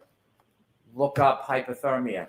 Find out how long it takes for someone to die in the cold. And there's Miss McCabe in her winter jacket, soccer mom, trying to help. She has MS. Her hands aren't working. She's trying to type in what's happening during that time. It's a frantic scene. She tells you that. The defendant then wants to run back to the ambulance, so she goes with her, never finishes or completes the input. And then she tries it again. At 6:23, at 6:24. That's what this woman did that night, that morning. Not only for her friend, for her. For her. That's what she did. And what happens to her after? Because the timestamp, when you open the timestamp, it's at the time it's open, and she's in bed at 2:27 looking up Hockomock Sports because she is so interested in the kids' sports, and that timestamp stays open. And she goes to that tab the next morning when she puts in how long to die in cold. And that is being portrayed that she's in a conspiracy. She gets vilified as a murderer, a soccer mom who came to help. It took Ian Whipple, that works, that she's not deleting anything. Jessica Hyde told you it's automatic deletions over time. You usually can't delete that information. That's not a click and swipe like the good Dr. Wolf from Arca knows how to do. This can't be erased. But they still hold on to this. As they argue to you and all the injustices that have been done, they tell you, they want you to believe, or take a flyer on the fact that she looked up how long to die in the cold at 2:27.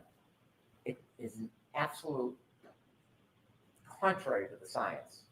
There's no basis to support it, but they stand here in front of you. Why? Because every time they say something like that, you look the other way. Don't look at her. Look the other way. 2:27, look the other way. Don't look at what she did. Former Trooper Proctor, look the other way. Don't look at her. Every time they make those, oh, she got the glass from inside the Alberts, maybe in the basement. Look the other way. Don't look the other way. Look at the facts. Look at the data. And it all leads to one person. There's no grand conspiracy. It leads to one person, the defendant. And it's not just the data and facts. It's her herself. Let's talk about Mr. Proctor. You were invoked with this emotion early in the opening that this is a cancer. That's a tough word. Try to evoke that primal reaction, disgust. I'm not saying you shouldn't be disgusted by the text messages. You should. They're not defensible. I don't stand here and defend impropriety. I don't. But that doesn't change the physical evidence, the scientific evidence, and the data. He was terminated. He paid a penalty. He was held responsible for what he did. He should have been. He should have been. But that doesn't give a free pass. That doesn't change the facts. It doesn't change the physical evidence. It doesn't change the science. It's unfortunate. It's distasteful. It's dishonorable. Member Trooper McKennick was asked, was the investigation with honor and integrity? And he said it was. Was Trooper Proctor's effort honor and integrity? And he said it was integrity. But he never said honor. That's a man of honor. Military service, dedicated to his country, highest level of clearances to the President of the United States, now a state trooper. He would not say that Trooper Proctor was honorable. Because he wasn't. He wasn't, but that does not change. It doesn't create a conspiracy, doesn't invent a dog. It doesn't make somebody in a house something they're not. It just doesn't. When you read those text messages, they're hard to look at. It's unfair. It's unfair. And if there's a penalty more than being fired, well, maybe that penalty would be deserved. But it has nothing to do with the justice in this case. It just doesn't. There's not one piece of evidence, not one, that we can look at and say, this was tampered with. This was planted. This was distorted. Remember when we introduced the taillights at the beginning? I didn't introduce three of the taillights, but then the defense did, so I put them in. Those were taillights that were only found by Trooper Proctor. I did not put that evidence in. Understanding those text messages and appreciating the disdain one might have for his comments. Not that there was any evidence of tampering, not that there was any evidence that it was not true, but I didn't put that evidence before you because we didn't need Trooper Proctor in this case. We don't need Trooper Proctor to prove this case beyond a reasonable doubt. That's why I didn't introduce that evidence to you. Now, there's been a lot of talk about planting of taillight. We know the taillight wasn't planted because Trooper McKennick and Mr. Proctor did not go down to Dighton to see Miss Reed until later in the afternoon. We know from the 507 video, we've seen that. We know the taillight was already missing when she's leaving the driveway. When the good Canton police detectives went to do a wellness check to care for those young children, and they went to the house, inadvertently, they didn't even know it, the dash cam captured the back of the car. The taillight packed with snow is missing. It's already gone. It can't be planted. At this point, Trooper Proctor's still in his pajamas. He's not even on the case. He's not even on the scene. He hasn't been near the car. And then the Dighton videos themselves, when you close it, you can take it at an angle and it moves, but if you get the right angle, you can see it's missing. It's gone. Can we have slide 18, please?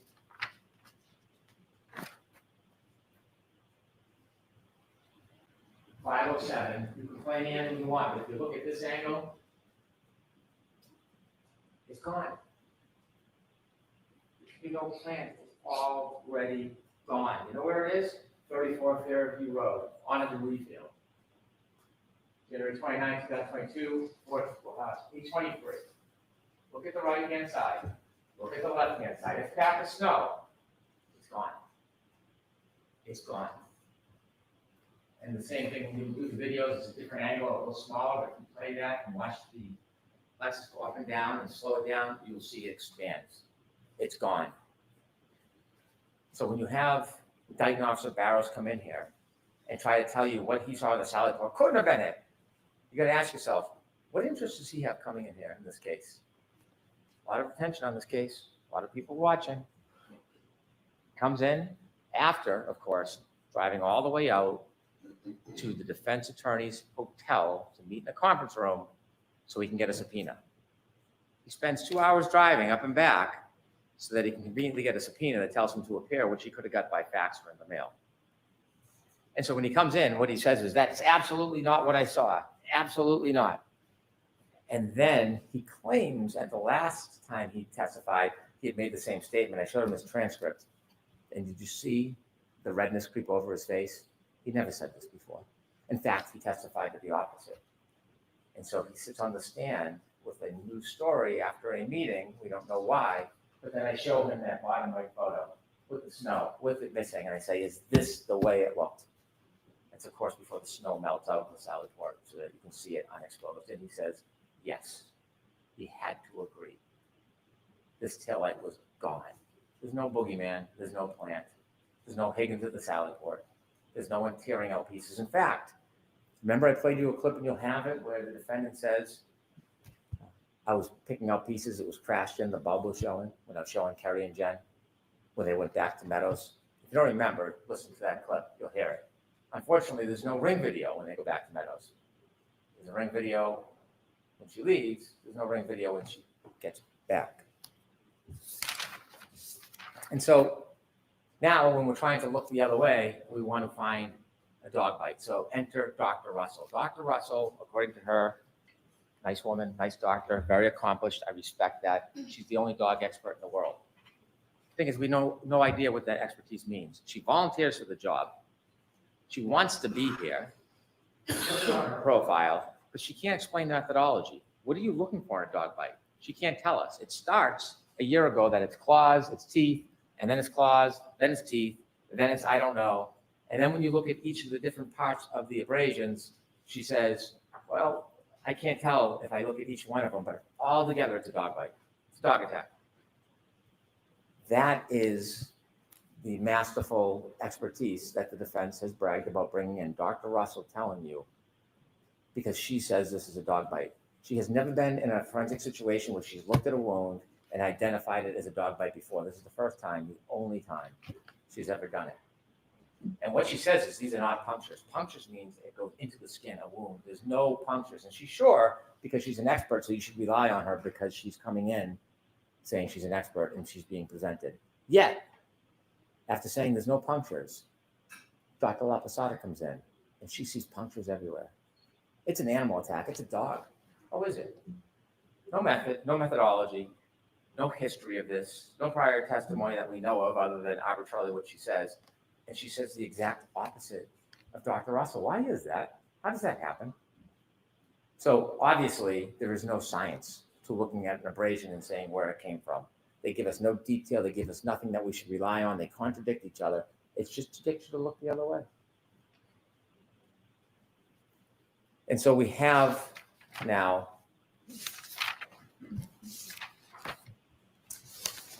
the issue of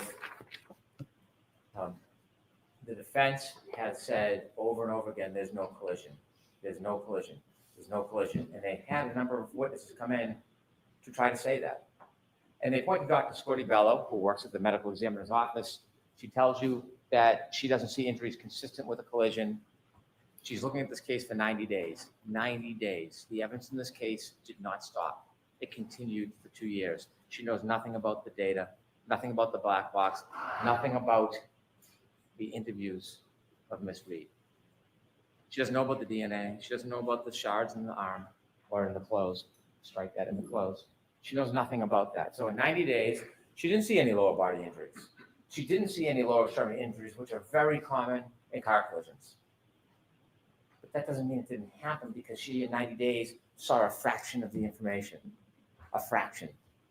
And we know now, argument back and forth for days about lower body injuries, the suggestion is a car accident can affect everybody differently depending on the angle, the scope, the speed. Some people can get plowed over by a car and have no injuries. Some people can get touched lightly and have more injuries. And there was the debate about no lower body injuries.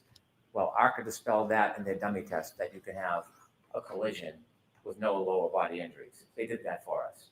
Thank you. And so the idea that at the time in 90 days that she doesn't have enough information to say consistent with a car accident doesn't mean there was no car accident.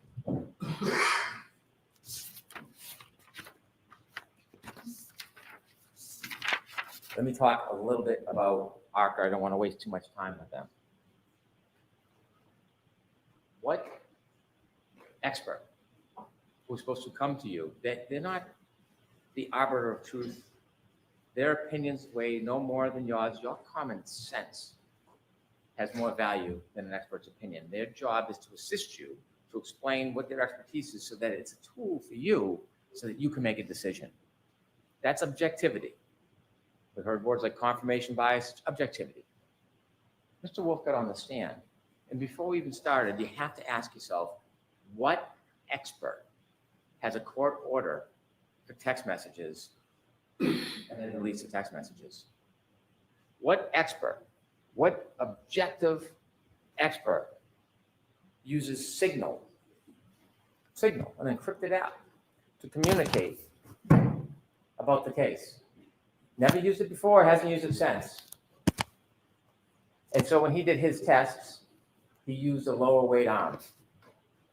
Wasn't trying to bash him, wasn't trying to insult him, tried to get him just to recognize that a 9.38 pound arm is less weight than John O'Keefe's metric, which would be 11.8. That's all. And because it's a lighter arm, it takes more speed to create the same damage. I don't know science, I don't know math very well, but that's basic. It's basic. And he fought me over and over again. Did he seem objective that he was trying to help you? Because Dr. Renshaw came in the next day and said, well, you have to adjust for that. That's all I asked him for an hour about adjusting, just like Judge Welcher adjusted. Do you adjust it?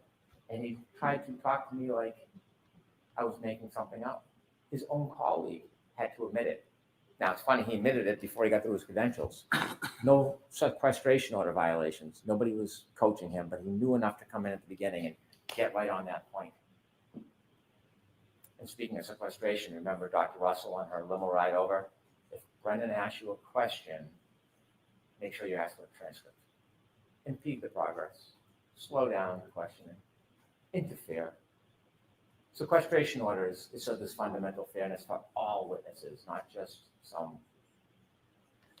And so what happens with Dr. Renshaw, we don't know, but we do know he comes in here and he tells you that he was not getting information that was helping him the last time he testified. He insisted. I asked him 5 times, was he getting information that would help him in his testimony? Not from the defense, from his former employer. He said, no, no, no. And at the end of the examination, he reads his transcript and it's yes, yes, yes.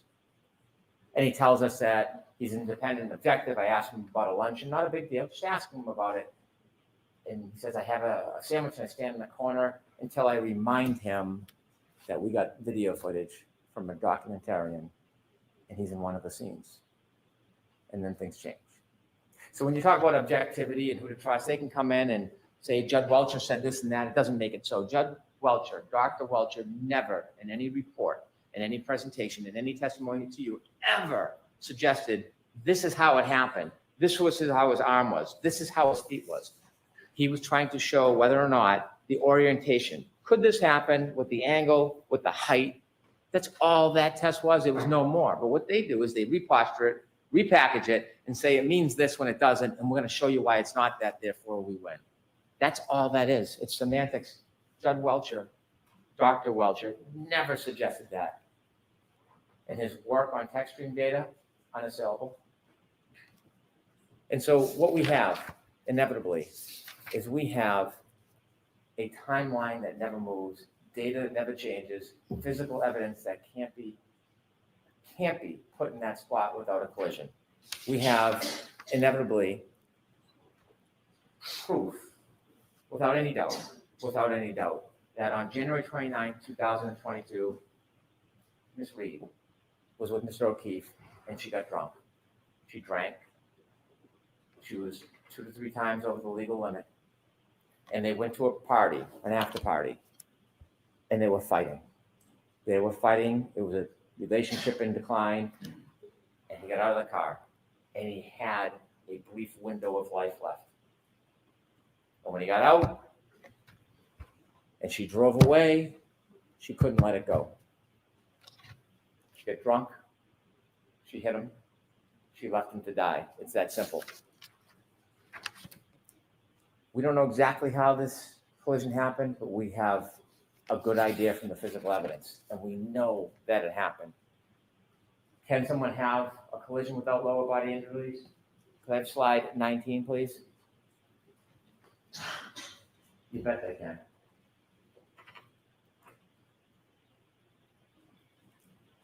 We don't know if this is the body position. We don't know if this is the exact speed, but what it tells us,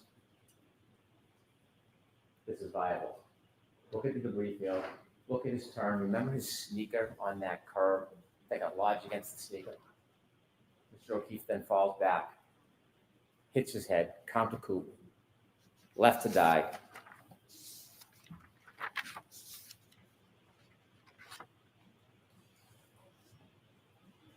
Thank you. Could I have slide 22, please?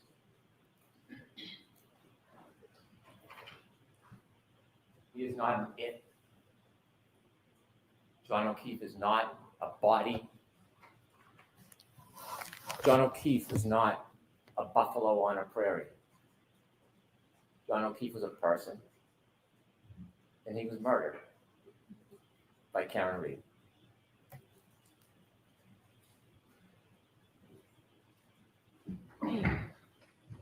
Take that, thank you. All right, jurors, the next up is my instructions to you on the law. I'm not gonna do that right now, you've been sitting for a long time, so I do have to tell you, even though you've just heard the closing argument, you cannot discuss this case even with each other, all right? So we'll send you back for lunch, it's going to be a shorter lunch.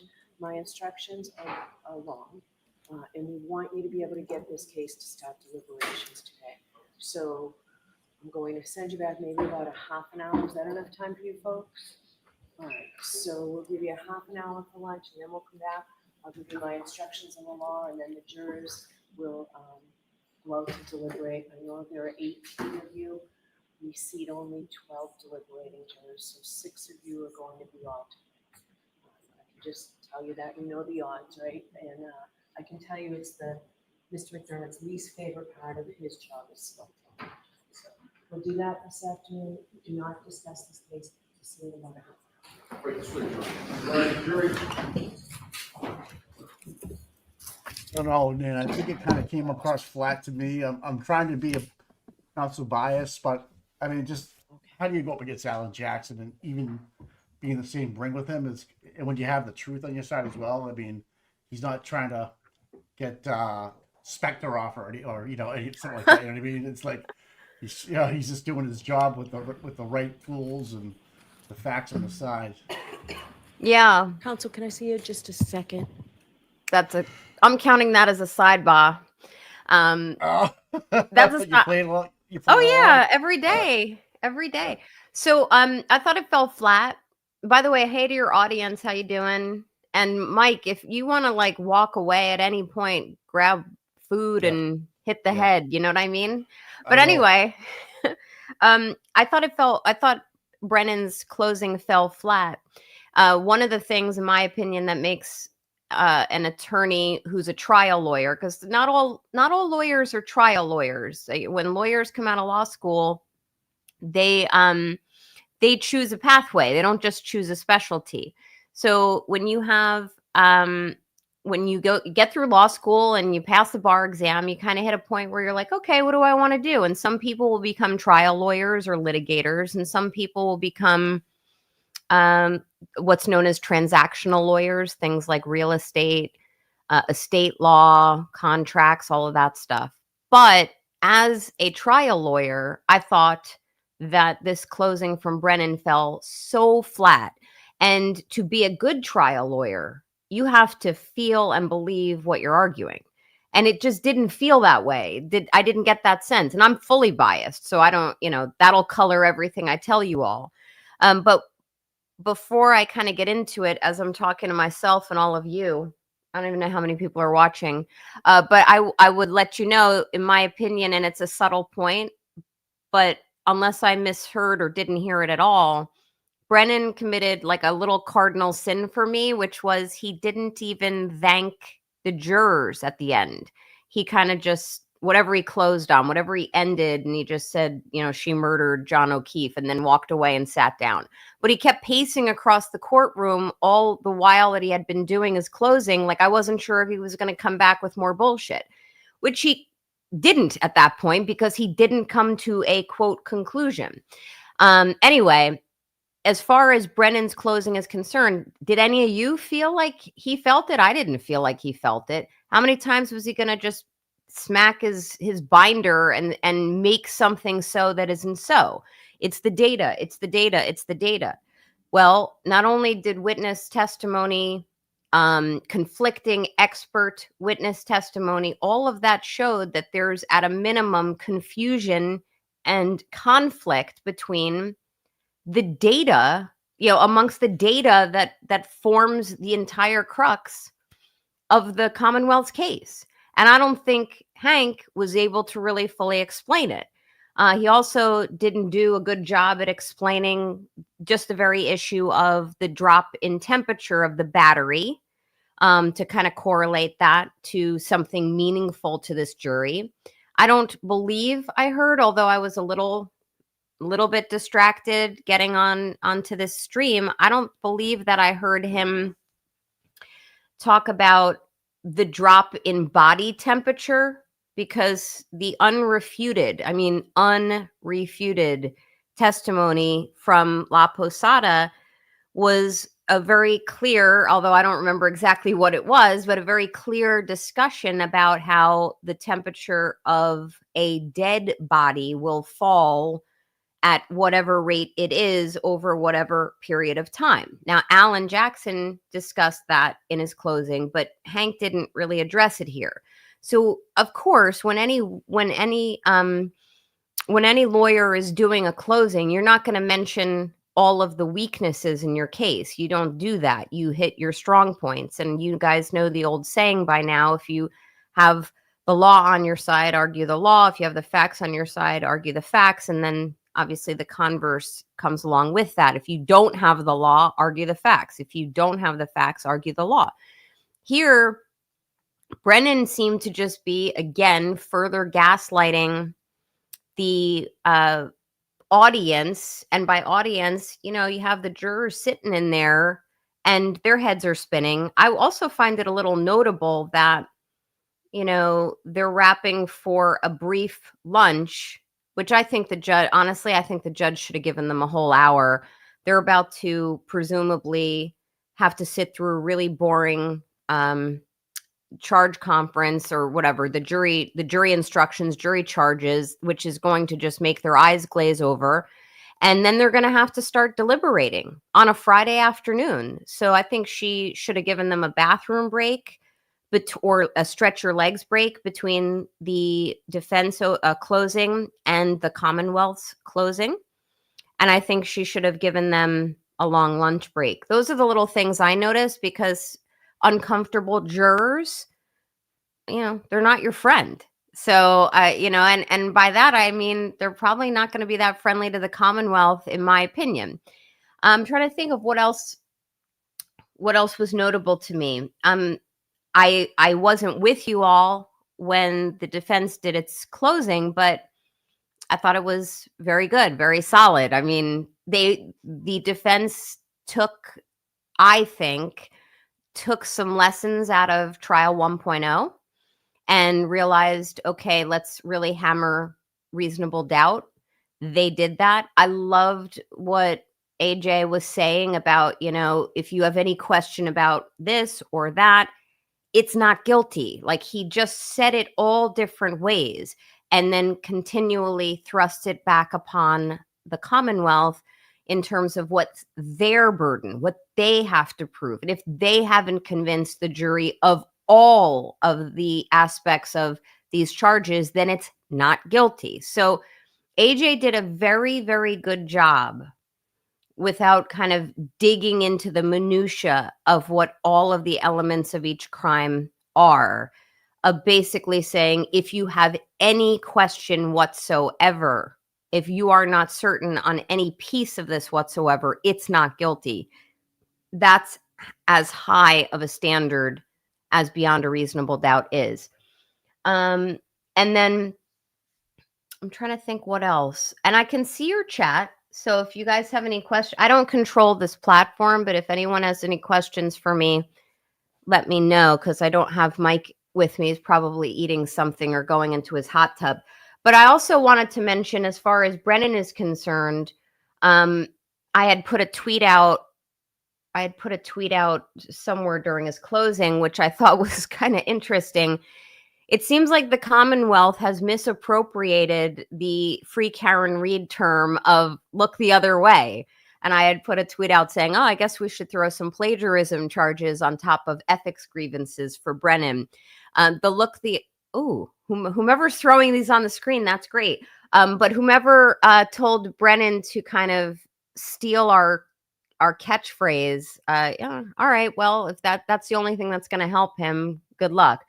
Nan, can the jurors start discussing the case with each other now that closing arguments are done? No, they cannot, because, and just as the judge just mentioned to them, they still have to, after lunch, they have to go through the jury instructions and all of the elements of the crimes. So it's at that point, and then once I think they all hear, what is it? The alternates haven't been selected yet, if I recall. That's different in each jurisdiction. Sometimes they don't let the alternates hear the closings, but most do.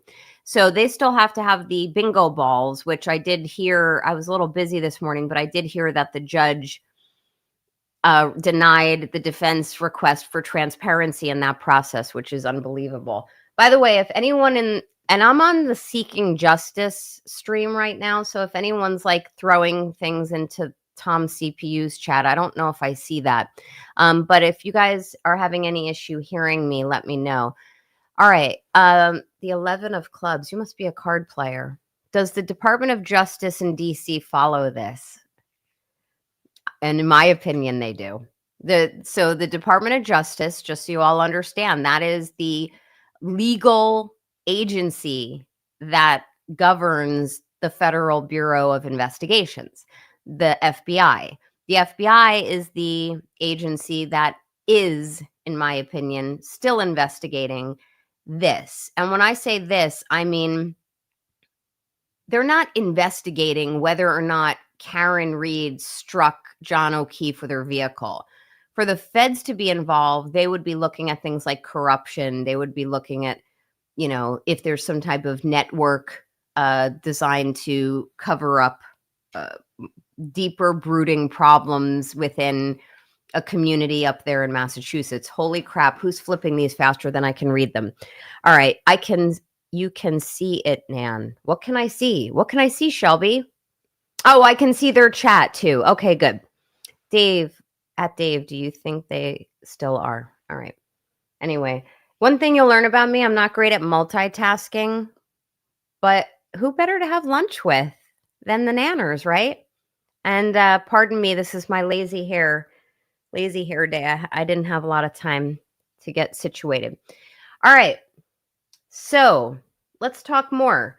So what will happen then after they eat, which they should have been given that hour, then the judge is going to go through really boring instructions with them, talking to them about the burden of proof and the elements of the crimes. What am I? Oh shit, Tori, we're done. Hold on. By the way, that 30-minute lunch break, they just ate into it. So it's not like the attorneys are going to get 30 minutes now. They'll be lucky if they can, you know, throw a sandwich down their gullet and get back up into the courtroom. And I can tell you from doing trial work for over 20 years, it's always hard to eat, to find time. Hold on. I don't know if you guys can. I actually have no idea who's running the stream from backstage, but if you can mute that. I don't know if you guys can mute that. Otherwise, I'm hearing like really bad porn music buzzing in my ear.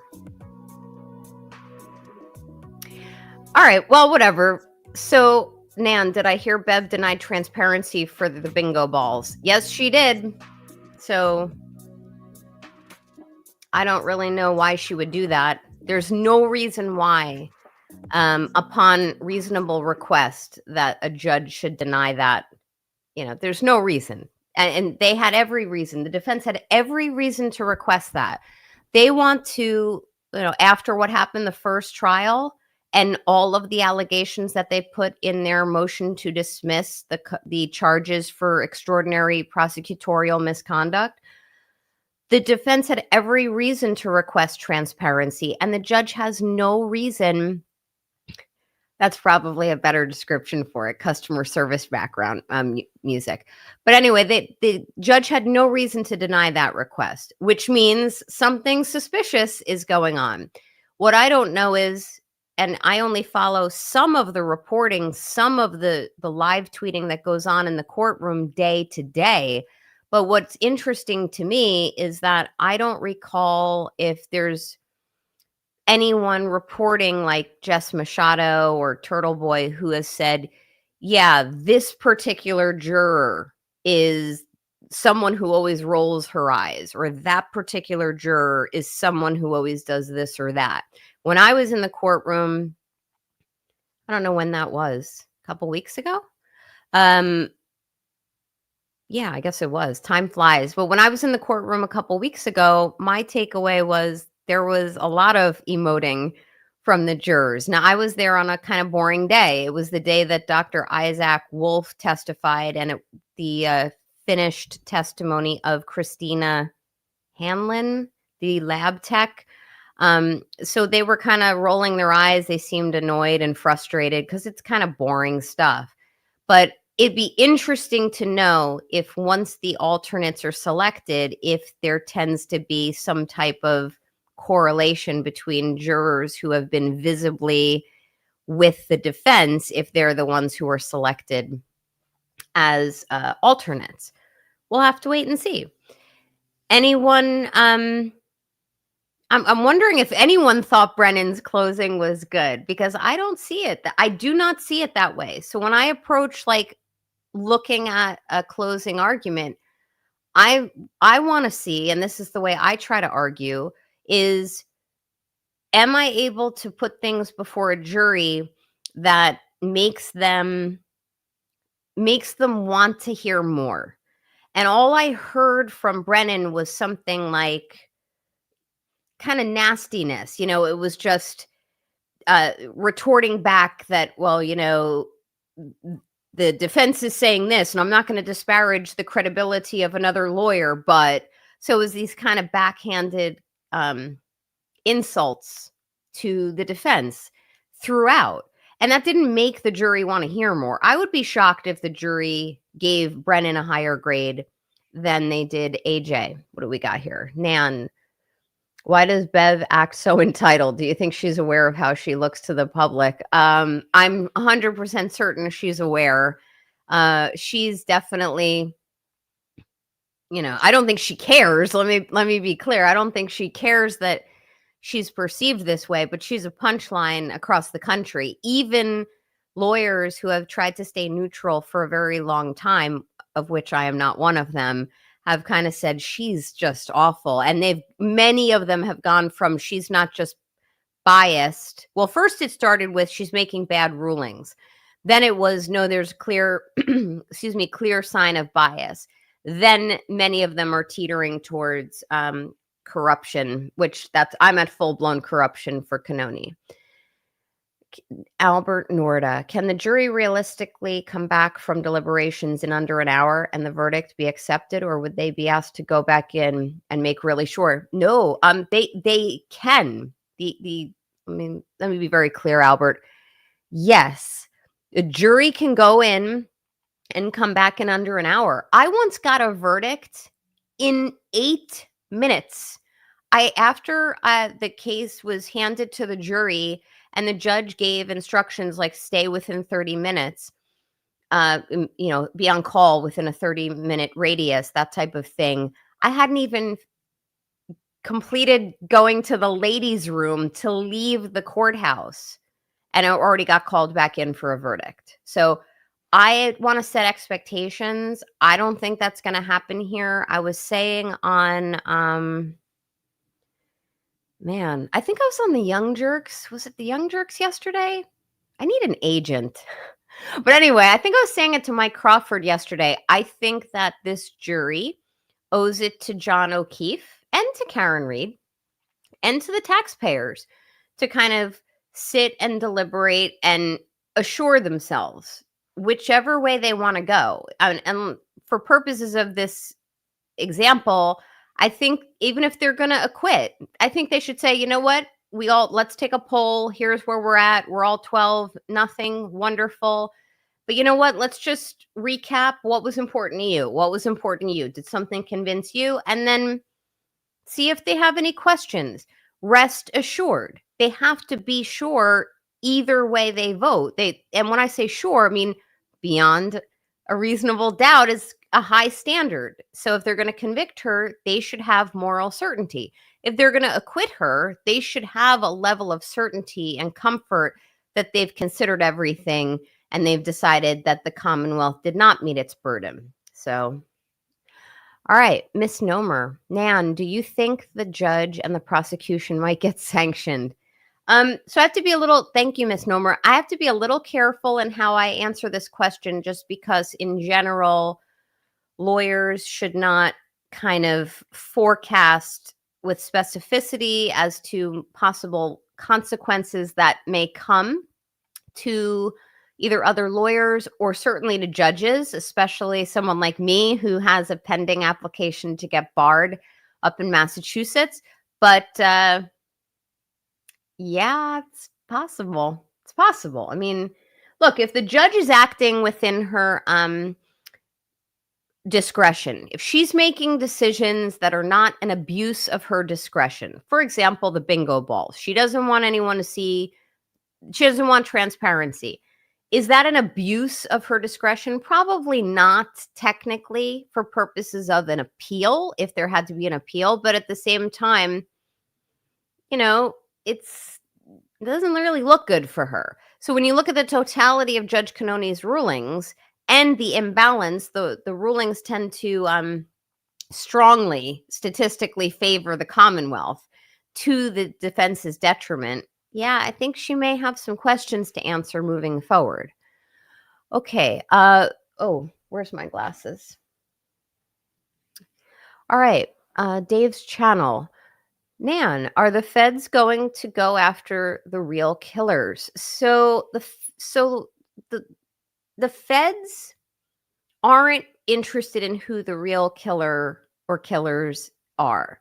The feds are really only looking at, hey, were things done by the book up here? Was there a cover up?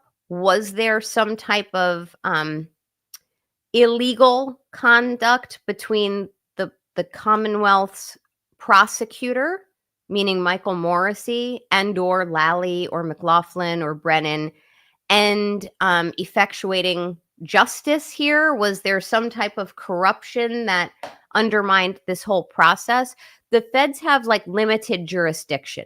I also believe that the feds are considering any relationship that the investigation in the Karen Reed case or the investigators, police, state police, Canton police, prosecutor may have to other pending cases up here. So if they have relationship to the Sandra Birchmore case, if they have a relationship to any other pending matter, like, for example, Enrique Delgado Garcia, which, I mean, there's a Massachusetts State Police piece to that. That's where the feds will look into. Hey, Mike, did you jam a sandwich down your throat or what? No, I went in the water. Oh, man, I need that. I hope you didn't rush it. I turned this into the Nan Gallagher show. No, I was in there for like, what, 15 minutes, just chilling out. And then I go. That's so great. I enjoyed doing this by myself, but I enjoyed doing it with you. I'm taking a back seat. Just go ahead, keep going. All right, let's keep going, guys. You know what's Sandra Birchmore, right? You hear the I news? do. Yeah. Is that crazy? I don't want to go backwards, but yeah, that's. Oh, I don't mind. That really fucked me up last night when I read that story on the Boston Globe about how she or he, it's not Matthew Fowler's baby, according to the DNA, and he's an identical twin. The other Falwell, it can't be his if they're identical, right? Because the DNA would match. Yep. Are they identical twins or were they fraternal twins? Good question. I think they're fraternal, but Okay. and I don't know the science of that. Yeah. I should Google that. But Who's the father? Good question. who's the daddy? But you know, it's interesting. Karma. What's interesting about that is, and I know you know this, I think you even said this earlier because I was trying to listen to you even before I came on. It wouldn't matter to if someone put in your chat looks like they're fraternal twins. And honestly, if someone in your chat knows, like, I don't know, that somebody should Google, do fraternal twins have identical DNA? I don't think they do. And I don't know how that matters for paternity. Yeah, he still murdered Sandra Birchmore, right? Regardless of anything that happens, but to the point of, if that's the reason why, right, of the baby, wow, wouldn't that just be? I mean, wow, it would be. And honestly, like, I am the type of I'm the type of person, thanks, please, pass the pepper. Like, I'm the type of person who, I'm a big believer in karma. And I hope, because I believe, I've made up my mind, and I shouldn't, but I've made up my mind that Farwell did it. Even though he has a presumption of innocence, I get it. I heard enough in my mind that would impede me, amongst other reasons, from being a juror, because I can't be unbiased. But with that said, I believe in karma, and I hope that Matthew Farwell, knowing now, whenever he found out, but knowing now that he was not the father of that baby, but yet in my mind, having killed her, like, I hope he's just suffering additionally because of that. Like, oh shit, I killed this woman, and it wasn't even my baby. Like, it's, I could turn this into a really profane lunch hour, but I won't, because I have a lot of choice words for him. But it's interesting. I have a feeling it's not his brother, though, who's the father. That's all I'm going to say. Yeah. I kind of agree with that. His brother's not a lawyer. His brother is not a lawyer? Is a lawyer. Oh, his brother. Wait, isn't it? Yeah, his brother got a law degree. Yeah. Oh. Interesting. Okay, yeah. I did not know that. Yeah, so he left the force, pursued a law degree, and got it. And I don't know where he practices, but I don't know. What's the brother's name? Do we know? Anybody shout it out? Oh, well, Matthew and... Oh, gosh, you're killing me here. That's okay. I'm going to look him up. Someone's probably got it in the chat. But so, I have a feeling if that news hit the Boston Globe, then there may be other news as to paternity in the extremely near future. Yeah. Okay. William. There you go. William. Let's check this guy out. William Farwell.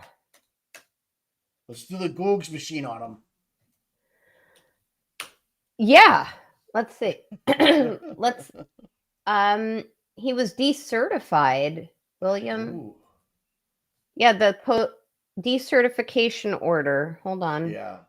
What is this? People could be telling me that really doesn't mean it. I'm like, okay, they put it out there. Oh no, there's significance to that. I'm going to ask, what's his name? Todd McGee. He'll be on Bryant LTL's show on Monday night. We do that every Monday night. I'm going to ask him, but I know there's significance to that. I don't know if it has to do with his pension eligibility or. I heard it involves your credibility has been diminished in terms of perjury or something on the job you did or whatever happened. Right. If you're called to testify, that can be brought up against you. Because I watched this documentary about a woman police officer in the Cape that was on the post commission, and she had to retire. She was like a sergeant. Yeah, she was in P-Town. And she had to retire because she was no good to the courts, allegedly. So I don't know. Yeah. And then people tell me that doesn't mean anything. It has no value to anything anymore. But so I don't know.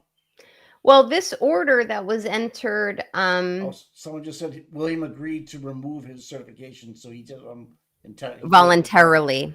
Yeah. Yeah. Sometimes that's part of a settlement. So everyone understands with administrative agencies, especially in law enforcement, and this may end up happening or partially happened with regard to Proctor, where there's going to be a penalty, and then usually through an attorney, the respondent, someone like Proctor or William Farwell, can negotiate a resolution, whether it's, yes, I agree that I'm going to be fired, and I agree that this or that are the findings. So in this instance, if it was voluntarily agreed between William Farwell and the Commonwealth to decertify him, it looks like the terms of his decertification were that his law enforcement certification is permanently revoked. It is characterized as a, quote, voluntary decertification, and the executive director shall take the steps to publish his name in the NDI and any publicly available lists. So, I mean, the guy's credibility is shot. If he's decertified, he would not be able to, well, I can't say not. He would have a hard time becoming a law enforcement officer in any other jurisdiction. Like if he moves to like East Bumblefuck, Kansas, once he's been decertified, he would have a hard time becoming a law enforcement officer. What do we got here? Donna Rosh. Nan, what consequences should Hank face for the back of the hoodie incident? That's a great question, because not enough. Like, so far, the way the judge handled this, meaning this intentional misrepresentation of evidence to the detriment of a criminal defendant, the judge has mishandled this. There should have been not only the curative instruction, which she read, which did not go far enough. It needed to basically sanction Brennan in front of that jury. She needed to say something like, jury, this was misinformation given to you. And Mr. Brennan there misspoke. You're not to consider it. You can draw conclusions from his portraying it to you in this way. Like, she should have done all of that. She wasn't going to do that. But having not done that, what you saw today, Donna, is that, and I am assuming it was done with the judge's knowledge beforehand, the defense in their closing was able to say, and look what Hank Brennan did to you. He put this hoodie up and he pointed, and here and here and here and here, all of these punctures or holes in the back of the hoodie. So they were at least able to get it out in their closing. But in terms of your specific question, thereafter, Brennan could, and I would say could in italics because this is pretty strong, he could face a hearing moving forward with the Massachusetts Board of Bar Overseers, because that's an intentional misstatement in front of a jury. That was, I mean, it's going to be his burden to show that agency that oversees his license what his mens rea was. What was he thinking? Did he intend to do that? Was he just being a complete fucking idiot? Which is always possible with him. I stand by my opinion. The guy's a fucking idiot. But I think it was intentional on his part. And if the Board of Bar Overseers finds that he was in any way reckless or intentional in his acts in terms of misrepresenting or deceiving things to this jury, they'll yank his bar license or at a minimum suspend it. So, and by yanking his bar license, that means disbarment, in case anyone was wondering. Hey, Broken Baker. Wait, hold on. I could see. Oh, what if any sandwich will Hanky have for lunch? I'm going to say you got a safe bet that it's not going to be a ham sandwich. Which we're going to spend a moment and talk about this, because this is another piece of the closing that Hank did, which I think was notable. But I'm going to say that Brennan, he's more of a Lunchables guy. So, Broken Baker, I know you're not from this country originally, but we have the most disgusting invention. I think it's from Oscar Mayer. I don't know who makes it. They're called Lunchables. It's like the most nitrate-filled, over-salted, fake meat, fake cheese, and fake cracker kits that you can buy in grocery stores here. And they're called Lunchables. And they're supposed to be like quick and on the go and nourish you. I'm pegging him for a Lunchables kind of guy. But just so I can digress for one moment, and whomever's throwing comments on the screen, maybe stop for a minute, because I'm now not reading them. One of the things that I thought, we should call this like seeking Nan's justice for the next. Keep going. Yeah. I'm enjoying myself. Keep going. So while we're talking about this, in terms of, you know how I know, as someone who does this for a living, you know how I know that Hank's full of shit and has no case? This is how I know. Because he actually spent time in his closing, he had, I think, if I heard correctly, he was going to have up to an hour and 15 minutes, presumably. He spent precious real estate trying to tell this jury about how experts got to and from court, defense experts, like they're riding with the defense team, what they're eating for lunch, like the bias of the defense experts. I cannot believe that. I cannot believe that he was going you can't trust these experts because Wolf and Rentschler, but more notably Wolf, use Signal, and he never used it before and he's never going to use it again. That's the kind of stuff that shows that you have no substance to what you're arguing to a jury. These are closing arguments. You want a jury, well, he wants this jury full of young jurors. They are young. And I heard someone, maybe it was Turtle Boy, saying like the mean age of these jurors is like 30 something, 31. I think it's even younger than that, but I would never disagree with him. And my vision leaves a lot to be desired. But if you're going to go the route of telling or implying that these jurors that because experts use Signal or deleted some text messages that by their own admission, these experts were like, I texted about how am I getting my Uber to go to the airport. Like the jurors are going to be like, what the fuck? Like, we don't care about that stuff. It's a very Signal's a very popular platform. So Broken Baker's question kind of inspired me to mention that to you guys because I wasn't really taking notes during the closings.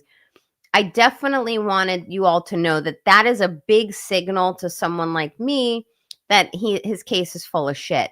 There was something else that I thought was quite interesting and I'm ping-ponging a little bit, but in the closing, in the defense closing, I thought that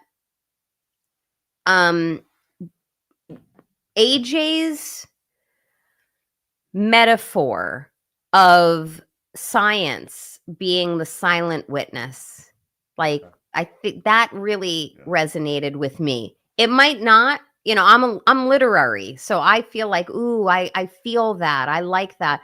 The jury may just be like, yeah, that's fine. I really just want to go back to playing like solitaire or whatever the kids play on their phones.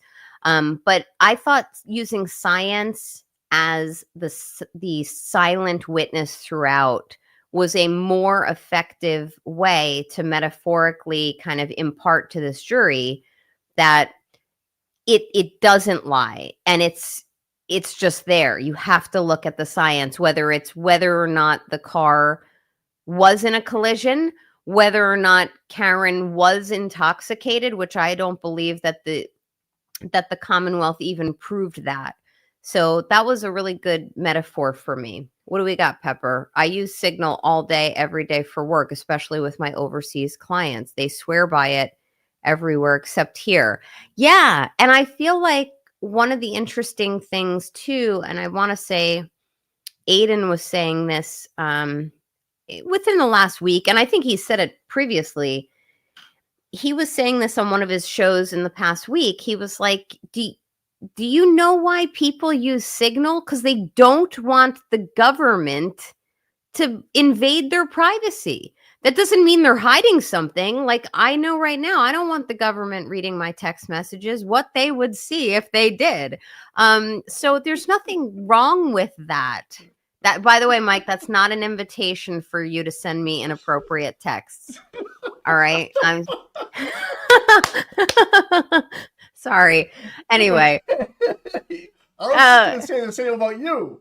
I know. Well, hey, I got no problem. I'm a wordsmith, and whomever just put that up on the screen, Lunchables. Like, seriously, they want to know how you know about Lunchables. I'll tell you why, because I can say this, that my parents have passed away. My mom, God rest her soul, for about a year of my life, decided she was going to send me to school every day with Lunchables. I think like my digestive tract still hasn't recovered from it.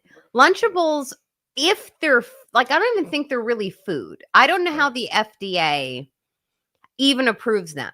So I'm hoping that's what Brennan ate. Either that, or I hope he eats a tuna salad sandwich that gives him a raging case of like, you know what, later, or some type of stomach, food poisoning. Wouldn't that be the icing on the cake? So, yeah, I'm not a nice person today. Oh, and before I forget, Mike, I know I have a call at like 2 to 2:30, so I will be on I'll be on your stream, but I'm gonna have to go on mute for that. That should be during when she's charging this jury. But yeah, so what's the next step here with the jury? Did you well, talk about it already or no? I did. Some of us didn't go soak in a hot tub, Mike. But anyway, they're gonna have a brief lunch. Then the judge is gonna go through the jury instructions and the charges with them. Then the jury gets the case, and then it's gonna be a lot of boring wait time for the rest of the day. Okay. Which, you know what, that reminds me, I may have permission to send you a little video to air later. It's a 15-minute video. I have to ask the person if that can be done. But it would help pass the time while you guys are on verdict watch. Although I don't think there's going to be a verdict today. Why are you saying that? I think that I just think that this jury is, as much as I feel it's so black and white, I think the jury owes it to Officer John O'Keefe and to Karen and to the taxpayers to kind of just say, you know what, let's just make sure we're sure if it's not guilty or it's guilty. Doesn't mean go through every piece of evidence, but, poll each other, ask each other, hey, what did it for you? How did you reach your conclusion? Do we feel that we're all on the same page? Does anyone have any reservations? I think that's something that I have found most juries do. So I'd love it to be today. I'd really love it. Selfishly, I'd love it to be next Wednesday because I was supposed to be in the courtroom. However, if it ran to next Wednesday, that's a bad sign for Karen. So I'm going to put my selfish desires aside and say, I think it's going to be Monday. Oh, okay. Yeah. And so they won't be sequestered. They'll be home doing their thing, thinking about things, then come back Monday and go back downstairs or upstairs. Yeah. Try to hash. So you've polled a lot of juries in your career? Every single one. Okay. Every single one. And they come back with stupid shit. Yeah. What's the first step a jury pool or team will usually do when they go downstairs? Will they just take a random vote off the top? Yeah. Okay. Yeah. Let me explain. At least this is my understanding after talking to jurors. Okay. Most juries will go to their room. I don't even know where the deliberations room is in this courthouse, but they'll go to their jury room. I want to say most courts allow them to bring their notebooks in, and I don't know. I don't know if Judge Bev lets them bring their notebooks into the deliberations room. I think they do. I think she does, but there's no evidence in there. If they want to see something or have something shown to them, they have to make a special request for it. And then generally juries will take a poll. Where are we? Who thinks she's guilty? Who thinks she's not guilty? And then they'll see okay, it's 9-3, or sometimes it's 12-0, which is surprising. I've had that happen, but usually there's some type of apportionment. So if it's 12-0, do they stop right there and wait? They can. It can't happen that way. I feel after watching AJ's, and I'm totally biased on this, but the clipboard demonstration was never there last year in his summation. I mean, he had a lot of video, and I'll call it something tangible, but it really wasn't. But that's the only word I have right now. Yeah. You can visually see, and they're young visual people that they want DNA, they want visual, they want timelines. They got it all. And I mean, in my opinion, it favors the defense. Excuse me. Yeah. I thought that visual aids were necessary here as well. And I remember a lot of people said, I wish they had visual aids. Yes. When the last, the last time they closed, I thought the selection of them was chef's kiss. They not only showed and emphasized the fact that the diffusers on the taillight having been fully broken by the testimony of the Commonwealth's expert or experts, that the diffusers were completely broken. Therefore, there is no way the tail light would have lit up at all. And then showing, look, at this time at 5 whatever, and then later that day at 4 whatever, it's lit up. That in and of itself is a failure. Like, it doesn't track, it doesn't correlate. Also, the inclusion of the visual aid for Higgins.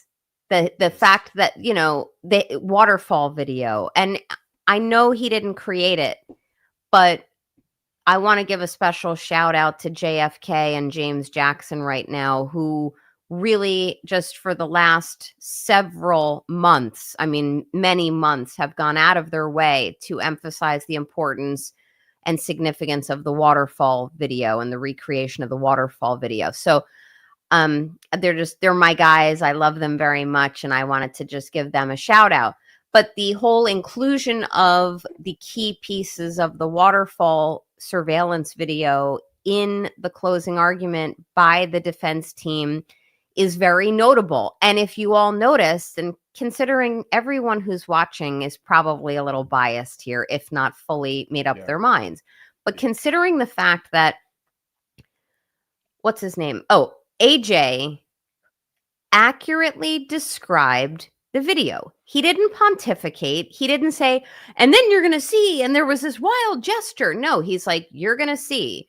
This is what happened. And Chris Albert grabbed his arm. And, it was very matter of fact, almost like as if he was a narrator. Then they play the video. As you mentioned, Mike, I agree. This is a young jury. Everyone's visual now. Everything is, what am I seeing? Yeah. That tracks. That will probably make a difference. And they can look back at it. And I forget if it was, my mind is drawing a blank. Oh, it was the text messages as well. Even though it's not a visual aid, AJ said, don't take my word for the Proctor texts. It's Exhibit 209. If you want to see them for yourselves, it's 209. That's another example of a visual aid. He basically road mapped it for them. And he was able to verbally reiterate what's in these awful Proctor texts. This type of tangible exhibit of clear examples of just impropriety on the part of the Commonwealth and its investigators and state actors, I think that will help. And it takes things from being very conceptual and makes it very granular. So if I were writing the closing for the defense, I would have done that. I would have said, we need clear examples so the jury can say, oh, okay. And then what the hell was Higgins doing in the waterfall? Then why was he this way? And AJ also said something like, well, I think he said it. Yeah. Like if Higgins wanted John O'Keefe at the house, like Jen McCabe wanted John O'Keefe at the house, but yet they never followed up with him when he allegedly never went in the house. So it just doesn't track. But I thought this was a masterclass on how to do a closing. I'd be shocked, and I didn't look at Turtle Boy's tweets. I'd be shocked if Aiden had any criticism. Last time around, he did have some criticism of the closing. He said, I would have done it a little differently. I imagine he's liking what he heard today. Yeah. Did you hear from Tommy? Do we know if Tommy liked it? Yeah, I think he's still getting checked out. So I don't, I feel bad for him because he had to miss this. This is like you know, the bomb going off in Dedham right now, and here's a question for you. Oh, sorry. Yeah, no, stay on point. Let's go. Yes, yes, sir. Sorry about that. Just wind me up. I'm a performing monkey. Okay. Mr. Yannetti, was AJ allowed to point the finger at all three prosecutors over the hoodie from the sidebar as the curative remedy? Did he do that, guys? That's pretty amazing. I did not see that. But is he talking to me? Do you think it's appropriate that Mike talks to me the way he talks to me? No, I'm kidding. If he did that, that's fantastic. I don't know that to be the case. But also, at some point in the closing, he did mention, and maybe we're talking about the same thing. He mentioned all three of them. So this was great. I don't think there was any missed opportunity that the defense, didn't take here. That's a double negative. The defense took every opportunity that I would have taken. I would have said the hoodie, and look what they said about the holes in the hoodie. I would have said, look what they misrepresented to you about the inverted video. They took that shot. Look what they misrepresented to you. All of these things were pointed out in rapid succession. So I think it was done beautifully. And yes, everybody hit that like button. Might inspire me to become more of a recurring guest now. Well, just for the record, Mike, more people are watching you now than they were watching an hour ago. I knew that's coming. I knew that was coming. When are we going to see the Nan Gallagher show? It's funny you say that. So I think you should. No. Well, yeah, maybe. Maybe later on, a couple of years down the road when things slow down and kids go to college or whatever. I don't know. Maybe. This is what's coming. This is what's coming. You know it's coming. you know a show or people with law degrees after they want to get out of the courtrooms and maybe settle back at home. I'll have to find a way to balance that with my OnlyFans page. I don't know. It's a lot of hard work. It's a lot of, If you're not subscribing to OnlyFans, it's OnlyFans. Please hit that like and subscribe and pay your dues. Oh, that's so funny. But what I was talking, I hope I have permission to say this. I was talking to Tommy a few weeks ago, and he was saying he might want to have different people have shows on this channel. You know what I mean? Like 3:00 on Saturdays, 3 to 4 is Nan's show. Yeah. But it's seeking justice. But if you guys want to hear Nan, I might be comfortable doing something like that. But for me, I don't want to create content. You can talk about New Jersey, what's going on in your world. Who the fuck wants to talk about New Jersey? I want to leave New Jersey. No, but I'm looking at office space up in Massachusetts. So you did mention that. Yeah, you did mention that. Yeah, I'm gonna be up this coming week. And hopefully there's a verdict by then. And then I come back 2 weeks after that. So I'm looking for some office space. I'm not going to relocate fully, but I definitely want to spend some more time up there. Boston is where my heart is. No kidding. That's awesome. Oh, Shelby, I don't think you have does Shelby have the authority to offer that to me? Because if she says I can have any time slot, Yes, you can. I'm going to take Mike's time slot. I'll take every day from 8 till whenever. And let's just dethrone Mike. That's fine. I'm from 8 to 4, 5 days a week. Yeah. Yeah, what are you going to do? Yeah, my wife's worried. So I'm going to get on the water. I surf and I paddleboard. So I've already figured out I'm going to hit the water and get that out of my system. And then I don't know what I'm going to do.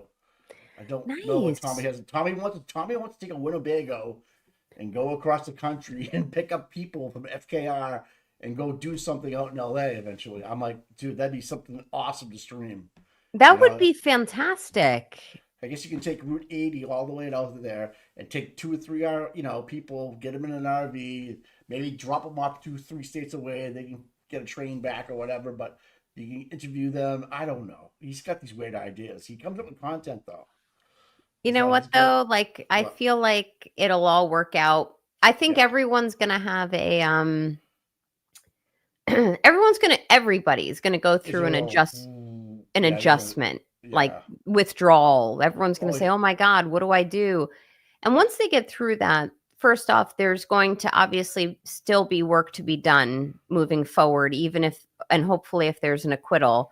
There's other cases to focus on, and there's the corruption to focus Yeah. on because an acquittal for Karen Reed, and I'm not talking about finding the real killers, because to be honest with you, law enforcement up there and government failed John O'Keefe, in addition to Karen, by going so strongly at Karen with blinders on. And when they did that, well, I can say fucked. They completely fucked the chances of getting any justice for him because now, even if it came to light in a month that it was Brian Higgins, if Brian Higgins was arrested for the murder, look what's going to happen. He's going to get some dim-witted attorney who's naturally going to say reasonable doubt. It could have been Karen Reed or it could have been someone else. It could have been Brian Albert. Like they screwed over justice. That's what your government up there did. They screwed justice. Right. Your government should have their own YouTube channel called Screwing Justice, which will compete with Seeking Justice, and you all can decide which one you want to watch. But once you guys all kind of get through the decompression post acquittal of this very heart-wrenching matter, there's other cases to focus on. I would be very interested personally to stay involved in talking about these issues, smoking out injustice, the whole issue with the nurses at the hospital and the tumors. I don't care what any report comes back saying. Right. There's Birchmore. Yeah. Oh, thanks, Janika. Janica. Yeah. I need to know if it's Janika or Janica. Court's back? Yes. Oh, now just so you a reminder, I have to pop off at 2, but I'll stay behind the scenes. Yeah, no worries. Yeah, I appreciate it. I had some questions, but maybe we can ask them later. But I'm glad you chimed in with your legal expertise, and it's nice to hear from a sound mind and with your background to hear what's going on from someone like yourself. Thank you so much. Yeah, I like to preach from the mansion, I hear you. My servants, they allow me to expound on my sentiments on your channel. I see them walking by with like iced tea, and you must have guests out on the patio or something right now. I don't know what's going on over there. I have them fan me with grape leaves. Yeah. In fact, they were too busy this morning to blow dry my hair, so it's all curly. And I told them they're not having a day off for the next year because they screwed up my morning routine. But we'll get there. I don't blame them. What are you going to do? I'm still hot. Yes. I'm kidding. Yes, definitely.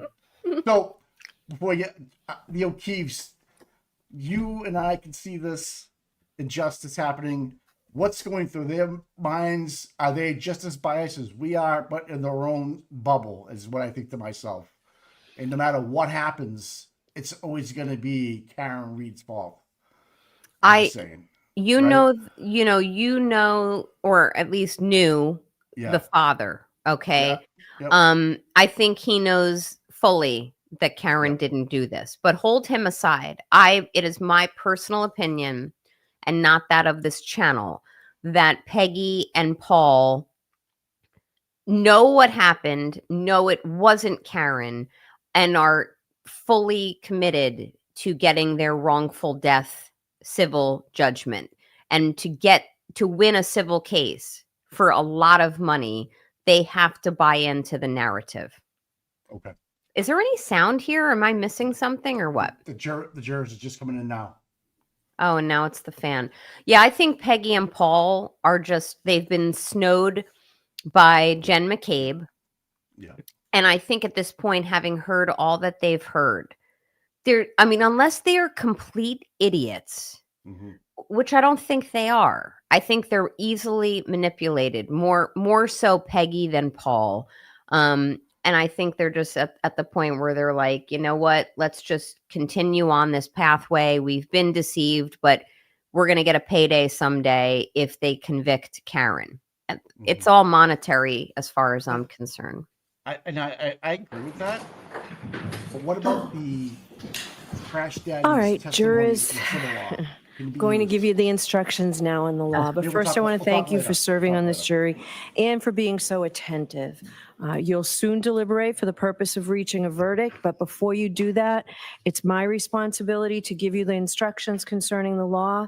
These instructions are divided into 3 parts. The first part, general instructions that are provided in every criminal case. The second part, specific instructions concerning the crimes alleged in this case. And third, guidelines for your deliberations.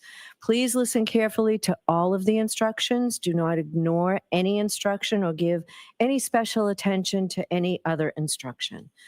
To make sure that I give you the instructions accurately, I will read them to you. You'll also get a written copy so that you may refer to it in the jury room during deliberations. I will try to make sure that my oral instructions match the written instructions. If there is any difference between what I say aloud and what the written instructions say, please follow what I say aloud. You must take the law as I give it to you. You may not quarrel with it. You can't do that regardless of any opinion you may have as to what you think the law ought to be. Lawyers or witnesses may suggest something about the law. That's not necessarily the law. That's because it's my responsibility as the judge and mine alone to instruct you what the law is. I'll now turn to part 1 of these instructions, which are general instructions that apply to all criminal cases. As I've explained to you at the beginning of the trial, there is a fundamental rule that applies to all criminal cases, including this case. Every person who is accused of a crime is presumed to be innocent of that crime. Ms. Reed is presumed innocent of the charges in this case. That means you must consider Ms. Reed to be innocent unless the prosecution has proved beyond a reasonable doubt through evidence presented at this trial that Ms. Reed committed the crimes charged. I'll explain what I mean by reasonable doubt in a moment. Ms. Reed does not have to do anything to convince you that she is innocent. She does not have to explain anything. She does not have to testify, call, or question witnesses, or provide any evidence at all, because you must presume she is innocent. Instead, it is up to the Commonwealth to prove the charges against Ms. Reed beyond a reasonable doubt. This burden of proof never shifts to the defendant. After you have considered all the evidence carefully and fairly, if you have a reasonable doubt about Ms. Reed's guilt in a particular charge, then your verdict must be not guilty on that charge. You may find Ms. Reed guilty of a charge only if all 12 deliberating jurors agree that the Commonwealth has proved the charge beyond a reasonable doubt. Now, what is proof beyond a reasonable doubt? The term is often used and probably pretty well understood, though it is not easily defined. Proof beyond a reasonable doubt does not mean proof beyond all possible doubt, for everything in the lives of human beings is open to some possible or imaginary doubt.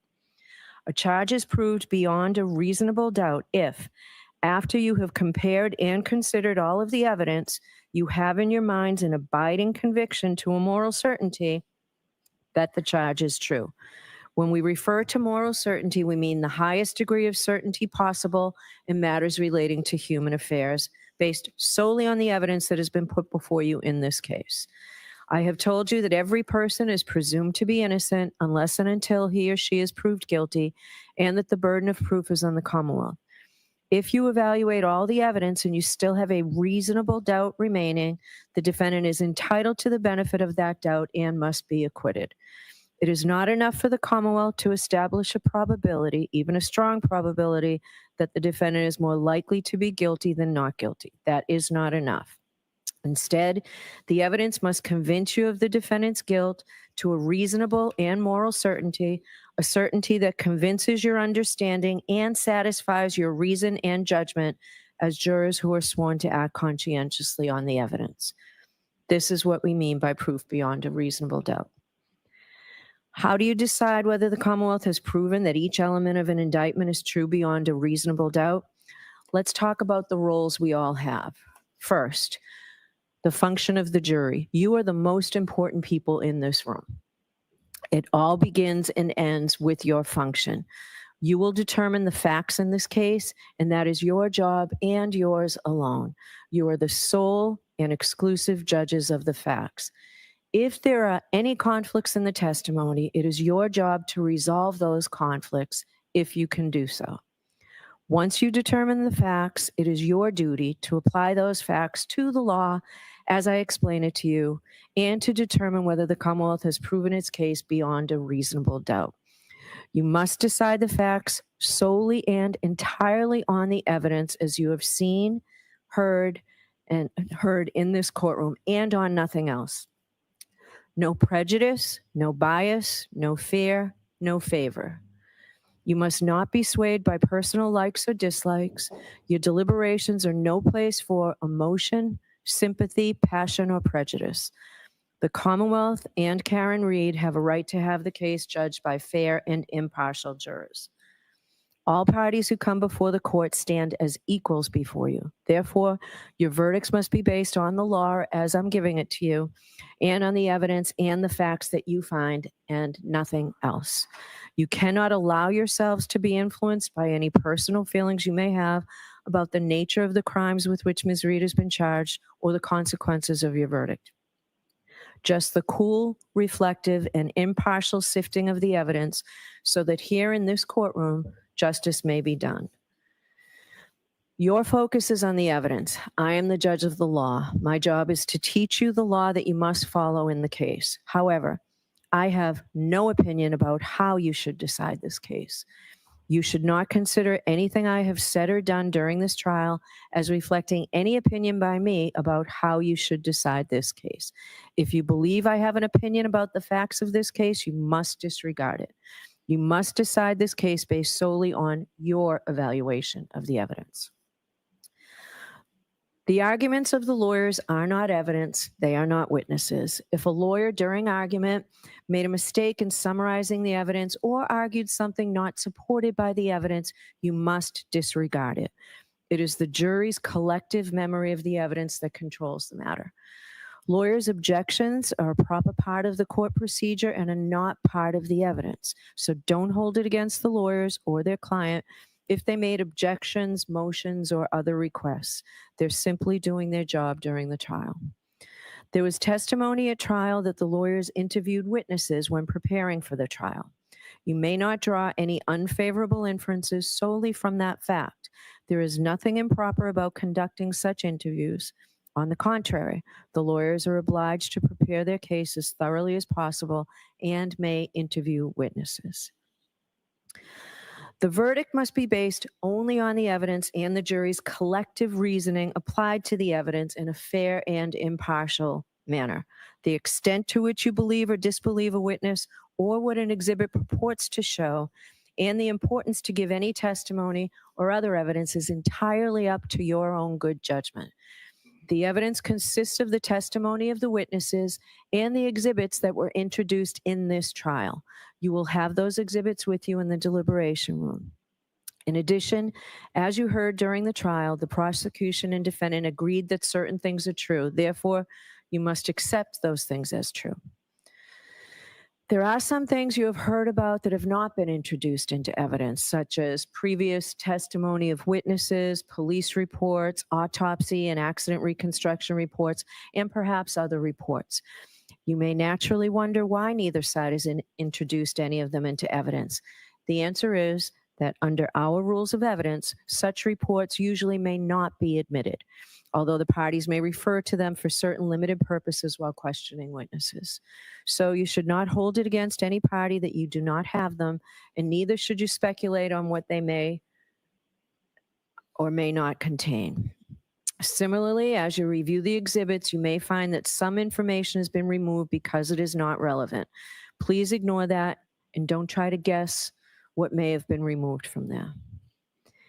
Any information that you may have read, heard, or seen about the case outside of the courtroom is not evidence.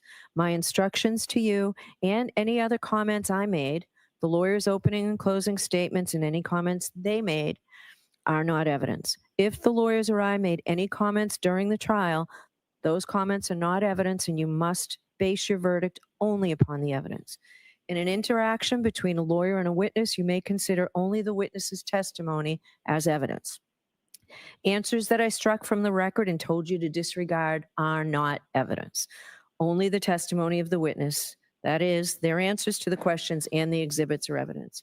Finally, on this topic, if one of the lawyers or I refer to some part of the evidence and that does not coincide with your own recollection, it is your collective recollection which you are to follow in your deliberations.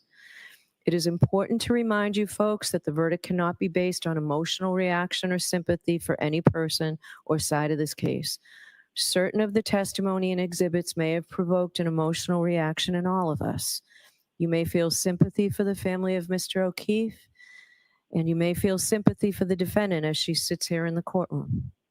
But your job is to decide the case without bias, fear, sympathy, or favor, to view the evidence with a certain clinical detachment, and to decide the case based solely on the evidence and the application of the law.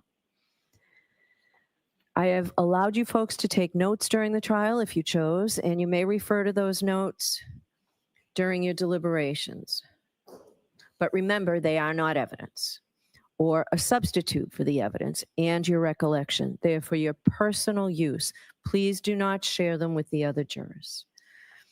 Please consider the evidence as a whole. Do not make up your mind about what the verdict should be until after you've gone to the jury room to decide the case and you and your fellow jurors have discussed the evidence. Keep an open mind until then. For each indictment, you must decide whether the Commonwealth has proved beyond a reasonable doubt that the defendant is guilty of that specific charge. Your decision as to each charge must be unanimous, meaning that all 12 deliberating jurors must agree. You will receive one verdict slip for each indictment. When all 12 jurors agree on the verdict for a particular indictment, the foreperson should check off that verdict and then sign and date the slip in ink. For each charge, if you all agree that the Commonwealth has proved every element of the charge beyond a reasonable doubt, then you should find Ms. Reed guilty of that charge.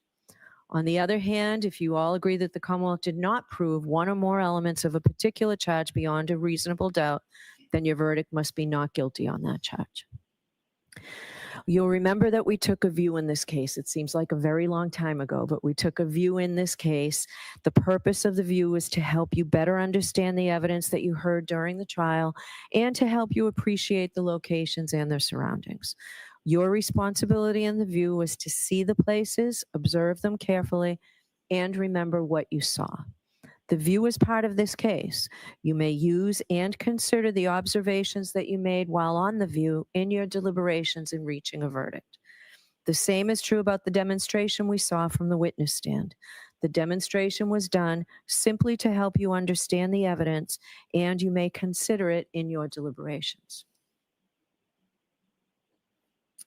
It is the jury's job to earnestly seek the truth of the matter.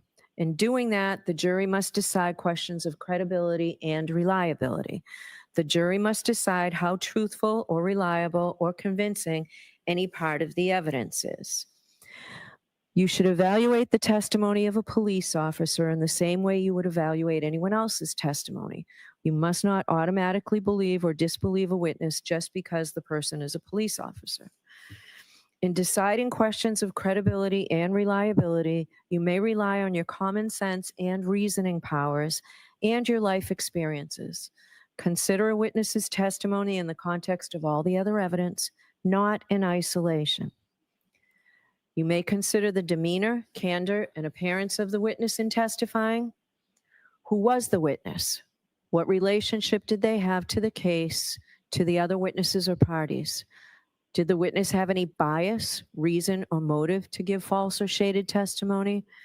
If so, you may consider that bias or motive in your deliberations and ultimately as to whether or not it impacts the credibility of the witnesses and the assessment of the evidence presented. Is the witness someone likely to give an honest and impartial account? Consider not just whether the witness was honest, but also whether the witness's testimony was accurate and reliable or honestly mistaken. A prior statement by a witness, if inconsistent with his or her trial testimony in any way, may be considered on the witness's credibility and reliability, and only for this purpose.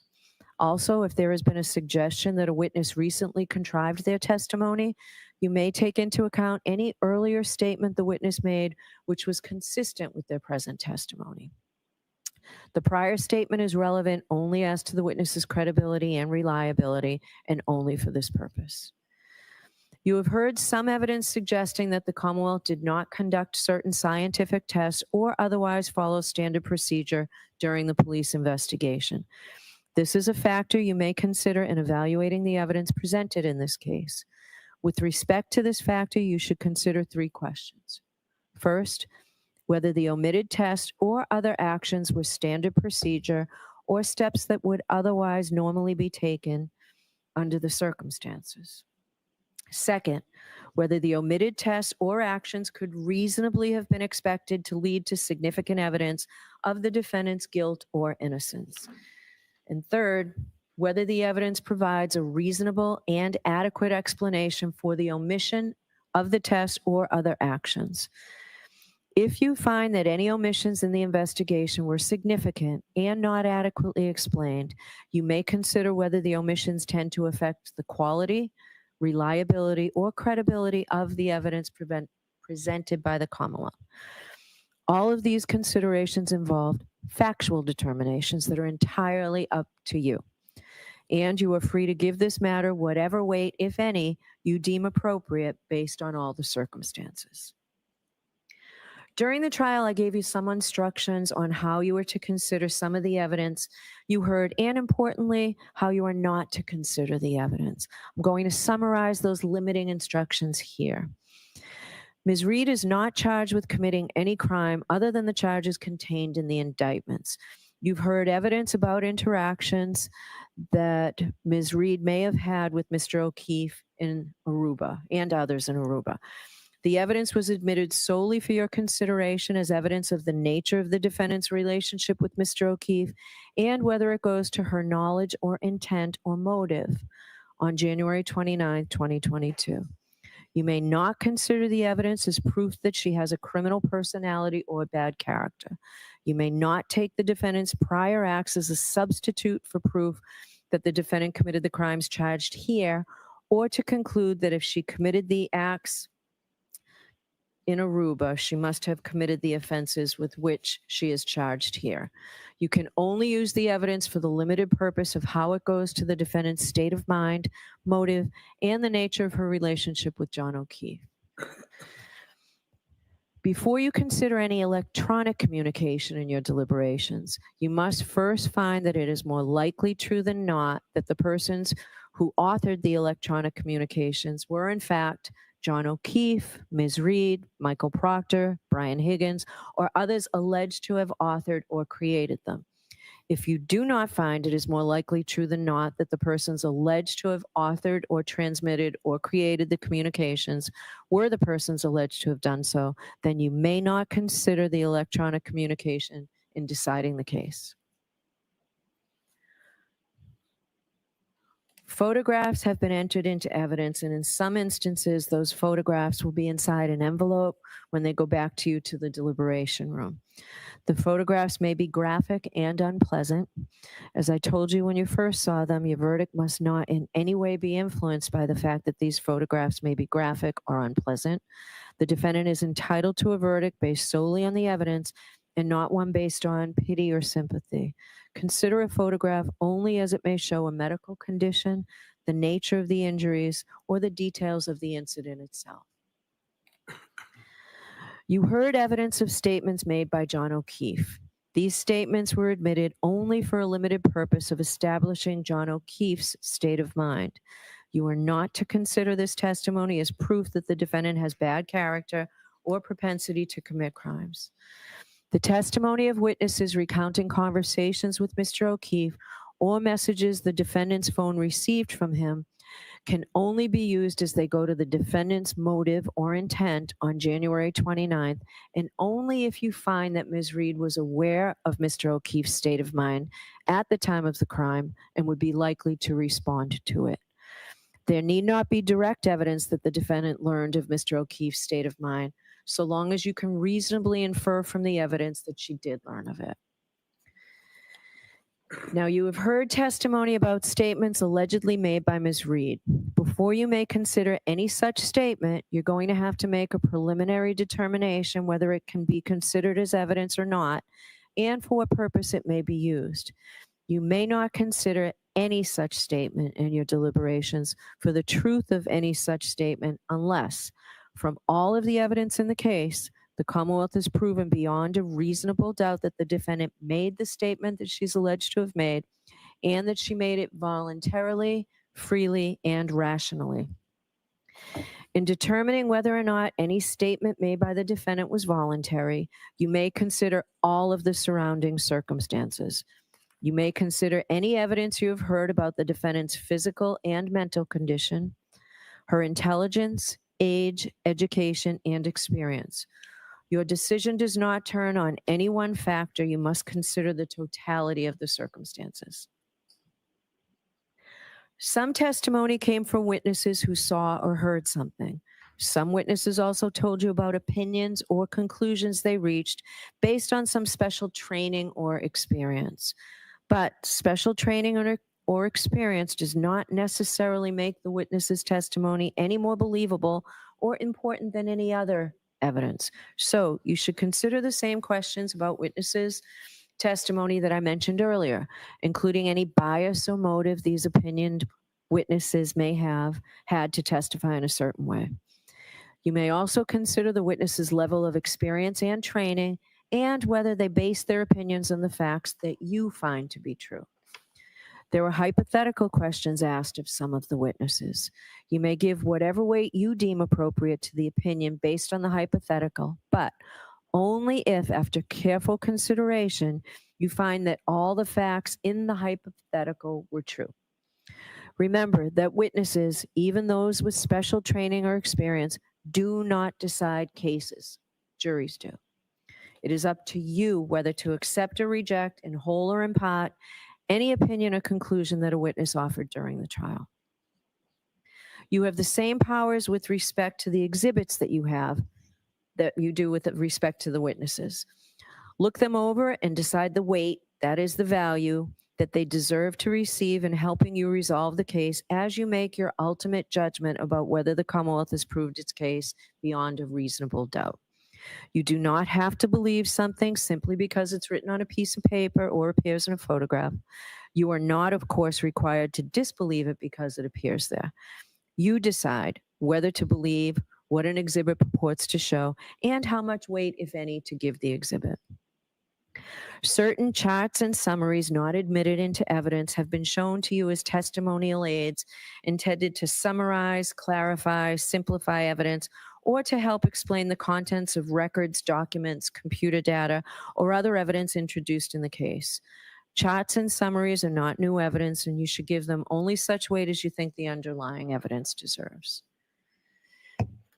So you've heard me talk about sources of evidence in this case. Those are the tools that you have to decide the case.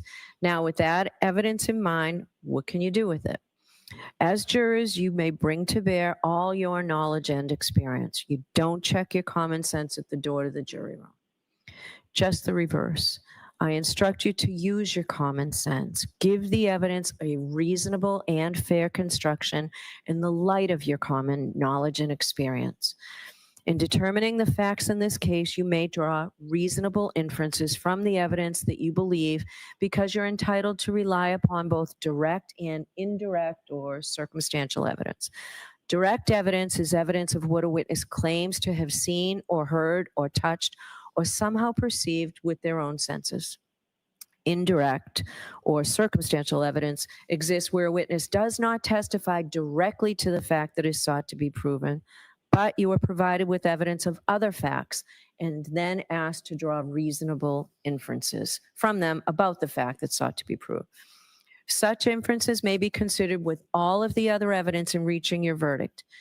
Indirect or circumstantial evidence alone is sufficient to establish guilt beyond a reasonable doubt.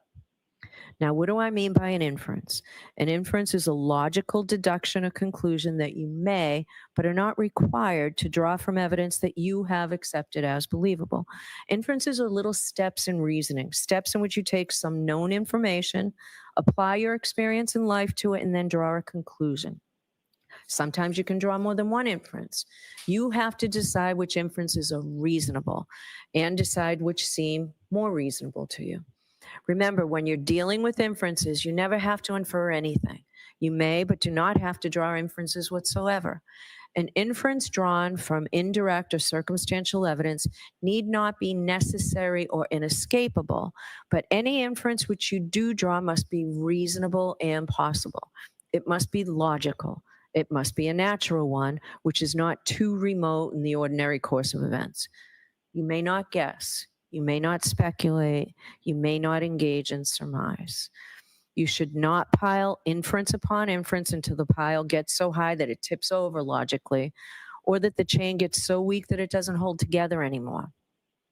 When you run through your inferences, check the starting point and the ending point to make sure that they're still reasonable.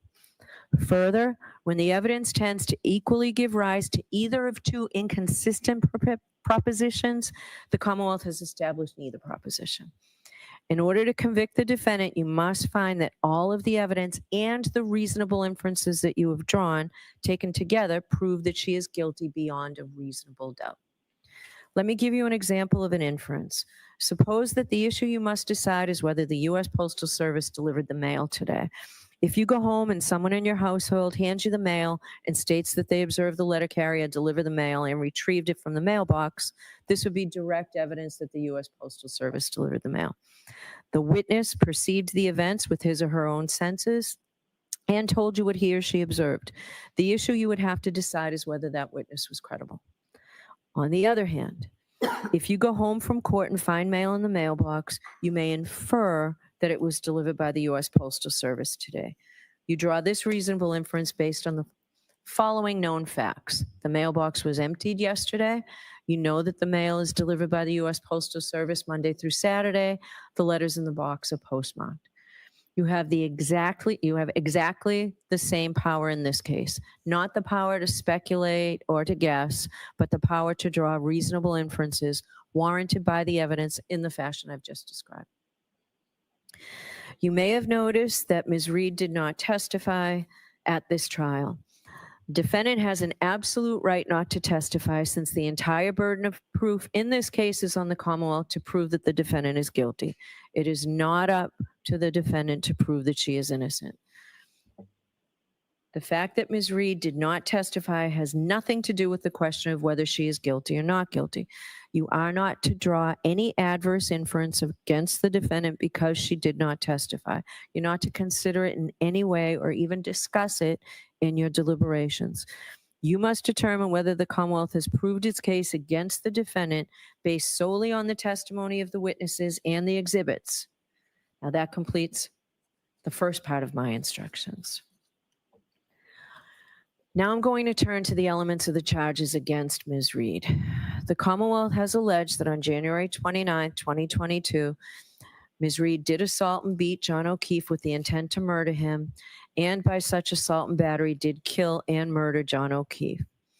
So in that indictment, Ms. Reed is charged with second-degree murder.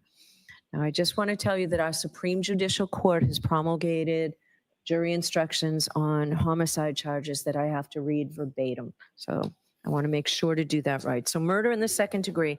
In order to prove murder in the second degree, the Commonwealth must prove the following elements. 1, the defendant caused the death of John O'Keefe. 2, the defendant intended to kill John O'Keefe or intended to cause grievous bodily harm to John O'Keefe, or intended to do an act which, in the circumstances known to Ms. Reed, a reasonable person would have known created a plain and strong likelihood that death would result. I will now discuss each of these requirements in more detail. The The first element is that the defendant caused the death of John O'Keefe. A defendant's act is the cause of death where the act, in a natural and continuous sequence, results in death, and without which death would not have occurred. The second element is that the defendant intended to kill John O'Keefe, or intended to cause grievous bodily harm to John O'Keefe, or intended to do an act which, in the circumstances known to the defendant, a reasonable person would have known created a plain and strong likelihood that death would result. As you can see, the second element has three sub-elements, which I shall call prongs, and the Commonwealth satisfies its burden of proof if it proves any one of these three prongs beyond a reasonable doubt. The first prong is that the defendant intended to kill John O'Keefe. This means that the defendant consciously and purposefully intended to cause John O'Keefe's death. The second prong is that the defendant intended to cause grievous bodily harm to John O'Keefe. Grievous bodily harm means severe injury to the body. The third prong is that the defendant intended to do an act which, in the circumstances known to the defendant, a reasonable person would have known created a plain and strong likelihood that death would result. Let me help you understand how to analyze this third prong. You must first determine whether the defendant intended to perform the act that caused the victim's death. If you find that she intended to perform the act, you must then determine what the defendant herself actually knew about the relevant circumstances at the time she acted. Then you must determine whether, under the circumstances known to the defendant, a reasonable person would have known that the act intended by the defendant created a plain and strong likelihood that death would result. If you have a reasonable doubt as to whether John O'Keefe's death was accidental because the death was caused by a negligent, careless, or mistaken act of the defendant, or resulted from a cause separate from the defendant's conduct, you may not find that the Commonwealth has proved that the defendant intended to kill, intended to cause grievous bodily harm, or intended to do an act which, in the circumstances known to the defendant, a reasonable person would have known created a plain and strong likelihood that death would result. In deciding whether the defendant intended to kill, intended to cause grievous bodily harm, or intended to do an act which, in the circumstances known to the defendant, a reasonable person would have known created a plain and strong likelihood that death would result, you may consider any credible evidence that the defendant was affected by her consumption of alcohol. If the Commonwealth has proven both elements beyond a reasonable doubt, you should return a verdict of guilty. If the Commonwealth has failed to prove one or more of these elements beyond a reasonable doubt, you must return a verdict of not guilty. Now, the second indictment is the indictment charging manslaughter while operating a motor vehicle under the influence of liquor. And there are lesser included offenses on this verdict slip as well, and I'll explain those to you as well. In order to prove manslaughter while operating a motor vehicle, the Commonwealth must prove the following 5 elements. First, that the defendant operated a motor vehicle. Second, that she operated the motor vehicle upon a public way or in a place which the public has the right of access. Third, that while the defendant was operating the motor vehicle, she was under the influence of intoxicating liquor and or the percent of alcohol in the defendant's blood was 0.08 or greater. Fourth, that the defendant operated the vehicle wantonly or recklessly so as to create a high degree of likelihood that substantial harm will result to another. Fifth, that by such operation of the motor vehicle, the defendant caused the death of John O'Keefe. To prove the first element, the Commonwealth must prove beyond a reasonable doubt that the defendant was operating a motor vehicle. A person operates a motor vehicle while doing all of the things, the well-known things that drivers do as they travel on a street or highway, and also when doing any act which directly tends to set the vehicle in motion. A person is operating a motor vehicle whenever they are in the vehicle and intentionally manipulate some mechanical or electrical part of the vehicle, like the gear shift or the ignition, which alone or in sequence will set the vehicle in motion. To prove the second element, the Commonwealth must prove beyond a reasonable doubt that the defendant operated a motor vehicle in a public way. Any street or highway that is open to the public and is controlled and maintained by some level of government is a public way. This would include, for example, interstate and state highways, as well as municipal streets and roads. In determining whether any particular street or road is a public way, you may consider evidence, if any, about whether it has some of the usual indications of a public way. For example, whether it is paved, whether it has street lights, street signs, curbing, and fire hydrants, whether there are buildings along the street, whether it has any crossroads intersecting it, and whether it is publicly maintained. To prove the third element, the Commonwealth must prove beyond a reasonable doubt that while operating a motor vehicle, the defendant was under the influence of intoxicating liquor, that is alcohol, and or the percent of alcohol in the defendant's blood was 0.08 or greater. I will now instruct you on both theories. What does it mean to be under the influence of alcohol? It is not illegal to drive after consuming alcohol as long as the operator is not under the influence of alcohol. However, neither does someone have to be drunk to be under the influence of alcohol. A person is under the influence of alcohol if they have consumed enough alcohol to reduce their ability to operate a motor vehicle safely by decreasing their judgment, alertness, and ability to respond promptly and effectively to unexpected emergencies. The amount of alcohol necessary to do this may vary from person to person. The Commonwealth is not required to prove that the defendant actually drove in an unsafe or erratic manner, but it is required to prove that the defendant's ability to drive safely was diminished by alcohol. You may rely on your experience and common sense about the effects of alcohol. You should consider any believable evidence about the defendant's alleged consumption of alcohol, as well as the defendant's appearance, condition, and behavior.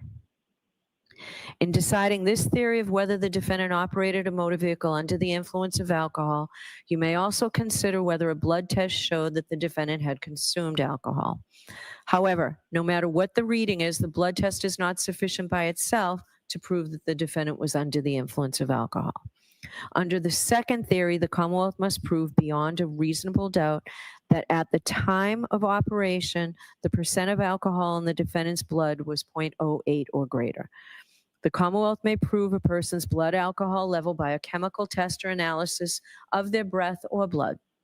In deciding whether the Commonwealth has proved the defendant's blood alcohol level beyond a reasonable doubt, you may consider evidence, if any, about whether the test was administered within a reasonable time of operation of the motor vehicle, whether the person who administered the test was properly certified, whether and how the pre-test procedures were followed and employed, whether the testing device was working properly at the time the test was administered, and whether the test was administered properly.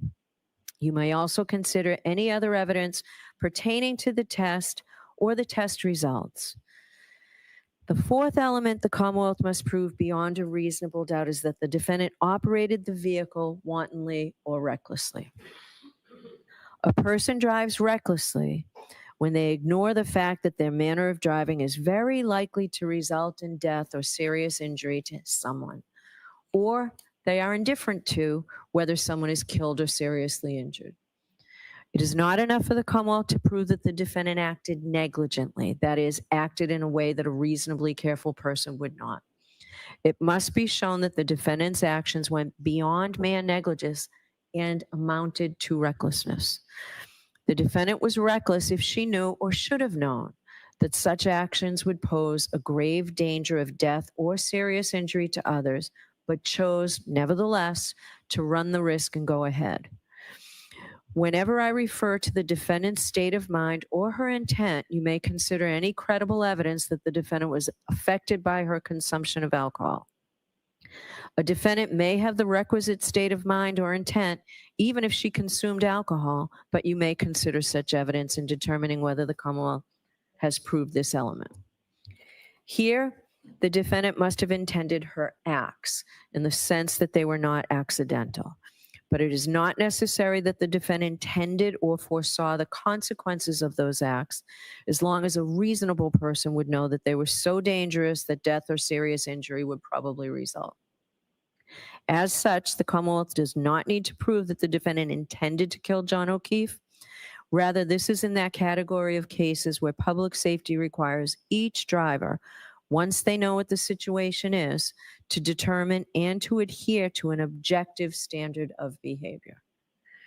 In determining whether the defendant drove recklessly, you should take into account all the facts of the situation: the defendant's rate of speed and manner of operation, the defendant's physical condition, and how well the defendant could see and control her vehicle. The condition of the defendant's vehicle, what kind of road it was and who else was on the road, what the time of day, the weather, and the condition of the road were, what any other vehicles or pedestrians were doing, and any other factors, including the defendant's consumption of alcohol, that you think are relevant. The fifth element that the Commonwealth must prove beyond a reasonable doubt is that the defendant, by her actions, caused the death of John O'Keefe. The defendant caused the death if her actions directly and substantially set in motion the entire chain of events that produced the death. A defendant's act is the cause of death where the act is a natural and continuous sequence, results in death, and without which death would not have occurred. If the Commonwealth has proven all five elements beyond a reasonable doubt, you should return a verdict of guilty. If the Commonwealth has failed to prove one or more of these elements beyond a reasonable doubt, you must return a verdict of not guilty. Now, the lesser offense of manslaughter while operating a motor vehicle under the influence of liquor includes the lesser offense of involuntary manslaughter. As a matter of law, the indictment that is before you, which charges the defendant with manslaughter while operating a motor vehicle under the influence of liquor, also charges her with that lesser included offense. The Commonwealth may prove the lesser included offense of involuntary manslaughter, even if it fails to prove the greater charge of manslaughter while operating a motor vehicle under the influence. So I'm going to define involuntary manslaughter for you.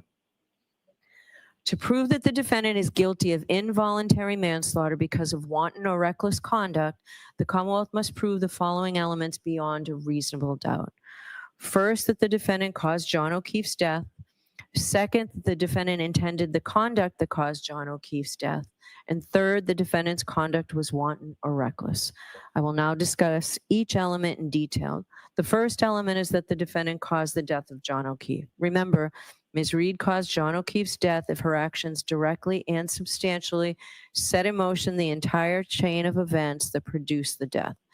A defendant's act is the cause of death where the act in a natural and continuous sequence results in death, and without which death would not have occurred. The second element is that the defendant intended the conduct that caused the death. The Commonwealth is not required to prove that the defendant intended to cause the death. You may consider any credible evidence that the defendant was affected by her consumption of alcohol. The third element is that the defendant's conduct was wanton or reckless. Wanton or reckless conduct is conduct that creates a high degree of likelihood that substantial harm will result to another. It is conduct involving grave risk of harm to another that a person undertakes with indifference or disregard of the consequences of such conduct. Whether conduct is wanton or reckless depends either on what the defendant knew or how a reasonable person would have acted knowing what the defendant knew. If the defendant realized the grave risk created by her conduct, her subsequent act amounts to wanton or reckless conduct, whether or not a reasonable person would have realized the risk of great danger. Even if the defendant herself did not realize the grave risk of harm to another, the act would constitute wanton or reckless conduct if a reasonable person, knowing what the defendant knew, would have realized the act posed a risk of grave danger to another. It is not enough for the Commonwealth to prove the defendant acted negligently, that is, in a manner that a reasonably careful person would not have acted. The Commonwealth must prove that the defendant's actions went beyond negligence and amounted to wanton or reckless conduct, as I have defined that term. In deciding whether the defendant knew or should have known her conduct created a high degree of likelihood that substantial harm would result to another, you may consider any credible evidence that the defendant was affected by her consumption of alcohol. A defendant may have the requisite knowledge even if she consumed alcohol, but you may consider such evidence in determining whether the Commonwealth has proved this element. Now, the offense of manslaughter while operating a motor vehicle under the influence of liquor also includes the lesser offense of motor vehicle homicide, felony OUI, and negligence. As a matter of law, the indictment that is before you that charges the defendant with manslaughter while operating a motor vehicle under the influence of liquor also charges her with the lesser included offense. With that lesser included offense, the Commonwealth may prove the lesser included charge of motor vehicle homicide, even if it fails to prove the greater charge of manslaughter while operating a motor vehicle under the influence of liquor. You may find the defendant guilty of motor vehicle homicide only if you are not convinced beyond a reasonable doubt that the defendant is guilty of manslaughter, and you are convinced beyond a reasonable doubt that the defendant is guilty of motor vehicle homicide. On the verdict slip, that just means you start from the top and you work your way down. In order to prove the defendant guilty of motor vehicle homicide, the Commonwealth must prove the following 5 elements beyond a reasonable doubt. First, that the defendant operated a motor vehicle. Second, that she operated the motor vehicle upon a public way or in a place in which the public has the right of access. Third, that while the defendant was operating the motor vehicle, she was under the influence of intoxicating liquor and or the percent of alcohol in the defendant's blood was 0.08 or greater. Fourth, that while operating a motor vehicle, the defendant did so in a negligent manner so that the lives or safety of the public might be endangered. Fifth, that by such operation of the motor vehicle, the defendant caused the death of John O'Keefe. Elements 1, 2, 3, and 5 are the same as manslaughter while under the influence of alcohol, as previously instructed a few moments ago. The difference between manslaughter while operating under the influence and motor vehicle homicide is the 4th element, so I'll focus on that. To prove the 4th element of motor vehicle homicide, the Commonwealth must prove beyond a reasonable doubt that the defendant drove negligently in a manner that might have endangered the lives or safety of other people. A person acts negligently when she fails to use due care. That is, when they act in a way that a reasonable person would not act. This can happen either by doing something that a reasonable person would not do under the circumstances, or by not doing something that a reasonable person would do. The defendant acted negligently if she drove in a way that a reasonable person would not have, and by doing so created an unnecessary danger to other people, a danger that she could have avoided by driving more carefully. The defendant's intent does not matter, so do not consider it in determining whether or not the defendant was negligent. There is no requirement that the Commonwealth show that the defendant intended to act negligently or unlawfully. Under our laws, public safety requires each driver to determine and to adhere to an objective standard of reasonable behavior. Therefore, what the defendant may or not have intended to result from her actions is irrelevant. The issue is whether or not she drove as a reasonable person would have under the circumstances. In determining whether the defendant drove negligently in a manner that might have endangered the lives or safety of other people, you should take into account evidence, if any, about the defendant's rate of speed and manner of operation, the defendant's physical condition, and how well she could see and control her vehicle, the condition of the defendant's vehicle, the kind of a road it was and who else was on the road, the time of day, the weather, and the road conditions, what any other vehicles or pedestrians were doing, and any other factors, including the defendant's consumption of alcohol, that you think are relevant. The offense of manslaughter while operating under a motor vehicle under the influence of liquor also includes the lesser offense of motor vehicle homicide, felony OUI liquor, and the lesser offense, and the lesser included offense of operating under the influence. As a matter of law, the indictment that is before you, which charges the defendant with manslaughter while operating a motor vehicle under the influence of liquor, also charges her with these lesser included offenses. So the Commonwealth may prove the lesser included charge of operating under the influence, even if it fails to prove the greater charges of manslaughter while operating a motor vehicle under the influence of liquor and motor vehicle homicide. You may find the defendant guilty of operating under the influence only if you are not convinced beyond a reasonable doubt that the defendant is guilty of manslaughter and you are not convinced beyond a reasonable doubt that the defendant is guilty of motor vehicle homicide, but are convinced that the defendant is guilty beyond a reasonable doubt of operating under the influence. To prove the defendant guilty of operating under the influence, the Commonwealth must prove elements 1, 2, and 3 that I instructed you on motor vehicle homicide while OUI. So the third indictment is leaving the scene of an accident resulting in death. In order to prove the defendant guilty of leaving the scene of an accident resulting in death, the Commonwealth must prove 6 things beyond a reasonable doubt. First, that the defendant operated a motor vehicle. Second, that she operated a motor vehicle on a public way or in a place which the public has a right of access. Third, that the defendant knowingly collided with John O'Keefe. Fourth, that the collision caused injury to John O'Keefe, resulting in his death. Fifth, that after causing such injury, the defendant failed to stop and provide name, home address, and registration number of the motor vehicle. And sixth, that the defendant failed to do so for the purpose of avoiding prosecution or apprehension. Jurors, I've already instructed on the first and second elements. The other 4 elements should be given their plain meaning, and the parties agree that I do not need to define these any further, correct? Okay, thank you. All right.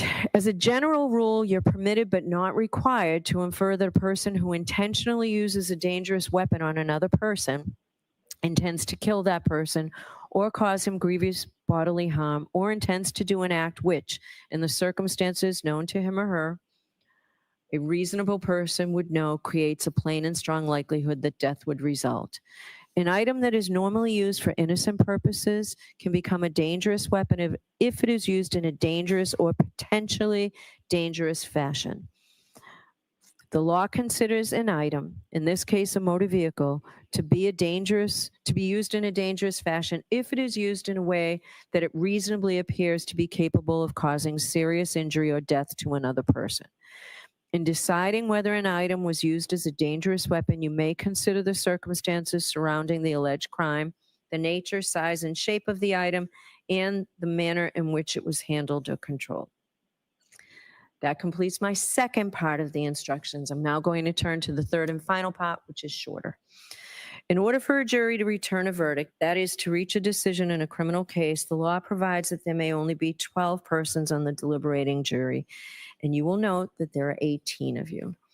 To avoid the need for a new trial if one or more jurors becomes ill or is to be excused for some good reason, we customarily impanel extra jurors at the beginning of a trial, as we did in this case. Because of the anticipated and now actual length of this trial, we impaneled more jurors than are commonly impaneled. However, when you begin your deliberations, the law in Massachusetts is that only 12 jurors can deliberate. Therefore, at the conclusion of my instructions, Mr. McDermott will reduce your number to 12 on a random basis. The jurors not selected to serve in the jury will become the alternate jurors. If you are selected as an alternate juror, please do not feel that your efforts in this case have been wasted, because as I've indicated, it's important that we have extra jurors in case of an emergency. If we did not impanel extra jurors and a juror became ill, or for some other reason had to be excused, we would have to try the whole case all over again with the new jury. In the event that a juror has to be excused once the jury starts deliberating, then an alternate juror will be chosen to take that juror's position, and the jury will be required to start deliberations from the beginning. Therefore, it's important that the alternates not discuss the case with anyone else, including each other. For if an alternate becomes a member of the jury for deliberations, the alternate's views should be his or her own and not be influenced by anyone else. Different states and jurisdictions use different means to select a foreperson of the jury. In some jurisdictions, the jurors select their own person. In Massachusetts, the judge is responsible for selecting the foreperson. A foreperson of a jury has been described as the first among equals. He or she is responsible for organizing the deliberations, communicating with the court if necessary during deliberations, and presenting the verdict following your deliberations. The foreperson has no greater say or vote in the jury's deliberations. However, and in that sense, the juror is equal with all other jurors. I am going to ask the juror seated in seat number 1, your juror number 5. Sir, would you agree to be foreperson in this case? I'm going to ask you if you would be foreperson in this case. Thank you. I always appreciate it when people say yes before I tell you what's involved, but thank you very much. All right. So the foreperson will be given the verdict slip setting forth the charges against the defendant. 12 jurors must agree. So, all right, so I skipped the line. When you return to the jury room to deliberate, the court officers will deliver to you all the exhibits in this case, as well as the verdict slips that you'll be using in returning your verdict. So the foreperson will be given the verdict slip setting forth the charges against the defendant. 12 jurors must agree before you have a decision to any specific charge. That means that to find the defendant guilty, all 12 must agree. To find the defendant not guilty, all 12 must agree. You should consider each indictment individually and continue deliberating until you've reached a final verdict. You should not begin deliberating until all 12 jurors are together in the jury room and should cease deliberating if any one juror is not present in the jury room. It is important that you not communicate with anyone outside the jury room about the deliberations or about anything concerning this case. Further, I remind you that no juror is better qualified to determine the truth of the facts in this case, to dispute or to deliberate on a verdict solely because of education, background, or experience. The parties and I have chosen each of you as fair and impartial jurors, and your voices have equal weight. To reach a unanimous juror, to reach an unanimous verdict, each juror must agree. Jurors have a duty to consult with one another and to deliberate with a view to reaching an agreement, if it can be done without violence to individual judgment. At the same time, each juror must decide the case for himself or herself, but only after impartially considering the evidence with his or her fellow jurors. Don't hesitate to re-examine your views and change your opinion if convinced it is wrong. But no juror should surrender an honest conviction to the opinion of fellow jurors simply for the purpose of reaching a verdict. Although how you conduct your deliberations is up to you, I urge you not to begin by conducting an immediate straw vote. Rather, I encourage you not to take any votes before you've had completed a careful and thorough collective view of all the evidence. At this point, I want to remind you of an important issue that I raised with you at the beginning of this trial. I told you that our system of justice depends on judges like me and jurors like you being able and willing to make careful and fair decisions. All people deserve fair and equal treatment in our system of justice, regardless of their race, national origin, religion, age, ability, gender, sexual orientation, education, income level, or any other personal characteristic. I also pointed out that we all have our own built-in expectations and assumptions, even if we are not conscientiously aware of them. And I talked about some of the ways we can try to deal with them. First, slow down. Do not rush to a decision. Hasty decisions are the most likely to reflect stereotypes or hidden biases. Take time to consider all the evidence. Second, as you start to draw conclusions, consider what evidence, if any, supports the conclusions you are drawing and whether any evidence casts doubt on those conclusions. Double check whether you are actually using unsupported assumptions instead of the evidence.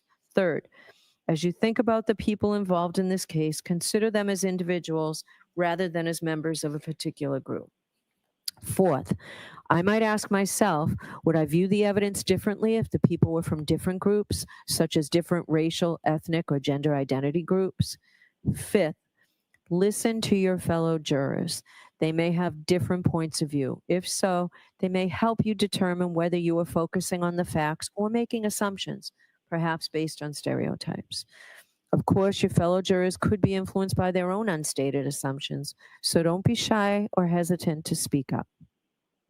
You should participate actively, particularly if you think the other jurors are overlooking or undervaluing evidence.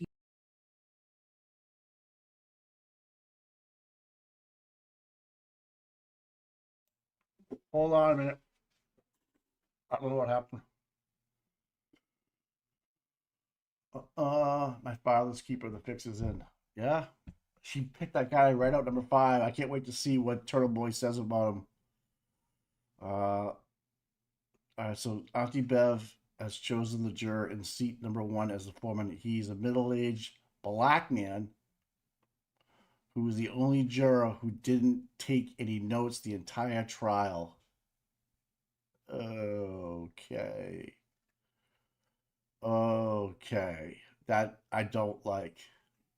That I don't like. You know, oh, I don't like that. Fuck. No way.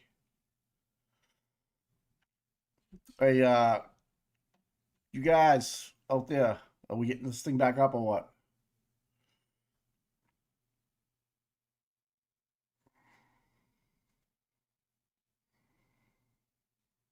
Looks like I don't even want to talk about it, but there's some shit going on in the Middle East right now too.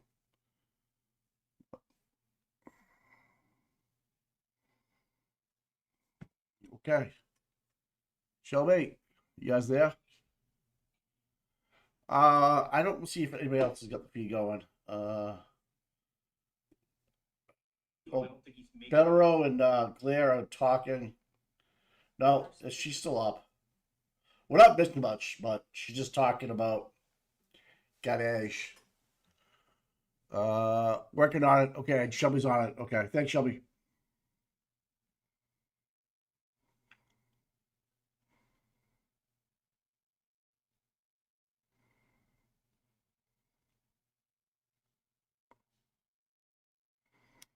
Oh, Sleuthy, don't start. Sleuthy's like, this feels like deja vu. Oh, imagine we get one fucking holdout. Oh, fuck. Oh, fucking puking my. I'm starting to get sick right now.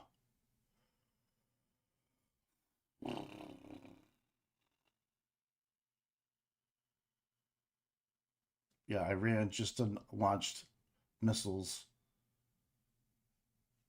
to Israel.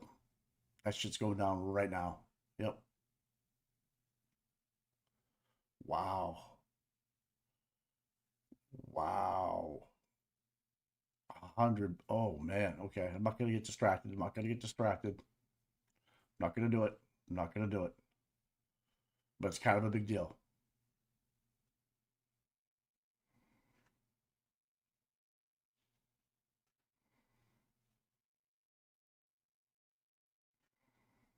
Imagine being Prince William's billionaire pal, Sanjay Kapoor. He's 53 years old. He's friends with fucking Prince William at 53. He's dead after swallowing a bee yesterday in a polo match. Holy shit. That's a bad ending to a good life. All right, Eden, now that the foreman has been picked, that means 11 of the 17 remaining jurors will be chosen. The spinner is out. We are seeing Jim McDermott put the numbers in the spinner. They are now meeting at a sidebar. I would think they are discussing the process of choosing the alternates. David Yeti and Bob Lindsay are doing all the talking. All right, we're still working on it, guys. Sorry. Jurors must agree before you have a decision to any specific charge. That means that to find the defendant, fast forward it down the all bottom. 12 must agree. To find the defendant not guilty, all 12 must agree. You should consider each indictment individually and continue deliberating until you've reached a final verdict. You should not begin deliberating until all 12 jurors are together in the jury room and should cease deliberating if any one juror is not present in the jury room. It is important that you not communicate with anyone outside the jury room about the deliberations or about anything concerning this case. Further, I remind you that no juror is better qualified to determine the truth of the facts in this case to dispute or to deliberate on a verdict solely because of education, background, or experience. The parties and I have chosen each of you as fair and impartial jurors, and your voices have equal weight.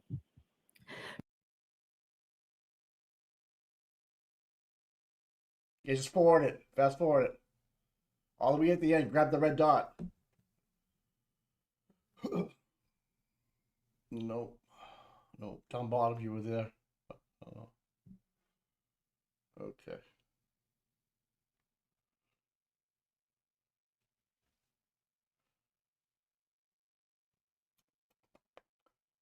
Already. To reach a unanimous juror, to reach an unanimous verdict, each juror must agree. Jurors have a duty to consult with one another and to deliberate with a view to reaching an agreement, if it can be done without violence to individual Can we move judgment. forward or no? At the same time, slip setting forth the charges against the defendant. All right, let it play. Yeah, fuck it.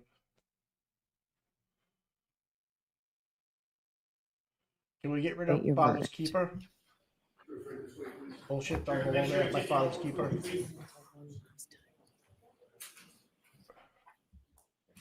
And get rid of the pop-up with the father's keeper thing. Thanks.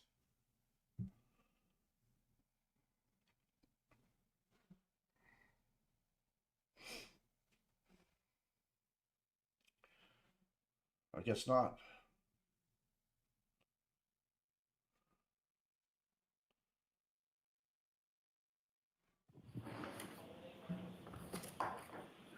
Can we get rid of the father's keepers thing there on the left-hand side? I'm going to see counsel one more time. I guess not.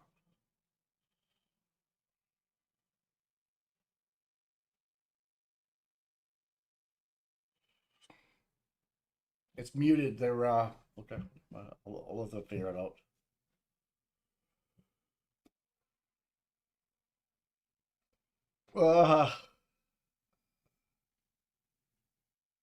Mike, that's not what they said. Turbo said. Okay.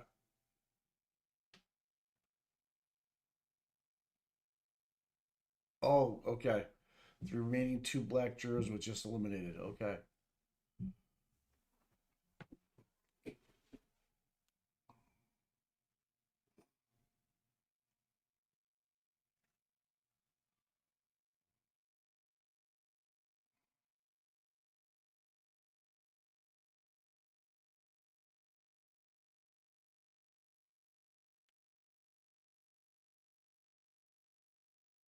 Can we get rid of the father's keeper fixes that thing, please? People. Can we do something over here, please? Come on. Let's go. I know Tommy was only got 1 arm, but he can figure it out. Pay attention, please. Details matter, as Hank would say. Oh, is Lou. Hey, Lou. Is Turtle Boy still there? Who's the cocktail waiter? It's Mrs. O'Keefe. What do you want? Do you want a White Claw? We have White Claws and Heinekens. What do you need?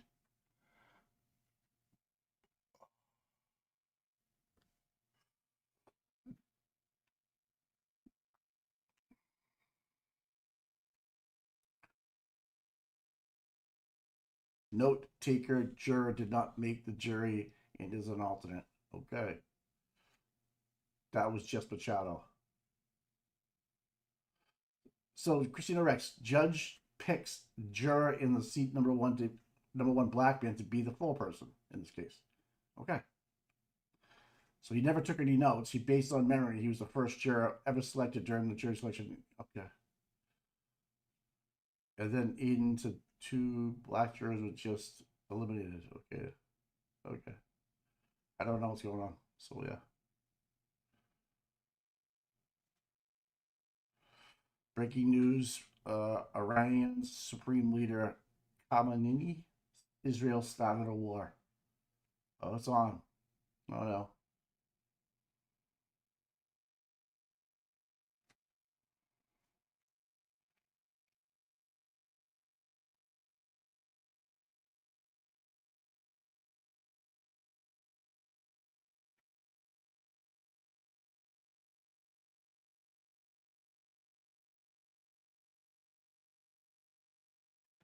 So they're at sidebar. I think they're picking the rest right now.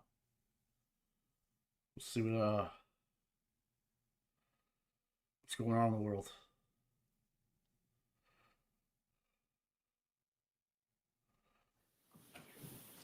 All right, we're back. Judge, the first thing is counsel this morning and yesterday looked at exhibits, and I believe that we were pretty close. We had one exhibit that needed to be dealt with. Ms. Little, what number is that one again? 150? Yes, this is exhibit 155. 155, and I'll let Ms. Little take it from there. Yes, there's just one page, Your Honor. I believe, and my memory is not perfect, but I believe that we were going to have this redacted, subject to the same redactions from last trial. I think there's just one line here that needs to be redacted. Okay, is the Commonwealth in agreement with that one line? No objection. I believe it was redacted last time, so if defense Okay. wants to make that reduction, we can go into evidence. Great. See if I have a Sharpie and maybe I can just take care of I think we probably have one here you I can have have. one. I definitely have one somewhere. Yeah, you do, Jim. All right. That's number one. And number two is, can counsel look at the verdicts and just tell me if verdict slips and just tell me if they're okay with it? Thanks. You'll see that it's not what you provided me yesterday, Mr. Kennedy. I anticipated that.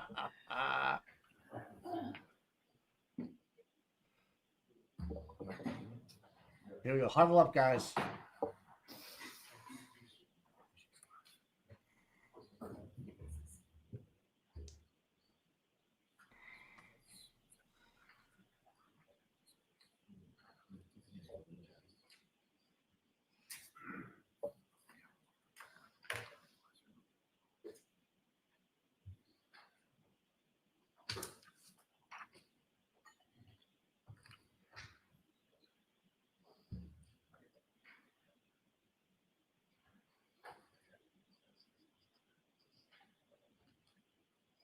So the alternates are 13, 7, 6, 17, 2, and 8.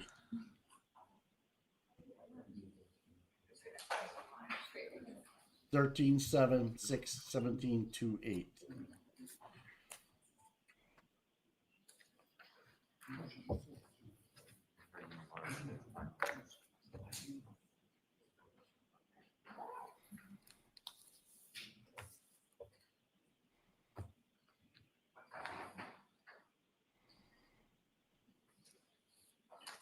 Oh, thanks.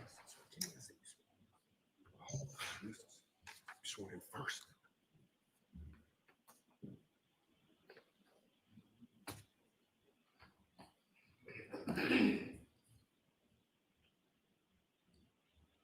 Counsel, you can keep doing that. Mr. Rose, can you raise your right hand? Do you solemnly swear that you will keep that jury in some separate but convenient place until they agree, that you not suffer any person to speak to them yourselves, nor ask them if they agreed, nor suffer them to disperse them, to charge their verdict, except by further order of the court, so help you God? Simply because you weren't in the room. Thank you.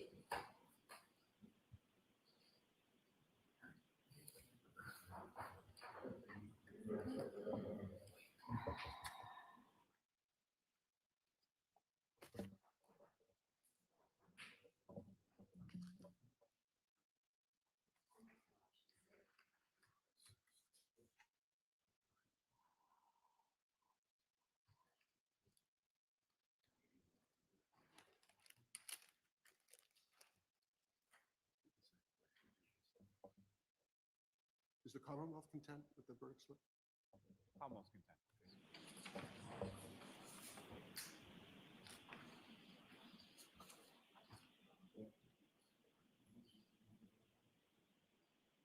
Yes, 17 didn't make it. 7 didn't make it. So, Your Honor, I understand that you've rejected our proposed verdict slip. So everybody else can sit down. Mr. Yannetti can stand. Thank you. I understand that you've rejected our proposed verdict slip. Our concern with this verdict slip is that there are 4 options for, actually more than that, 7 options for guilty verdicts, 1 option for not guilty. And wow, we're concerned that yes, 17 is out. Confusing for the jury. So we are asking that there be not guilty options for each of the charges, including the offense charged and each one of the lesser included offenses. We really ran into the same issue last time. I think what complicates it is the fact that there are two theories for two of the lesser included. Do you suggest that doesn't accurately reflect the law? It does reflect the law. I'm not saying that. I'm saying that it makes things very confusing, and that's why we believe that it cries out for some not guilty option, given the amount of options for convictions on this verdict slip. So Okay. we would again ask the court to adopt our proposed verdict slip. So your proposed verdict slip did not cite any case law. Do you have any case law that supports that proposition, Mr. Yannetti? I have not found any. I've looked. There's not a lot of case law out there in this verdict slip either. Other than that has never been proven, has never been found to be inaccurate. Not yet. Okay. And I mean that So with all respect. that's fine. So your rights are reserved. Does that help you? Right, well, all we can do is object to it, and you make Okay. the decision. Okay. Judge, the last couple. If you find authority for that, let me know. We'll do. Okay. The last couple of things, judges, that we were provided with a clean Laptop? computer laptop. Thanks. With a clean laptop. Defense counsel had a chance to, or at least defense had a chance to look at it, and I think that's fine. But All right. So we'll send that in with the exhibits. I need to go edit my charge to fix all the typos. and then the final thing is I provided counsel with the exhibit list that we had, and it was satisfactory for both sides. Great. Thank All you. right. Thank you. All rise to the court, please. Wow. Well, at least Yannetti said it. Were the jurors there or no? Yeah, they had to, right? No. So 13, 7, 6, 17, 2, and 8 are gone. And the guy that was taking no notes is in. Deliberations have started. The verdict watch has begun at 2:50. Imagine if it was 2:27. Oof. Oof. Did someone make a call at 2:50 in the morning, Nathan? Yeah, I agree with Yannetti on that. There should have been a not, like, if you're going to say guilty, you should have right next to it not guilty. What is so fucking hard about that? But if you hit no, not guilty, none of the other things matter. Doesn't matter, just move it on. Maybe somebody got an envelope. Who knows? I don't know. There's no way that happened, but their ending was good. They being the prosecution, recalled to some of the things that the defense did. The most ridiculous thing I think they did was presented this whole thing about the possible dog bite. And they were able to kind of take that and say, there's no scientific way. This person that they got to testify about the dog bite never has. They don't know anything about dog bites. They don't know what they look like, what they smell like, etc. So that's a good last thought to say, hey, go back to your common sense. Go back to the evidence that we have. And here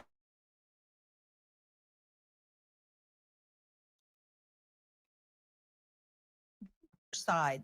Isn't that reasonable doubt? Isn't the fact that we really don't know what happened and you could argue either one? Isn't that enough theoretically to be reasonable doubt?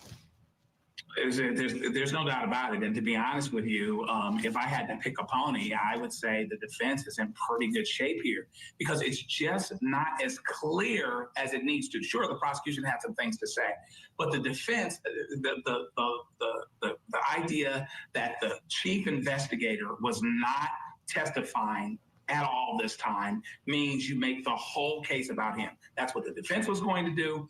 The prosecution tried to sideswipe it a little bit, and they did the best job that they could, but it's truly taking a lemon and making lemonade, because if you were so sure Proctor would be a central witness, not just somebody that's talked about centrally, but the jury doesn't get to hear from. Yeah, it doesn't get to hear from. Huge in this case, in my opinion. All right, just in the last few seconds, does it make a difference to, darn it, I lost my train of thought. I had such a good question I had to ask you to, is a hung jury a win for the defense? If there's another hung jury, do you count that as a win?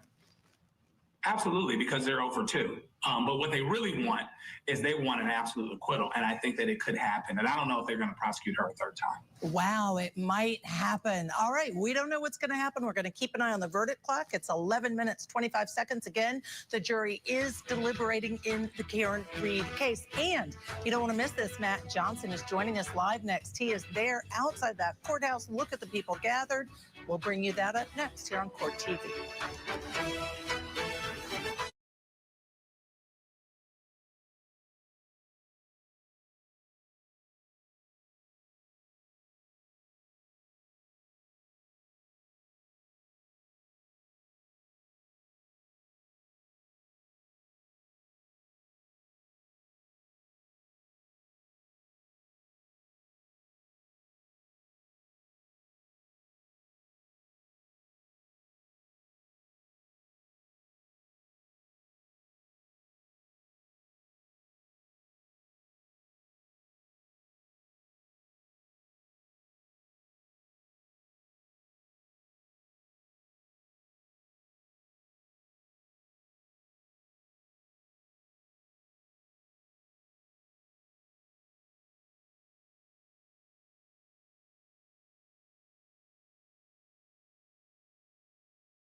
Welcome back to Court TV Live. I'm Judge Ashley Wilcott. Of course, honored to be with you today.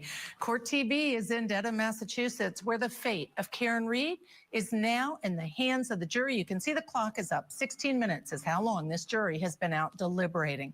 Reed's first trial, of course, ended in a mistrial last year after the jury could not come to a unanimous decision about whether or not Reed intentionally struck her boyfriend, Boston police officer John O'Keefe, with her Lexus SUV.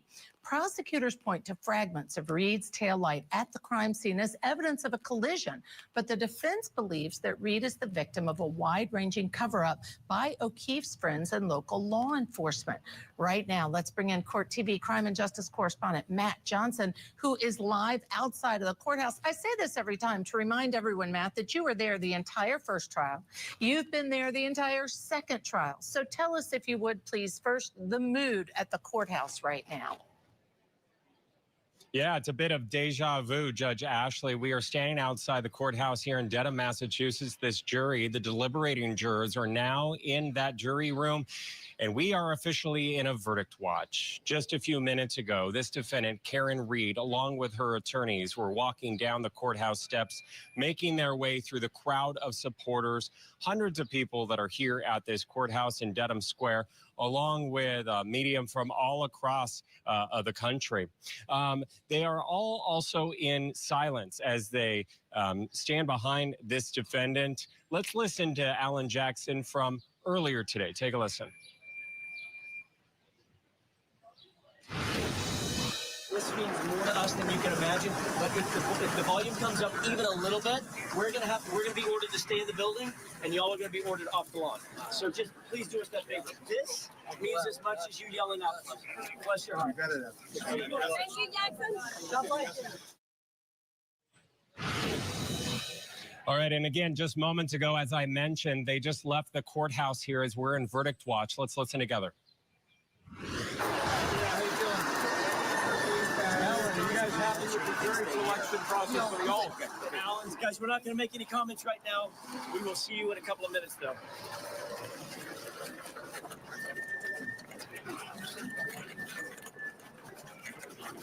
David, how will you spend the time waiting? David, were you in there this morning? You don't think something? Wait, I get a no comment from David after all this time? I was in the courtroom. I was not in the. I was in the courthouse, not in the courtroom. Yeah, Paul coming up, guys. Paul coming up. Here, left. Sorry. Random nature. Yeah. Mr. Yannetti, were you surprised you didn't have the verdict slip at a time? You okay? I'm right here, man. You're still good? Wait a minute. Yeah. Sorry, guys. Oh, is this me, John? I'm sorry. We're right around the other side. Nice to see you there. I'm Jack. All the lawyers are Jack. Sorry, Awesome. thank you.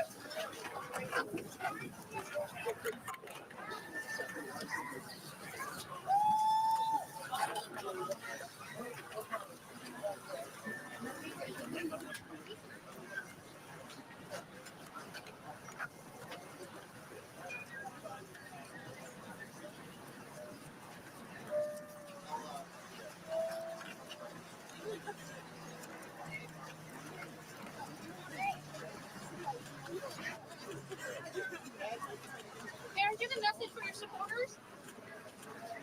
I love them.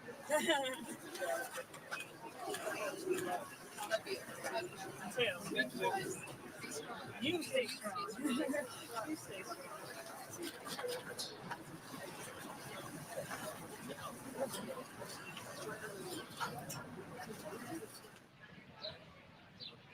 Very much resembling what we saw this time last year, the number of supporters for this defendant growing in numbers, many of them wearing pink, but they are being silent this year because they are within the buffer zone and they are told not to hold any signs or to make any noise, shouting or cheering. So we haven't heard that much.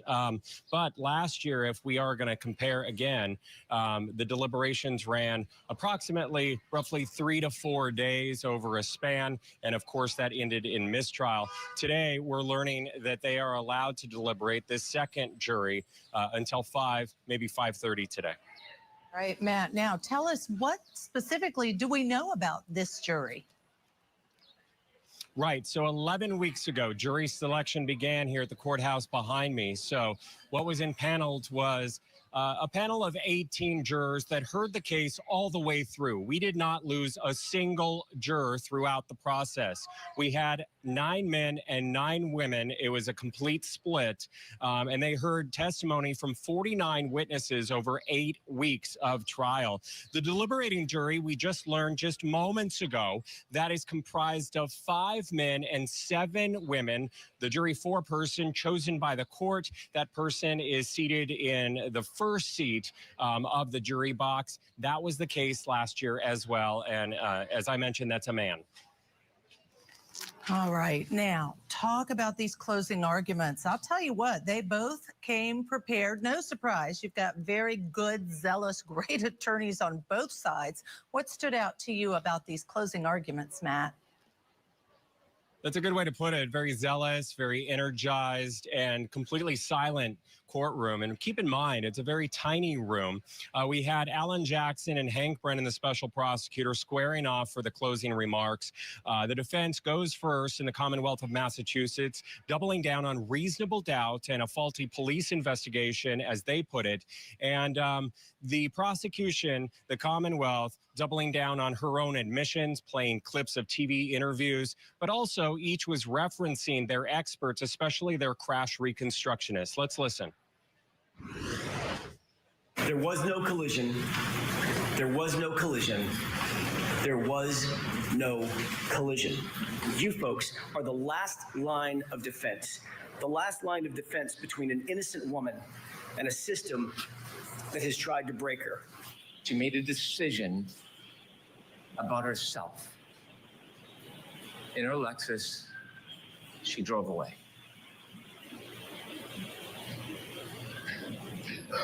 She was drunk, she hit him, and she left him to die. The day started with the judge, Beverly Cannoni, who presided over the first trial, saying, jury members, you take copious notes, but you have to put those notebooks underneath your seat. Some jury members take so many notes, they have a stack of notebooks from this 8-week process. Today, they were fixated on these attorneys that were delivering those powerful closings. Judge Ashley. Thank you, Matt. Very powerful closings, and they have a lot to talk about back in the deliberation room. Thank you to Matt Johnson, as always. I'd like to welcome our guests for this hour. Joining me in the studio, we have trial attorney Miguel Custodio, and also joining us, trial attorney Jean Rossi. Thank you, Miguel, for being here in person with me. Always appreciate you. Let me start with you, please. Tell me your thoughts, as this jury has now been out for 23 minutes, and what you think it might be like or where this might go. I think, first off, hats off to the closing arguments by both sides. They were masterful arguments. I thought Jackson really played into the passion and the corruption theme, whereas Brennan was just about data and just facts. He was very methodical, and I thought that was great.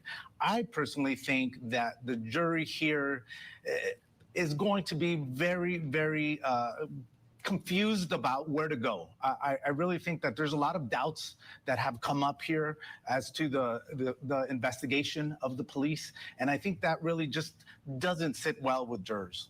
Yeah, I agree with you. This jury has so much on their plate. Jean Rossi, of course, great to have you. But Jean, tell me, what do you think about where this jury might be and how you think it all shook out with each side, really excellent attorneys on both sides?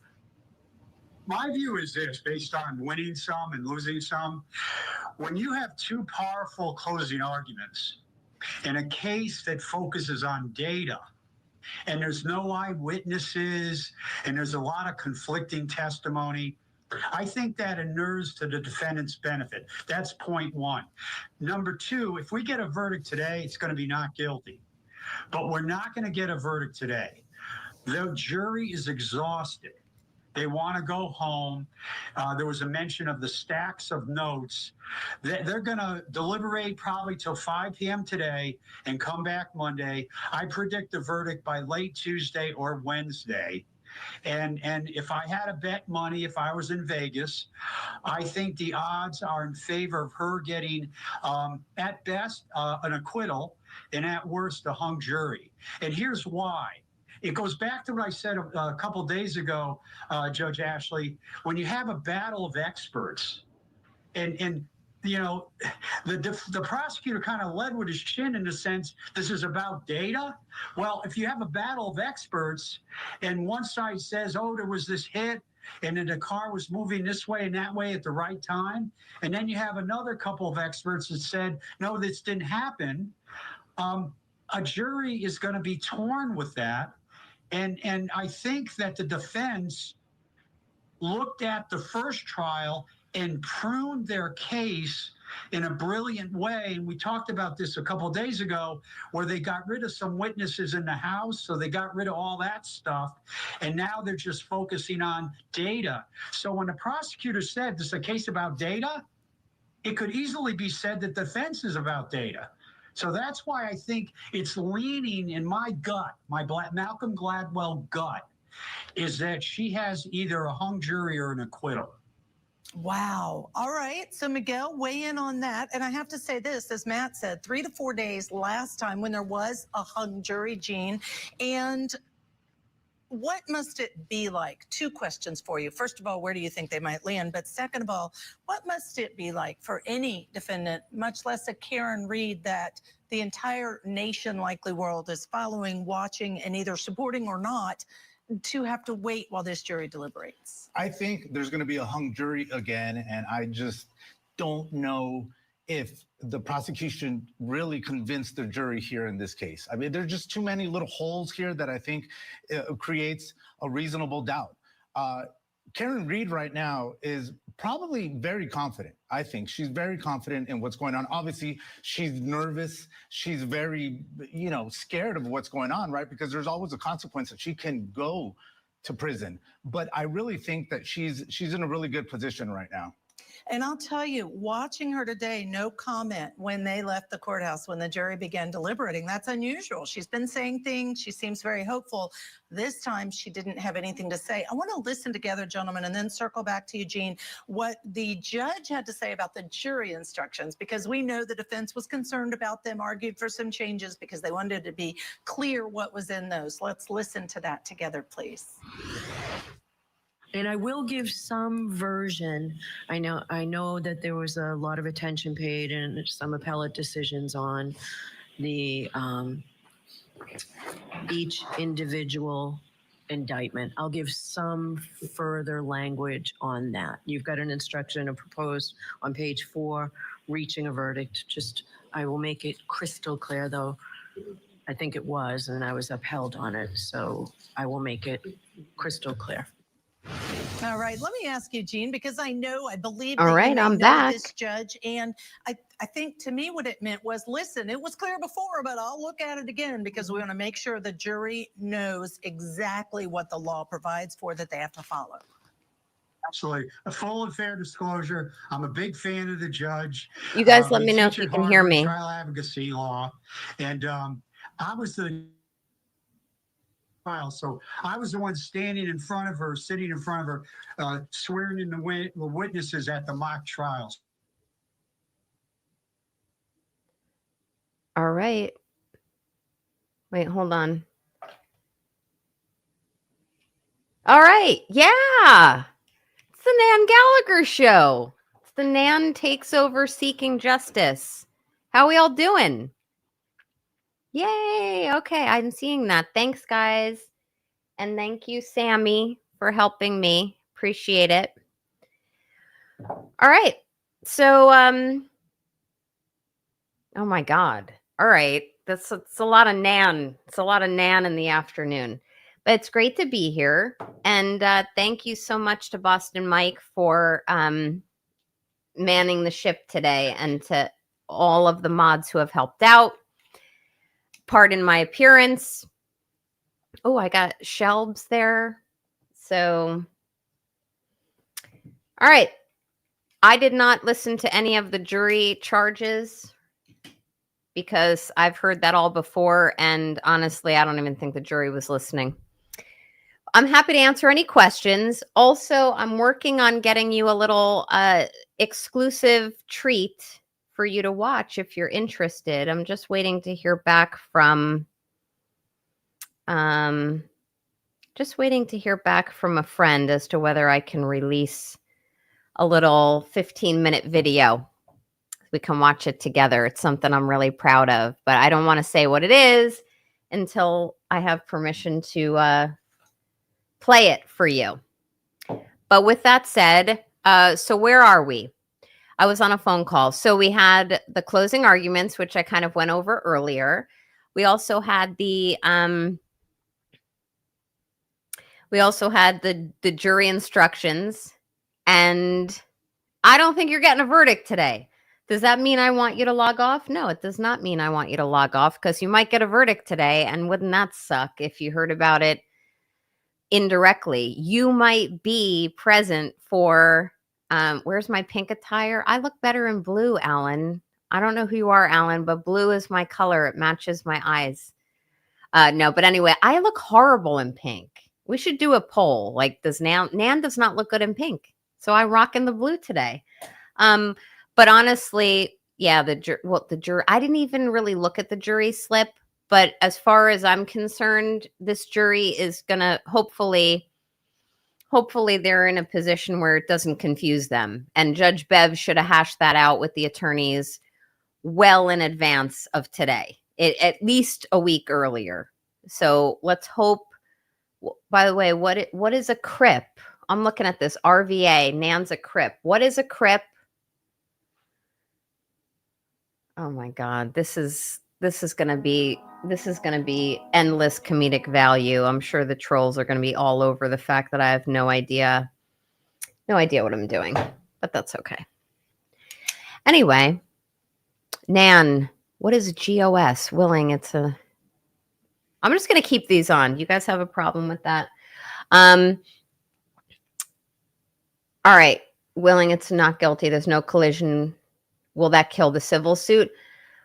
It's not going to kill the civil suit, but ultimately, if there's, if the jury comes back with a not guilty, and I don't think I've looked at the civil lawsuit, the wrongful death lawsuit since January. I think it was filed in January. What'll happen is it will substantially impair a civil suit. So when you file, and these are things that I file all the time, wrongful death, I file them and I defend them, wrongful death litigations. One of the key elements is going to be that Karen was at fault, not of a criminal nature, but of a civil nature, which is a lesser standard. You have to prove beyond a preponderance of the evidence at the civil level.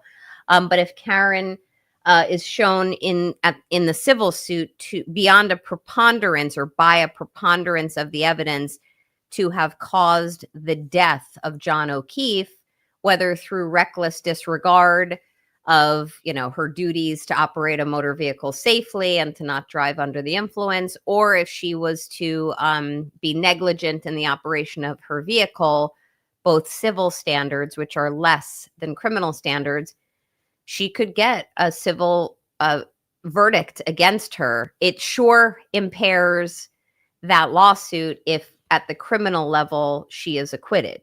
So I make no secret of the fact that I want an acquittal because I don't want a wrongful death suit against her. That's probably something that would only partially be covered by her automobile insurance. And I don't know what her automobile, sorry for the glitching. I don't know what her automobile insurance coverage is. And I don't know what her automobile insurance, what do you call that? Like what they could disclaim coverage for. So sometimes insurance carriers will say, yeah, that's great. We're not covering you for this loss because you were operating your motor vehicle under the influence, and that's not covered. That's unusual, though. Usually automobile insurance policies will cover verdicts, civil verdicts for negligent or reckless operation of a vehicle while under the influence. So we'll have to see. But let's hope she's acquitted so we don't have to worry about that.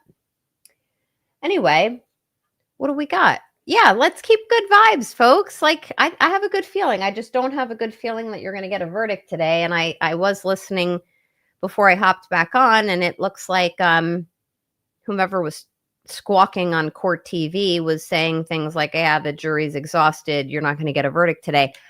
I just don't think you're going to get a verdict. Although statistically, you guys may hear my dog bark because there's a delivery that's being made. But statistically, more verdicts do come out on Fridays than any other day of the week. Did they mess up? Wait, I'm looking here. They messed up the jury slips again? Come on. What went on? What's going on? Anybody want to tell me what I missed? I'm so sorry, guys. What? Oh, there's Eve. Hello, everybody. Can you hear me? Yeah. How are ya? Good. Did you hear something about the jury slips? What did I miss? Yeah, so I just went back and listened again because I always listen 2 or 3 times.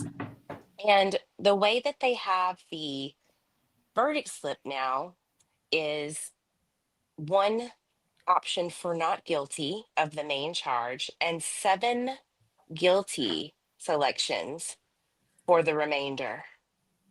Oh, shit. That is even worse, in my opinion, than the first time Oh, my God. in All the right. first trial.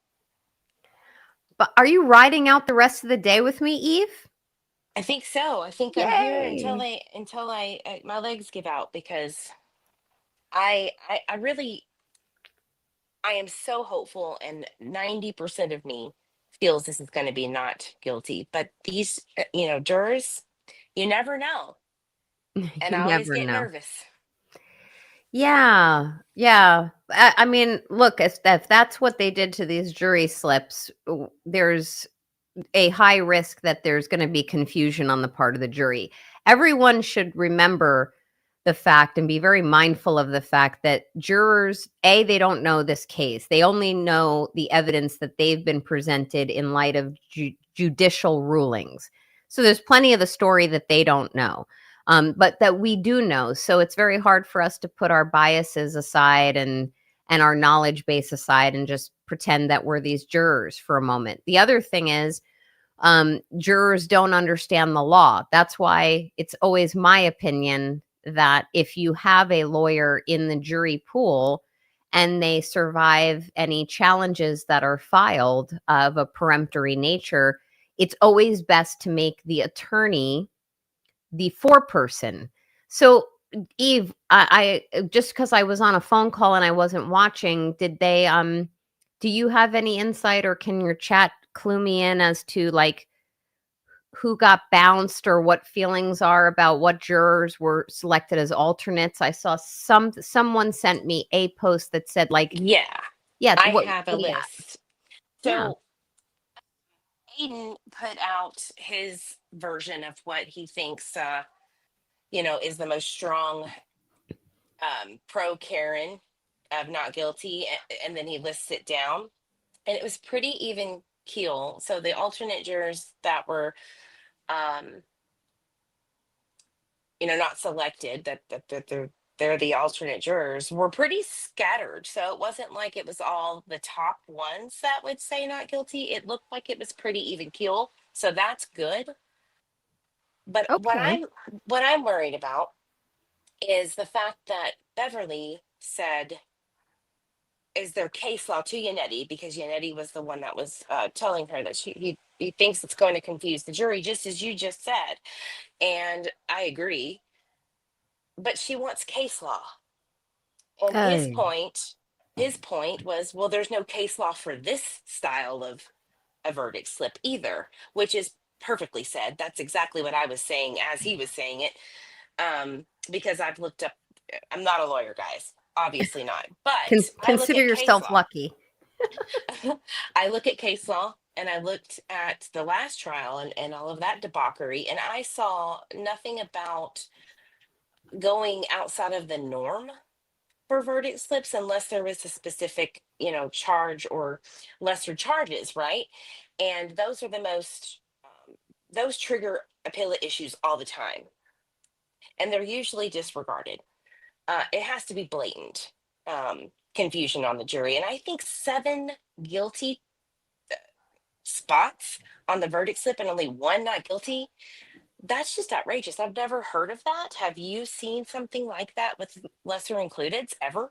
No. And the way jury slips are supposed to work is that you don't want, and a defendant should not have jury slips that shepherd a jury towards a certain result. You know what I mean? Like if there's 7 guilty options there, it just intellectually the brain goes, okay, you know, I guess we're supposed to find guilty here. It's supposed to be kind of free of any type of steering. So without having seen their final slips, I'm saying to myself, oh crap. Okay, hopefully the jury is not confused on this. And that is where part of me is saying I definitely don't want a verdict today because they are exhausted. It's tiring to listen to closing arguments. We're all a little weary and we know this case. So I don't have them in front of me. I feel like this is just going to lend itself towards increasing the likelihood of jury confusion. And when a jury is confused, that's when people kind of step in and try to be lawyers. We don't want them to be lawyers. Like I try to keep jurors as untainted and unbiased as possible.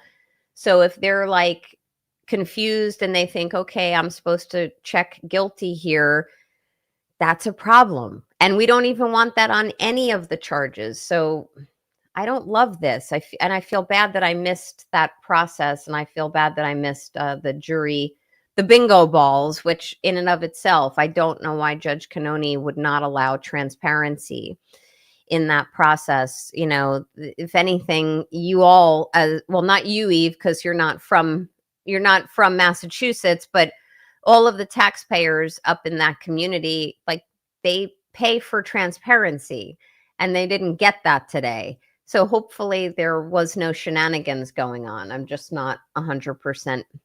I'm not 100% certain that someone wasn't up to no good here. I don't know. How do you feel? Yeah. How did you like the closings? I thought that Alan Jackson nailed it, just like Yay. the last trial. I do like the fact that he repeats there was no collision. I mean, that is the basis of everything. Nothing else outside of that the Commonwealth portrayed matters because that is their entire case, that there was a collision by Karen Reed's Lexus SUV that killed him. And there was no Yeah. collision. Yeah, and I think that him showing, I was going through earlier some of the key points of the closing arguments with Mike, and I think one of the best things that was displayed was the x-ray of the arm. It's like there's nothing there. And there were no medical experts on either side that conceded there were any injuries that were attributable to a strike by a vehicle, a 6,000-pound vehicle. Hold on one second. Oh, ooh. All right, it's out. This is great. Hold on one second. Thank you so much. All right.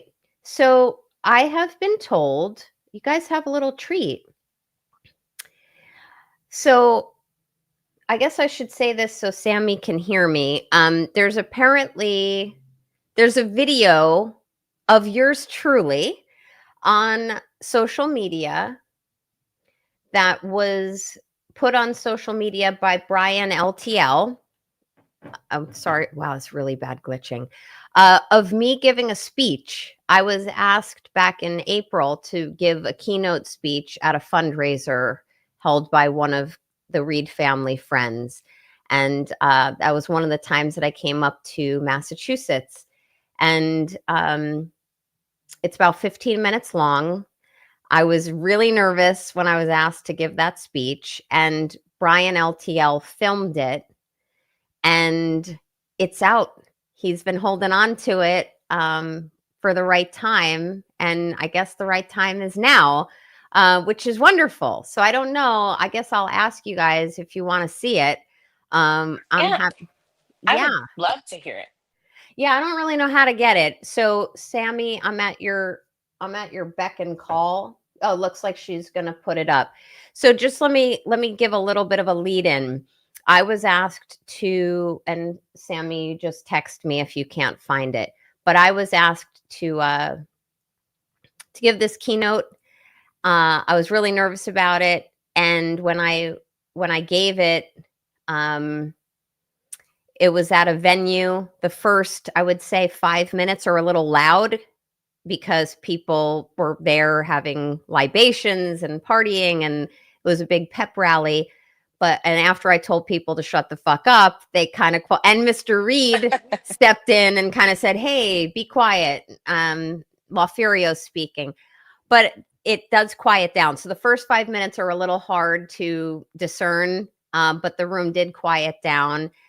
Karen's attorneys were there, except David Yannetti. That's the night where I took some pictures that you may have seen on social media. I think one of them is on the thumbnail for this stream. So I don't know, guys. Like, let me know in the chat if you want to hear it, and we'll have Sammy find it and play it for you guys. Because what else do you got to do? You're waiting for justice. We're waiting anyway. And I'm really interested to hear this. Yeah, I was so nervous, and I'm a public speaker by trade. But it was a lot of fun to do, and I was very honored to have been asked. So we'll see. I think it's so. I think I saw someone say they saw it earlier. I didn't know that. I haven't really looked at social media much today at all. But we're gonna see. What's everyone doing, by the way? Like, tell me how many people. I don't even know. I was communicating with Tom earlier, and he was saying numbers of people watching, which I don't have access to all of that. But I will tell you all, thanks for being here. I'm happy to answer any of your legal questions as well. You just kind of have to make them stick out to me. I have a question since I'm up here and all. Knock yourself out.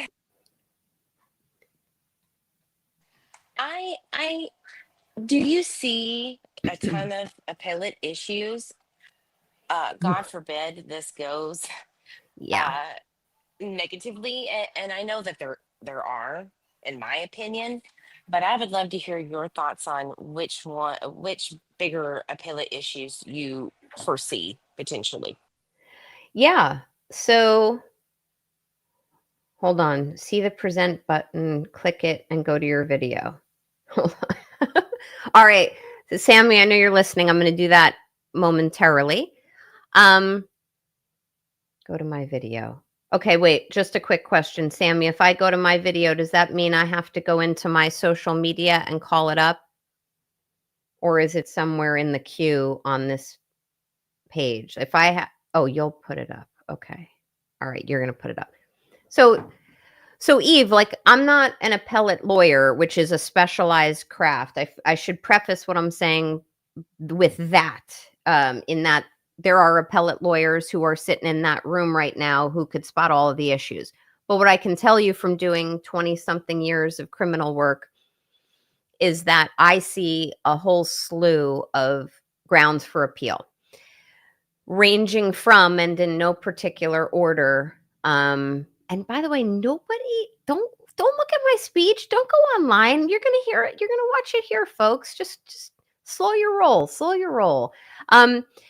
So first and foremost, the most important to me is the fact that I don't think that the Commonwealth ever reached the standard necessary to even get the first trial 1.0 beyond the hurdle of reasonable doubt. I think that the motion for directed verdict in trial 1.0 and 2.0 should have been granted. In addition to that, hold on, if you have present button. I think I do have a present button. Well, we'll get to that in just a moment. So they shouldn't have even had to defend the case. It should have been dismissed outright. But then there were a whole slew of grounds that were in the motion to dismiss for extraordinary prosecutorial misconduct.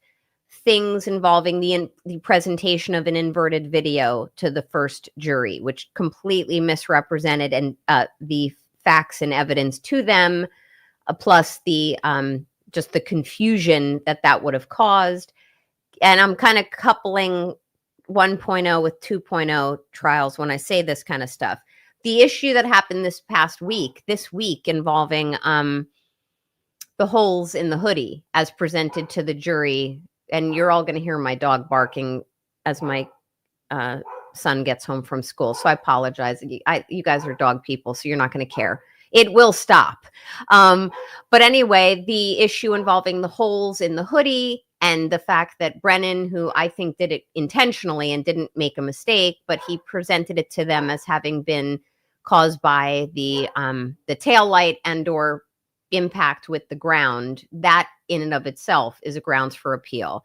The issue of Fanning's exposure to jury 1.0. He's, what was his title? The supervisor of juror safety, Head security or some yeah, cockamamie thing. Yeah. Yeah, that too. Like he should have never, he was a fact witness in the trial, and or had direct ties to fact witnesses in the first trial. He should have never had any access to the jury. And Judge Cannoni kept saying he didn't have access.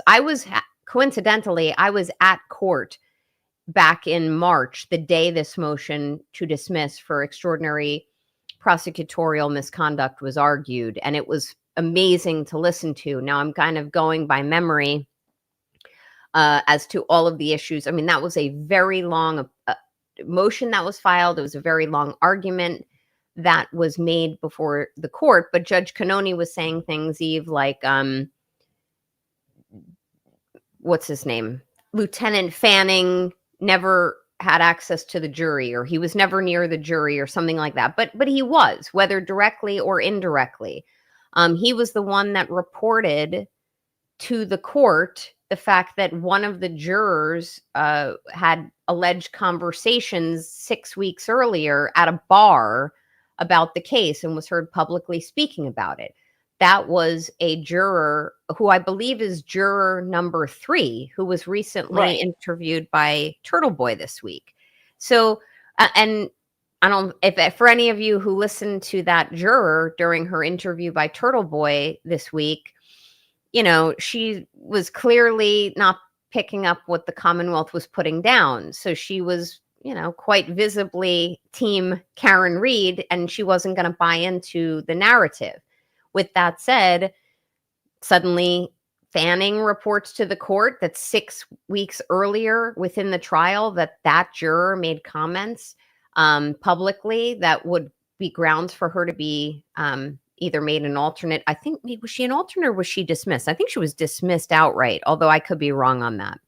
But there's more grounds for appeal. Like, it's just kind of going by memory. Many of her grounds for appeal are very strong. There's other little ones that probably wouldn't make a big difference in the final analysis, in terms of, you know, sometimes we'll see grounds for appeal, but they don't constitute reversible error. Like the appellate courts will say, okay, we understand the judge made a mistake on this issue, but it wouldn't have changed the outcome. So there's like different grades of seriousness when it comes to how important a grounds for appeal is. But her grounds for appeal, and I'm sure there's many, and the chat can feel free to throw some in the chat, but her grounds for appeal are quite substantial, to the point where I have said publicly that in the event that tragic event that Karen was ever convicted, I have felt strongly along the way that there's such strong grounds to appeal and a higher likelihood of success on those grounds that I wouldn't even worry. You know, I don't want her to go to jail. I don't want her to be convicted on any of the charges. But if she was, her appeal would likely be successful. The issue of, by the way, Eve, the what do you call it?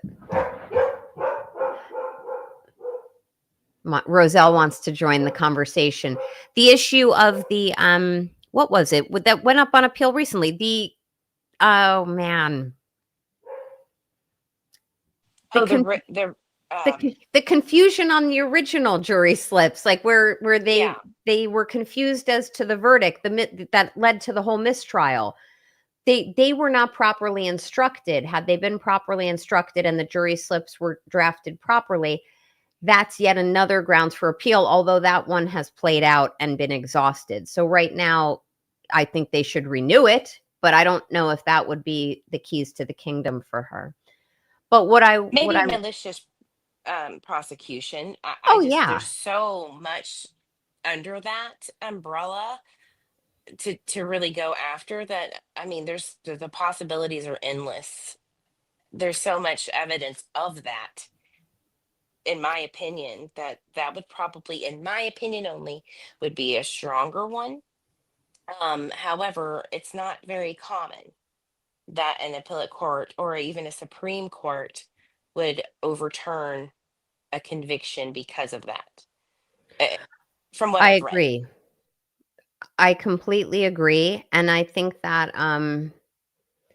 we try not to think about if someone's convicted and if they have to appeal, but from a prosecutorial misconduct standpoint, you had just issues of unfair, like a lot of the gaslighting and misinformation that Brennan put before Judge Cannoni, which resulted in her making certain rulings. Like, for example, when he made representations to the court back in February that, he had only realized certain key facts concerning communications between the defense team and ARCA. And had he not gotten that from the feds, he never would have known. Well, that was completely false. He made a misrepresentation to the tribunal. And then the judge came this close to knocking at least the out-of-state attorneys who were not licensed in Massachusetts right off the case. The issue of Mark Betterow, whose admission pending at the time, admission pro hoc vice, was denied based on representations, and I dare say misrepresentations by Brennan to the court, which, involving whether or not Mark Betterow, the allegation that he would be sharing information between the Karen Reed team and the Turtle Boy team because he represents Turtle Boy, that ended up resulting in her not granting Mark Betterow's admission, which in turn, allegedly, and I think it's true, would have deprived her of her Sixth Amendment right to counsel of her choice. So that was right. I agree. That's one. I saw someone here in the chat said Easter. So that's a good, I don't know who said that. Let me take a quick look. But the issue of Michael Easter. So the defense wanted to present Michael Easter as a defense expert on police investigative protocols and procedures. He's an FBI agent. I'm not 100% sure I know how he would have been able to testify about police protocols, but the guy could have been a cop and Judge Cannoni would have reached the same result, which is no, she's not going to allow an expert to come into court on this criminal case and give expert opinions as to what police and law enforcement should do in an investigation. That's a Bowden defense, which in most states, I mean, the vast majority of states allow expert testimony to come in from a defendant to support a Bowden defense, which is where a criminal defendant is presenting evidence to substantiate the deficiencies in a police investigation, which could, hopefully the argument is that it could have made a difference in whether or not the defendant was properly identified and charged with a crime. Judge Cannoni said, no, you don't need an expert for that. I'm not allowing Easter in. I'm not having him voir dired. I'm simply saying you as a defendant, through your attorney, you can present a Bowden defense on your own. You don't need to have an expert to do that. So that was another example of an appealable issue. She did allow Marie Russell to testify about dog bites, but I want to say there was another expert that she didn't allow, or at least she made certain rulings that limited what content or substance or a substantive subject certain experts could testify about. The issue of allowing the Commonwealth to change, wow, major glitching. She allows the Commonwealth to change the timeline in the middle of trial to that's a huge one. So it really is. It really is. And I'm happy that in the defense closing argument, they pointed that out. They were like, the Commonwealth realized that based on their timeline that they presented to you in the opening, they had a real problem. That timing was a real problem. So what did they do? They had Aperture through its, I guess it was Burgess, change the timeline. Send a message is kind of what they're implying, which is, do you think that's acceptable that the Commonwealth has experts who are going to just change things to make it fit? So I thought that was, oh, wait, hold on. I'm looking here. So I think that's a good grounds for appeal. Now I'm looking at a comment from Mandarin Woods. Nan, I don't think I'm just biased here. Why are all these channels saying Brennan's closing was good? It wasn't. Are channels saying that?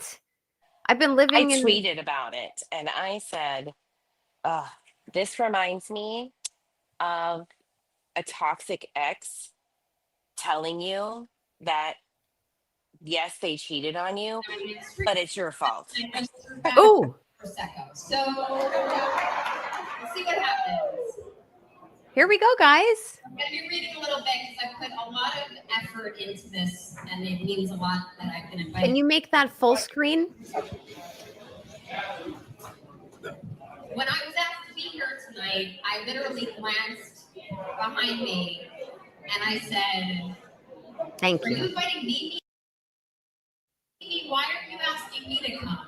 I'm just a lawyer from New Jersey and New York. Like, what's the deal?" When I was asked to be a speaker, I almost fell on the floor. Hey, in the back! Shut up! Let's go. I love your style. That's the way we handle it in New York. It does get quieter. Thank you. I asked to say a few words about Karen Reed and her family and this travesty of justice. It's consumed my life for 2 years. Now, that is an understatement. I recognize that it's consumed all of your lives, and most notably Karen and her family's lives. But I have been watching, I've been absorbing, I've been listening and getting angry from afar. For most of you who are lucky enough to not have any clue who I am, I'm Nan Gallagher, also known as La Furio on the cold street.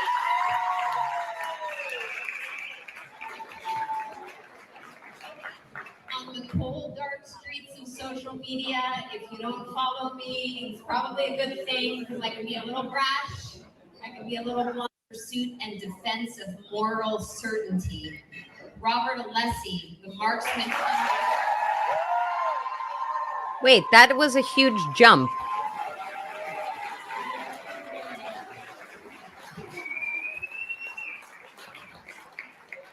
Which I'd like to say, Mr. Wait, Alessi, I know I met you. Sammy, that just jumped 12 minutes.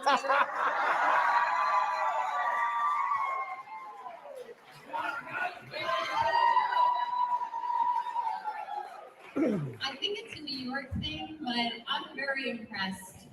It doesn't shine through on court TV, but yeah. So anyway, I digress.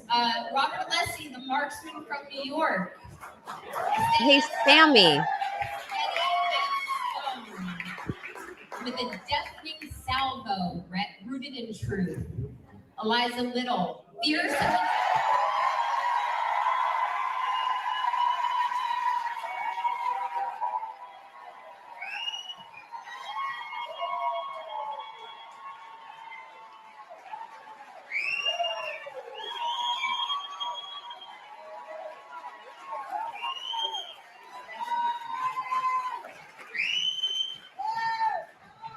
Damn, I love it. I love it. Eliza Little. Oh, man. Fierce and meticulous, coming into her own and cutting through deception like a blade.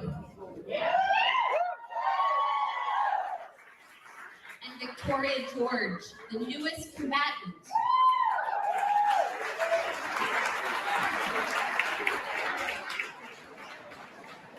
Composed and steady, unafraid to flip the false narrative that she herself had been folded into.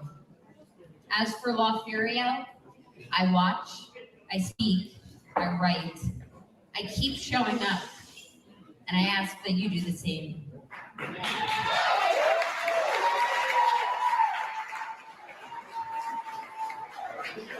If you want, I can, I downloaded this video, I can outside play of it. that courtroom, but not in silence. Wow, that would be Because great. in the face of atrocities of mythological proportion, silence is complicity. And when injustice wears the mask of process, the truth needs every witness it can get. Stories like this don't begin with truth. They begin with power. And they end too often with silence. But not. All right. Sorry, guys. You missed the meat and bones of it.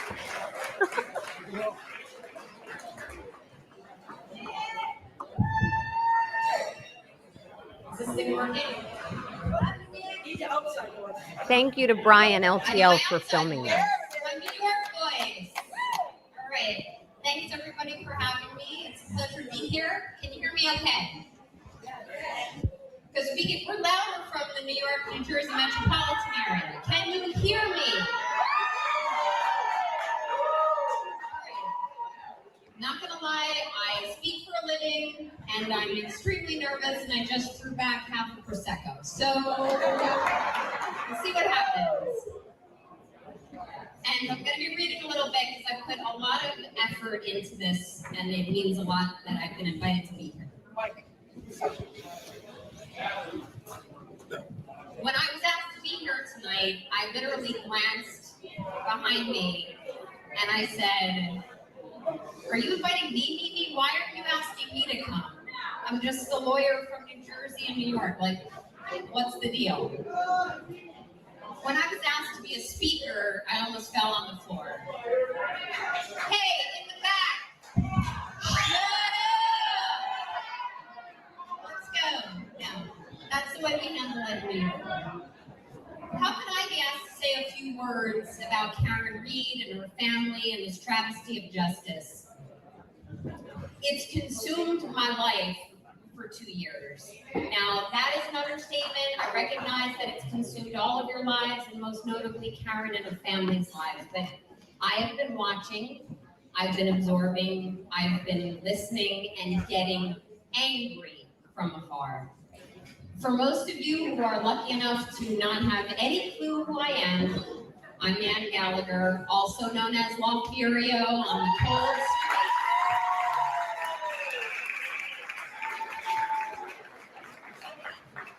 cold dark streets of social media. If you don't follow me, it's probably a good thing, because I can be a little brash, I can be a little blunt, but I call it when I see it. I'm not afraid to call bullshit, and I call bullshit.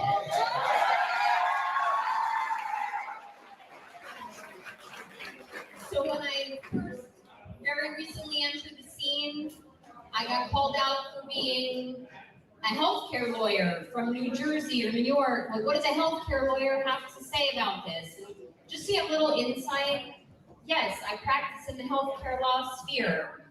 I do criminal, yes, criminal, administrative and defense work for physicians. I could tell you stories and stories about how doctors get themselves in trouble before the staties and the feds, but there's not enough time tonight because we're on a little time crunch. But if you buy me a drink later, I will regale you with entertaining stories about what doctors do to get into trouble. As a woman in my 40s, I guess you could say I fit the demographic for devouring true crime. Yes, it's true. In fact, a very good friend of mine showed me some demographics today about, who follows what, and yes, I fit the mold.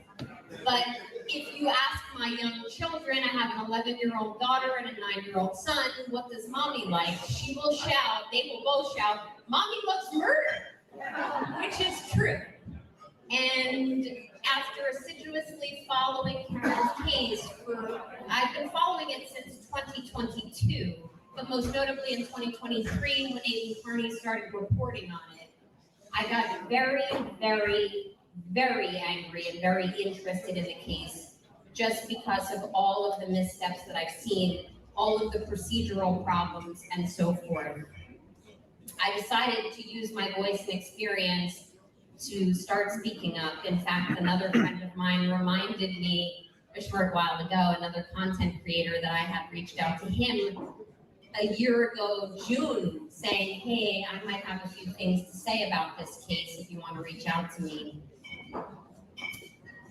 And using my experience and my voice, I was, I guess, noticed. And I feel very honored about that, but at the same time, I take it as a huge responsibility, and I want to do Karen and her family and her attorneys justice when I do that. So I give my rather blunt and my rather brash editorializing of the case, the corruption, the most quintessential sham prosecution that I have ever fucking seen in my entire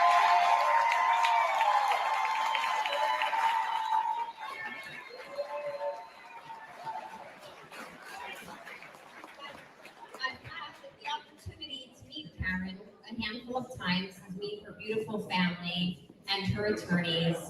And like her attorneys like know who I am now, which I'm literally like, you're looking at me, you know who I am? It's otherworldly. I just wanted to impart that on you guys, because that's not why I started speaking up.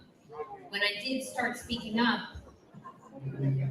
I now look back and I say, I think it was a mistake. It really was a mistake for me to meet Karen and her family, because now I know them and now I love them.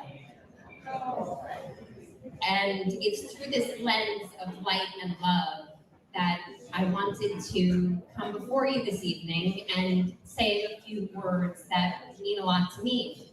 So when I thought about what I've been asked to speak about, I had no clue. And I asked my kids, went out last weekend for bagels, and yes, I do occasionally eat carbs, despite what people think, but you know, we were out for bagels and I said, what do I speak about? Because my kids follow this case and my kids keep saying, free Karen Reed, and they're eating all the O's cereal that people keep sending me. And they're wearing the bracelets, they're wearing the t-shirts, and I said, what should I speak about? And my kids looked at me and they said, speak about what you know, draw upon your experience. So I thought about it and I said, well, I was an English major and I minored in Greek comedy and tragedy, and I'm going to write an epic tale of Karen Reed. So I did. And here it is. It's called The Light Against the Labyrinth, the Trial of Karen Reed. This part I'm going to read a little bit more, so just give grace. In the time of the Silver Age of man, when the gods still walked among mortals in secret courts and whispered in chambers of power, there lived a young woman named Karen Reed, a mortal born under the star of Mercury, sharp of tongue, loyal of heart, and cursed with the unbearable weight of truth. In the cold heart of the Commonwealth, beneath the marble towers and weathered seals of Norfolk County, a storm for the ages brewed, not of thunder, but of silence, power, and carefully managed narratives, where justice is traded like coin, and truth is cloaked in masks. I stand not in the arena, but just beyond its gates, watching tragedy unfold like the unraveling of a cursed travesty. I do not speak for Karen, but I've seen enough prosecutions skew politics over principle to know the monster, a hallowed force, does not seek justice, it demands silence. I am Lothario, not of this court, not sworn to this case. I am no oracle, no hero, just an onlooker from afar, standing on the sidelines. I stared into the belly of this beast before. Now I bear witness again. this time to a tragedy of epic scale. Karen is not just accused of these conjured up crimes, she's accused of brazenly defying and disrupting the narrative, of asking what no one was supposed to ask, of pulling at the tightly woven fabric of law enforcement loyalty in Norfolk County and watching it fray. And for that, they want her gone. The monster dares call it justice, this thing they do to her. But I have seen justice, and this is not it. Karen stands alone at the edge of a battlefield, facing down not just an accusation, but an entire empire. For what looms before her is no mere jury, but the armored colossus of law enforcement, a far and devious-reaching family network, and an entire system. A shield wall formed by men in blue standing behind a very, very thin blue line. By prosecutors with ink-stained swords and guilty consciences. And by a system that protects its own like a jealous God. The death of Karen's lover, a soldier of the badge, became the spark. And instead of seeking truth, the monster sought preservation. The wagons circled, the stories locked in place too quickly. Evidence shifted, questions were dismissed, and all roads pointed not to clarity and certainty, but to her. Karen did not run, she did not hide. She asked the unthinkable. Did I hit him? Could I have hit him? And for that, they painted her as hysterical, vengeful, guilty. The story turned against her and began to write itself. But I've seen this before, not in myth, but in motions. In small courtrooms where underdogs bleed quietly. In counties like Norfolk, where the weight of a badge can warp reality. There's something ancient at play here. Not just legal strategy, but ritual sacrifice. A woman becomes a symbol. Her grief becomes a weapon against her. And her defiance, that becomes her greatest crime. Because Karen Reed isn't just on trial for a death. She's on trial for facing the monster and for challenging the narrative, for daring to question the brotherhood of Norfolk County, for pulling at threads and a mask they'd much rather keep buried beneath the snow. The monster, this hallowed force of law and order, does not tolerate mortals who dare tug at its mask. I know of Karen's innocence with divine certainty and a sense of clarity that is resolute. And I know what injustice looks like when it dresses up as law. When departments investigate themselves, when evidence is altered or goes missing, when timelines do not match, when silence is louder than the facts. That's not justice, that's myth-making. And if Karen Reed is guilty, let the evidence convict her, not the influence of the serpent in the temple. But if she is innocent, and they know it, as do I, then this trial is not just a charade, it's a warning. Because if Norfolk County can do this to her, they can do it to anyone. With her team of demigod soldiers beside her,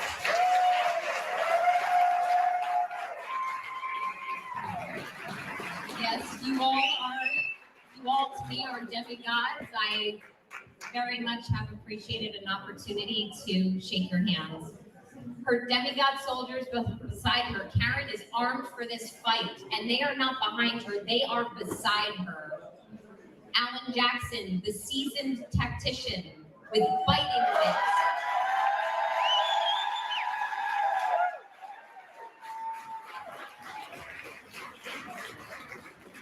With biting wits, uncontainable spirit, and words that strike like lightning. David Yannetti, the local archer, sharp-eyed.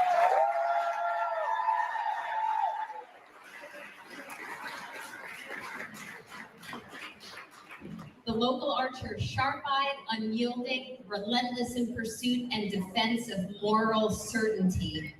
Robert Alessi, the marksman.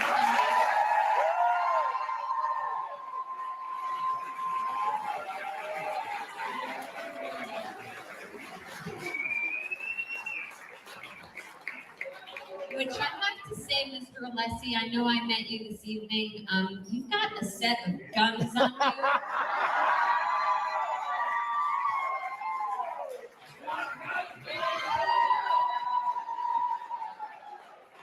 I think it's a New York thing, but I'm very impressed. It doesn't shine through on court TV, but yeah. So anyway, I digress. Robert Alessi, the marksman from New York. Steady as stone. With a deafening salvo rooted in truth. Eliza Little, fierce and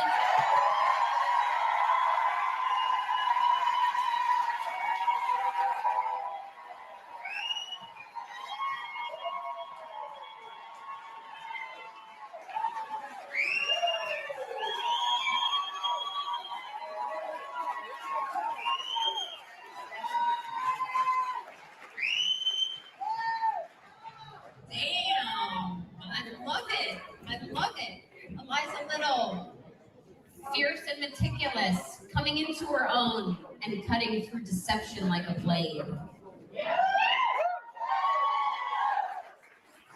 And Victoria George, the newest combatant.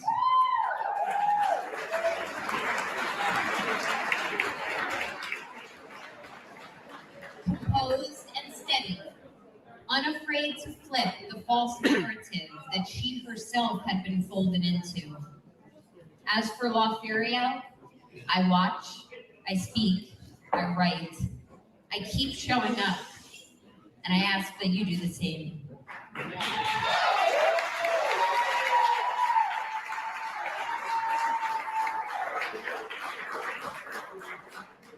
I stand outside of that courtroom, but not in silence, because in the face of atrocities of mythological proportion, silence is complicity.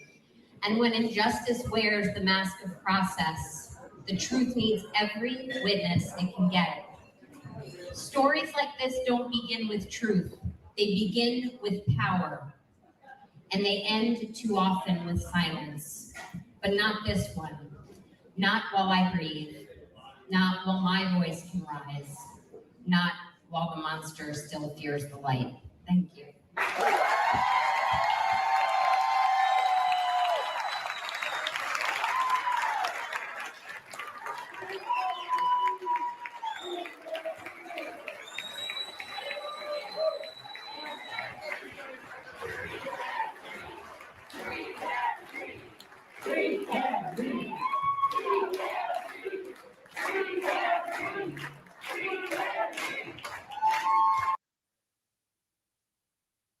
I And can't. Cheryl Fiandaca now again, I our cannot chief explain investigator, to you but also guys. a lawyer.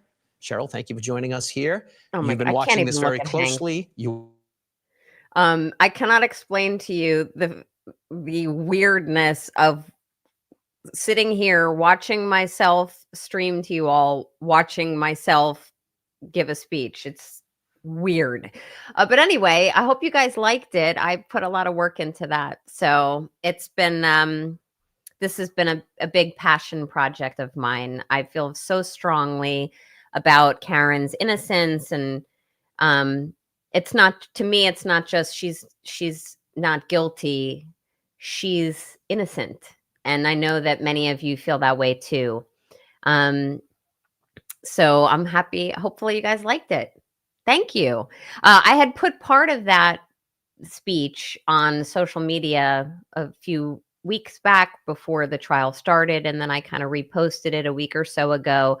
And that was really the Greek mythological portion of it. But I wanted the opportunity to show it to you all, and it was kind of embargoed for a short period of time. But thanks for watching it.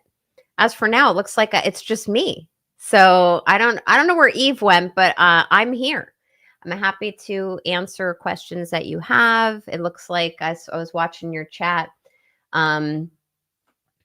It looks like they've been deliberating for about an hour and 20 minutes, hour and a half, something like that. The judge is going to let them go till 5:30, which, you know, like I said, the verdicts statistically come in on Fridays. Jurors don't typically want to come back another week, although I think you're going to get a verdict on Monday. That's not a bad thing. Nobody should go into this weekend. Thank you, little C. It looks like 1 hour, 24 minutes, and 4 seconds. But who's counting? You want the jury to deliberate. You want them to be morally certain. And I feel very comfortable predicting they're going to come back with the right decision here. But don't go into the weekend saying, oh my God, it wasn't so clear to them. And Brennan gave a good closing, which he did not. Don't go into a weekend thinking that, because that's just not necessarily the case. All right, there we go. There's Eve. Yeah. Hey, did you like it? I did. I was listening while on the phone. I love how I'm asking people how they liked my speech. Are they going to tell me, no, it was shit? You know what I mean? Like, no one's going to tell me to my face. I would. No, I'm one of those real ones, like, sincerely. That's awesome. It was really good. Really, really good. Did you see the verdict slips that were released?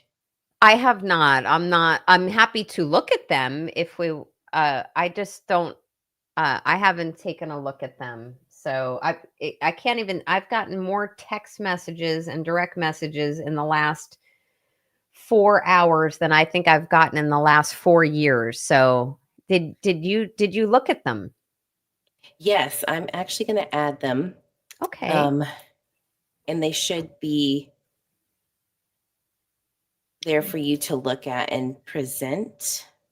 Okay. Let me know if that's not the case, but I think you should be able to. Guys, I'm a blonde. Let's figure this out. Let's figure it out. By the way, as I'm trying to figure it out, present.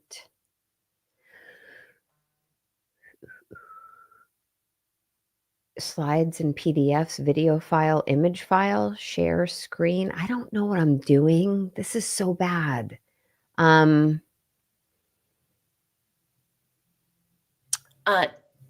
there like 3 dots on the PDF that I shared, or the image in the studio? I don't even see what you've shared. So that's that may be present. Let me see.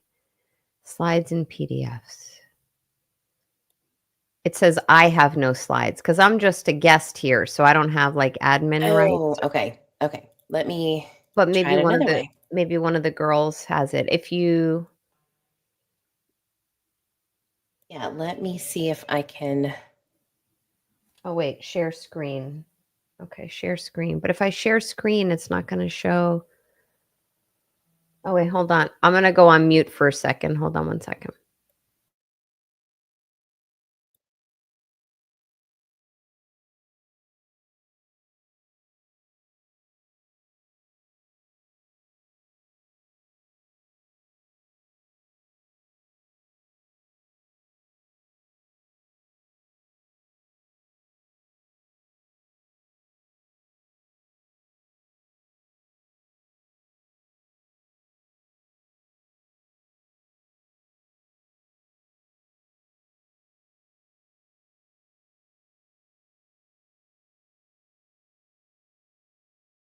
Okay, yeah, I have it shared, but maybe one of the lovely mods could give this access, because it's just the official verdict slips. I think everyone wants to know what they look like.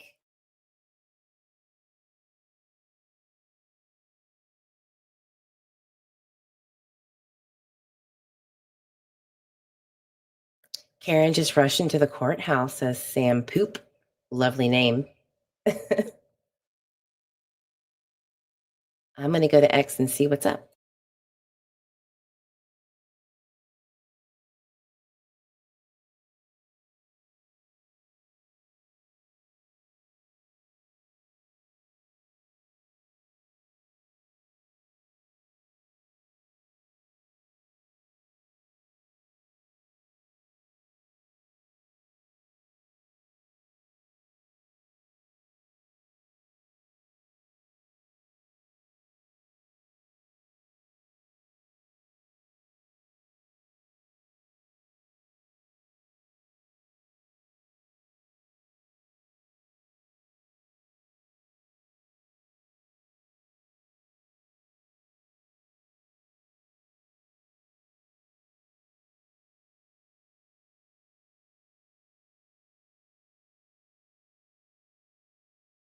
Yeah, hit that like button, guys, while you're here. Sorry for the dead air.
Okay, I think that my screen is sharing. I'm not sure, but yep, there it is.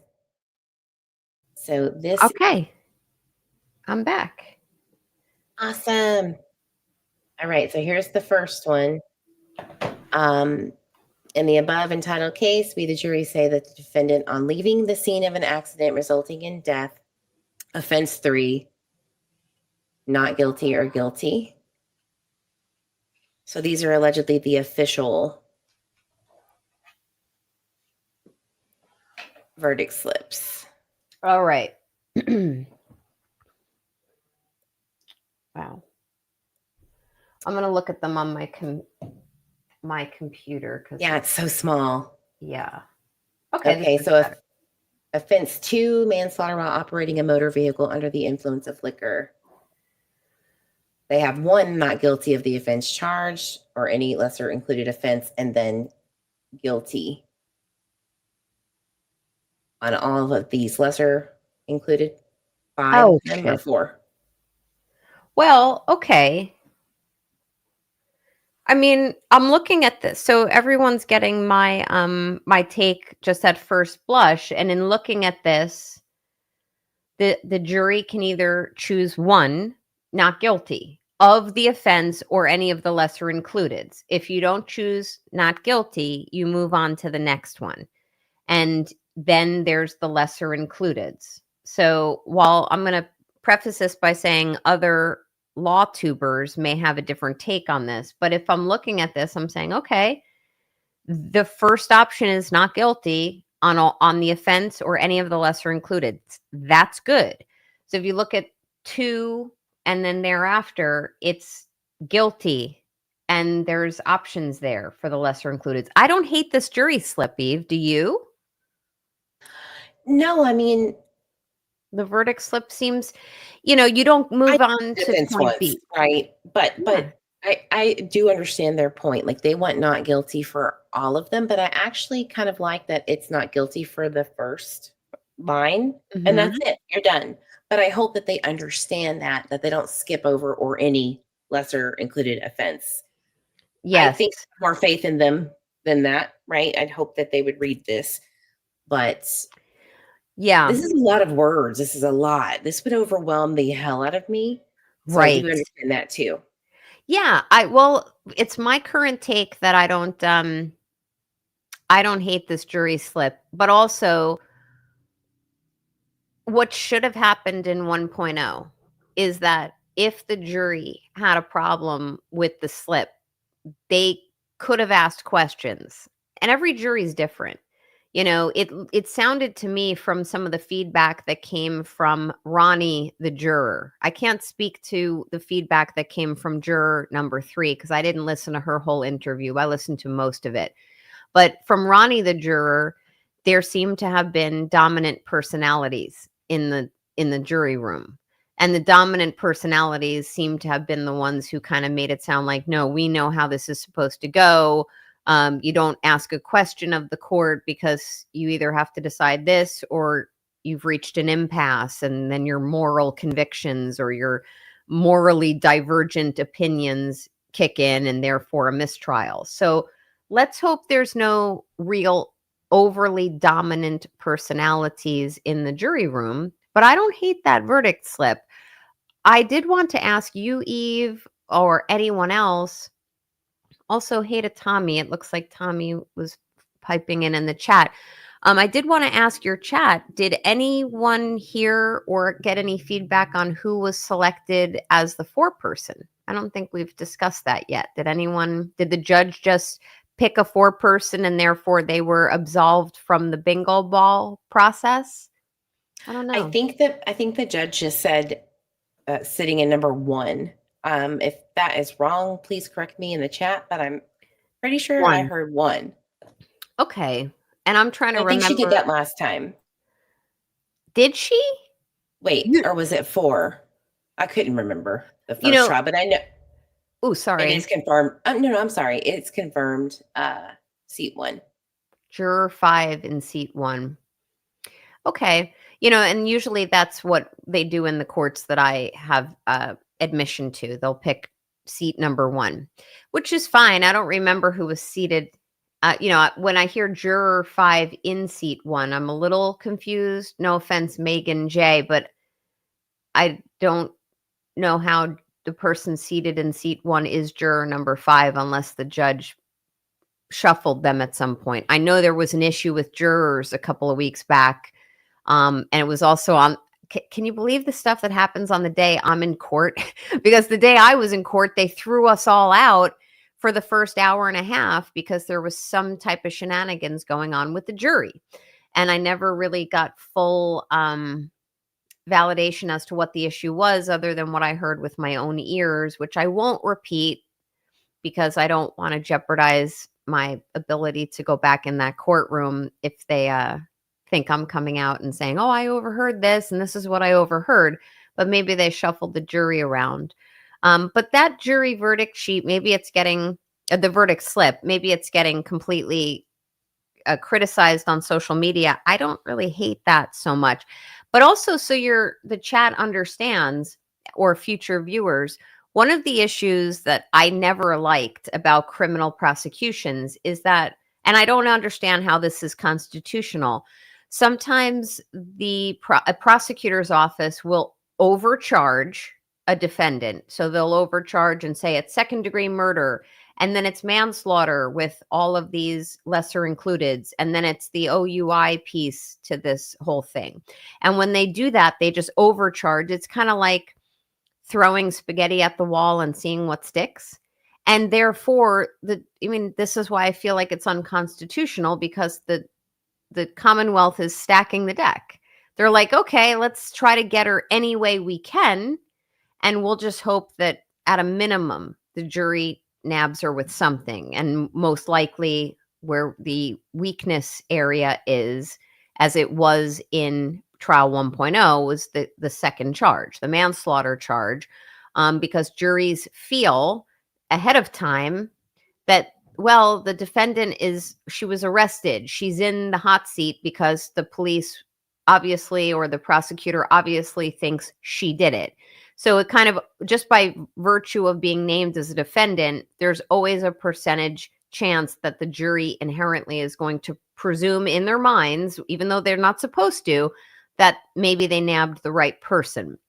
And if they did that, we then run a risk that what happened, as revealed by Ronnie, the juror, whether it was true or not, and I know juror number 3 calls it into question, some of what Ronnie recounted, but then you're in a position where, as Ronnie reported, the jury gets in a position where they say, well, the car was there, Karen was there, she was drinking, and there was a body found on the lawn. So therefore, maybe she did it, or she must have done it, because how otherwise would he have been found on the lawn, or why would he be on the lawn? I just don't subscribe to that type of conclusory opinion. You don't get there. You have to connect all the dots. And that's why I've taken issue in this case. It said attorneys are going back in. Wait, I'm sorry. I'm trying to multitask here. Yeah, that's what I'm seeing on Twitter. Olivia posted that. Okay. There might be a question. They may have a question. That's, by the way, if the jurors have a question, which may very well just be a statement, they may say, we want to go home. We don't want to stay here till 5:30.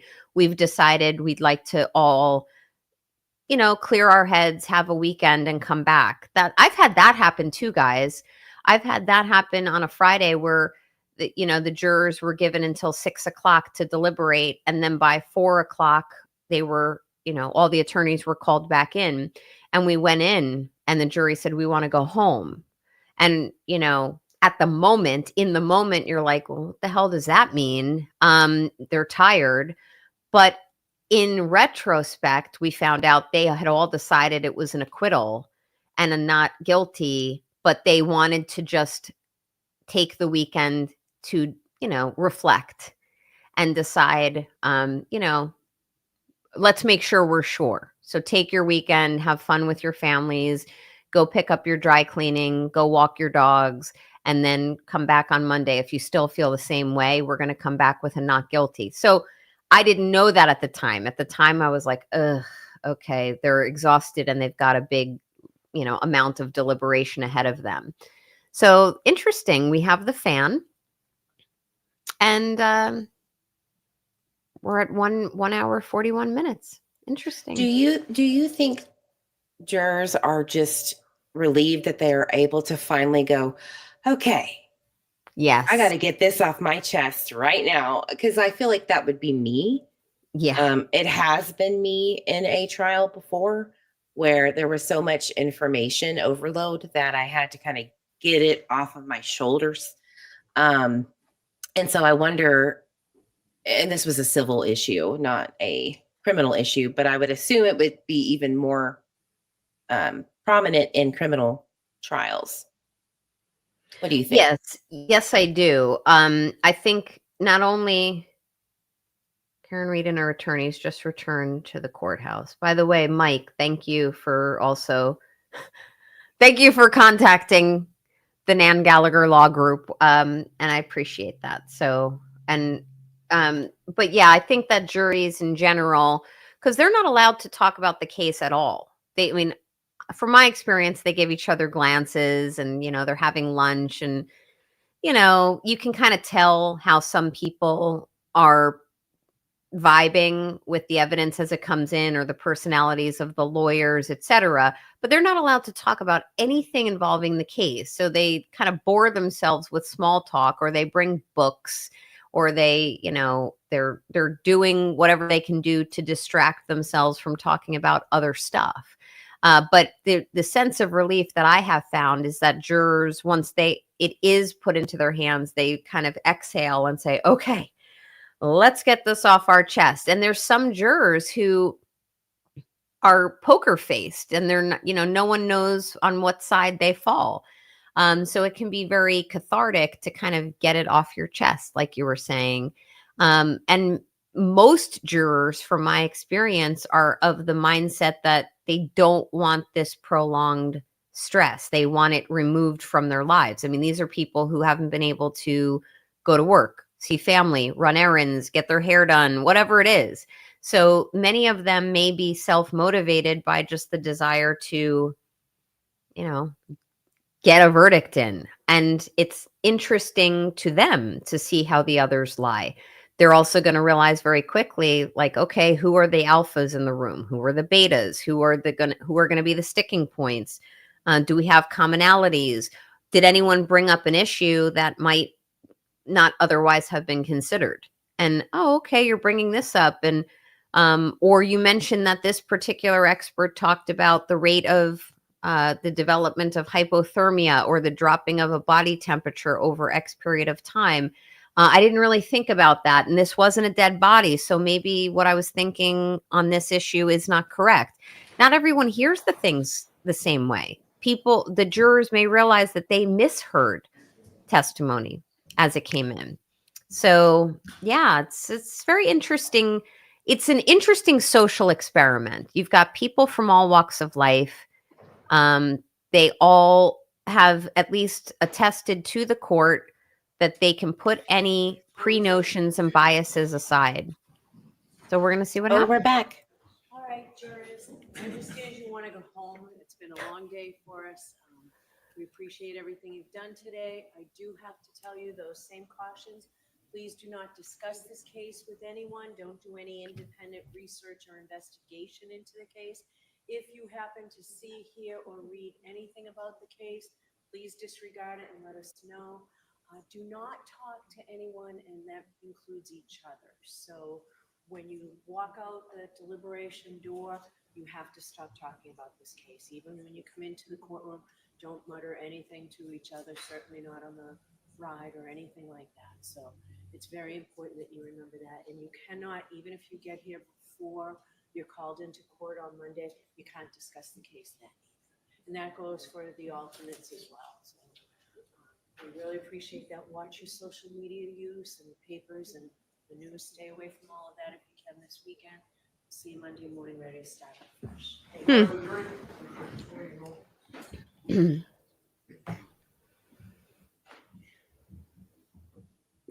I'm calling it right now.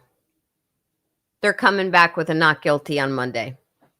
I agree. I kind of like the timing. At first, I was scared to death that verdict watch would start on a Friday because people have all weekend to think about it, change their minds, flip flop, whatever. But I think that was just a All right, wrap well, I up hope of. everyone has a good weekend with no work. Thank you. Oh, she didn't look too happy there, sassy britches. Oh, by the way, Wow. I have to interrupt you, Eve, for one moment because I need to just give a little bit of a Nan rant to end everybody's week. And here it is. This judge has spent more time kowtowing and catering to this jury and their comfort and the amount of time they've been sitting around and implying that the defense, in my opinion, her implications are that the defense has caused unnecessary delays and that the jury's getting fed up, probably allegedly in her mind because of the defense, which none of the delays are caused by the defense. Many of the delays are caused by the judge's ineptitude and ill preparedness. What typically happens on trials is that the judge comes in early and conferences with the attorneys before the jury gets even to the courthouse or gets summoned to the courtroom.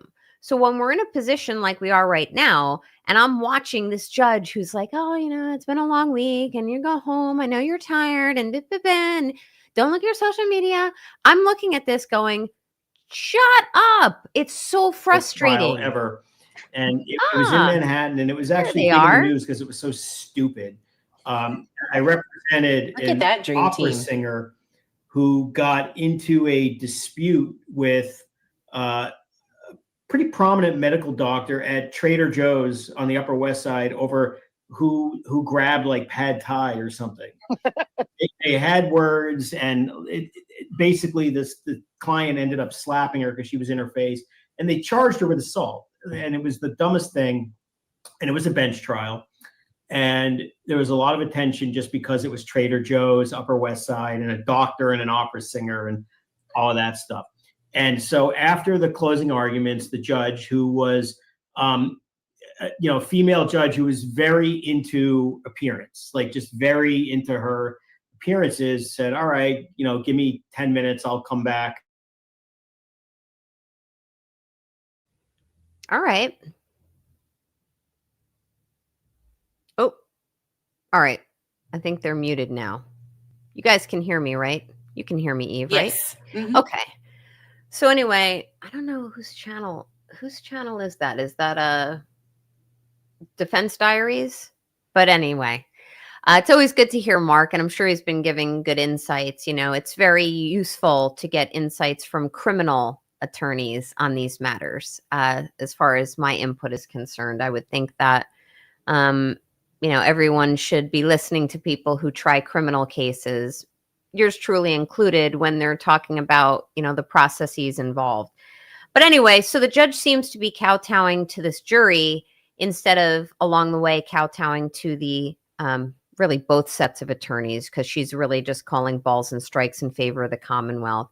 But as the weekends, and you have the jury going home, they're gonna hopefully decompress, but I'm calling it now. I think they took a poll of themselves in the deliberation room. I think they are tired, and they probably did one of two things. They realized that they're so diametrically opposed in their starting point that they decided, well, what are we going to do? Try to change each other's minds with an hour plus left to go on the allotted time frame given by the court. Will therefore come back Monday. Or they said, hey, here's the poll and we're 12-0, but let's take that weekend and, just search our souls, search our consciences, and decide that this is not the standard that we want upheld for us. We don't want, this could have been any one of us. And we think something is run afoul here. And we don't know what it is. It's not our job to figure out what it is. We just know that the Commonwealth has failed and it did not satisfy its burden. I think it's the latter. So my prediction is you're going to get a Monday verdict, and it's not even going to run beyond midday. That's my prediction. I think Monday's going to have a wrap up. It's just a feeling, but that was very quick to be like, we want to go home. We're not going to stay until 5. Like, we just want to reset on Monday. Yeah. And it's interesting. I have a good feeling. I'm coming up on Monday. This is part of this is making me want to come up on Sunday. We'll see. We'll see. I definitely, I will say as everyone's kind of parting, which you all should just have a great weekend. I will say this. When I watched what was being broadcast from some of the content creators this morning who were boots on the ground, it was very, very heartwarming to me. Not only to see some bridges built between some friction that's been developed on boots on the ground, but to see more people, to see people there from afar who've traveled from different countries, different states to be there. It's also heartwarming to see, I was watching Auntie Deb this morning and he's meeting people on the street, and it was wonderful. Like I think that type of support visually is helpful. It helps the family. It helps Karen. It helps really heal and comfort people who are there, those who are loyal and faithful to just showing up every day. And, so I was happy to see that. Now that I think it's trending towards Monday, and I am predicting a not guilty. I might come up earlier. With you. I might come up earlier. We'll see. Well, thank you for having me up here. Oh, wow. I didn't do it, Eve. I didn't get you on here. It's not my platform. I just showed up. That's true. You just got to keep showing up. Yeah, I just keep showing up until Tommy and Mike tell me to go away. Same. But I guess unless I hear otherwise from my bosses, aka Tommy and Mike, I'm gonna authorize ending your stream for the day. So, Eve, thank you for coming. Tommy and Mike, thank you for having me. Bye, everybody. Have a great weekend. Yeah. If anyone has any questions, feel free to find my Lawfurio page on Facebook, not my personal one. Just search Lawfurio. It should pop up. Or I'm Lawfurio on X. You could drop me messages. And love you, Tom. We definitely just want everyone to keep showing up and just keep positive vibes. I'm calling it a not guilty verdict on Monday. Whether I'm there in person, outside the courthouse is up in the air. But I'm sure that Seeking Justice will be broadcasting bright and early. I don't know what their start time is, but I will be there either virtually or in person with bells on. So everyone have a great weekend, and I'm logging off. Take care, guys. Love you. Bye.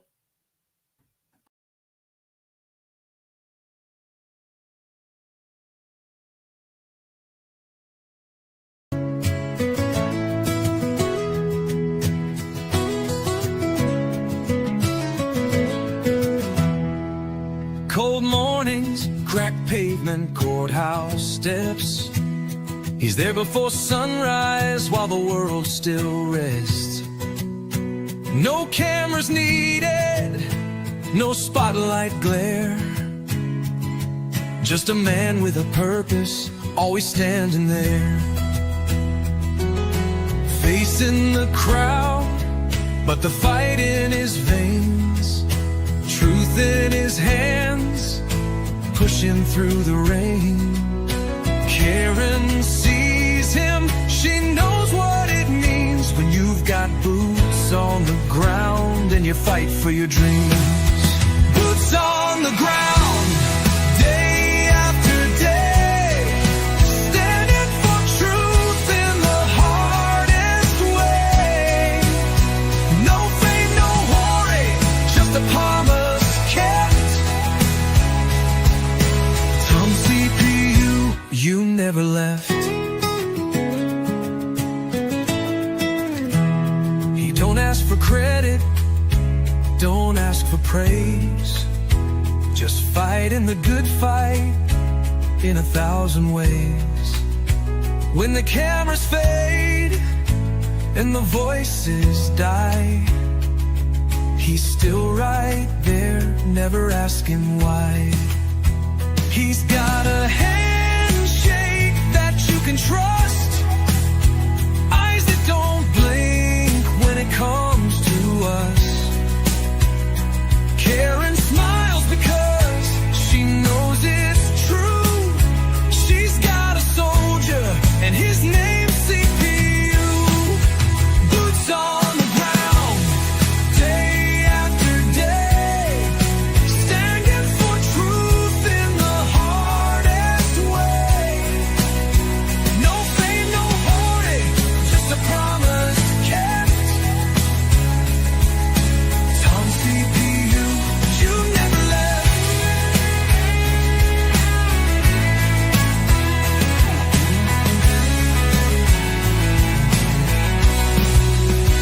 When the courthouse is empty and the crowd's gone home, Tom's still walking, he's never alone. 1,000 steps, a million prayers, because justice don't sleep and neither does he care.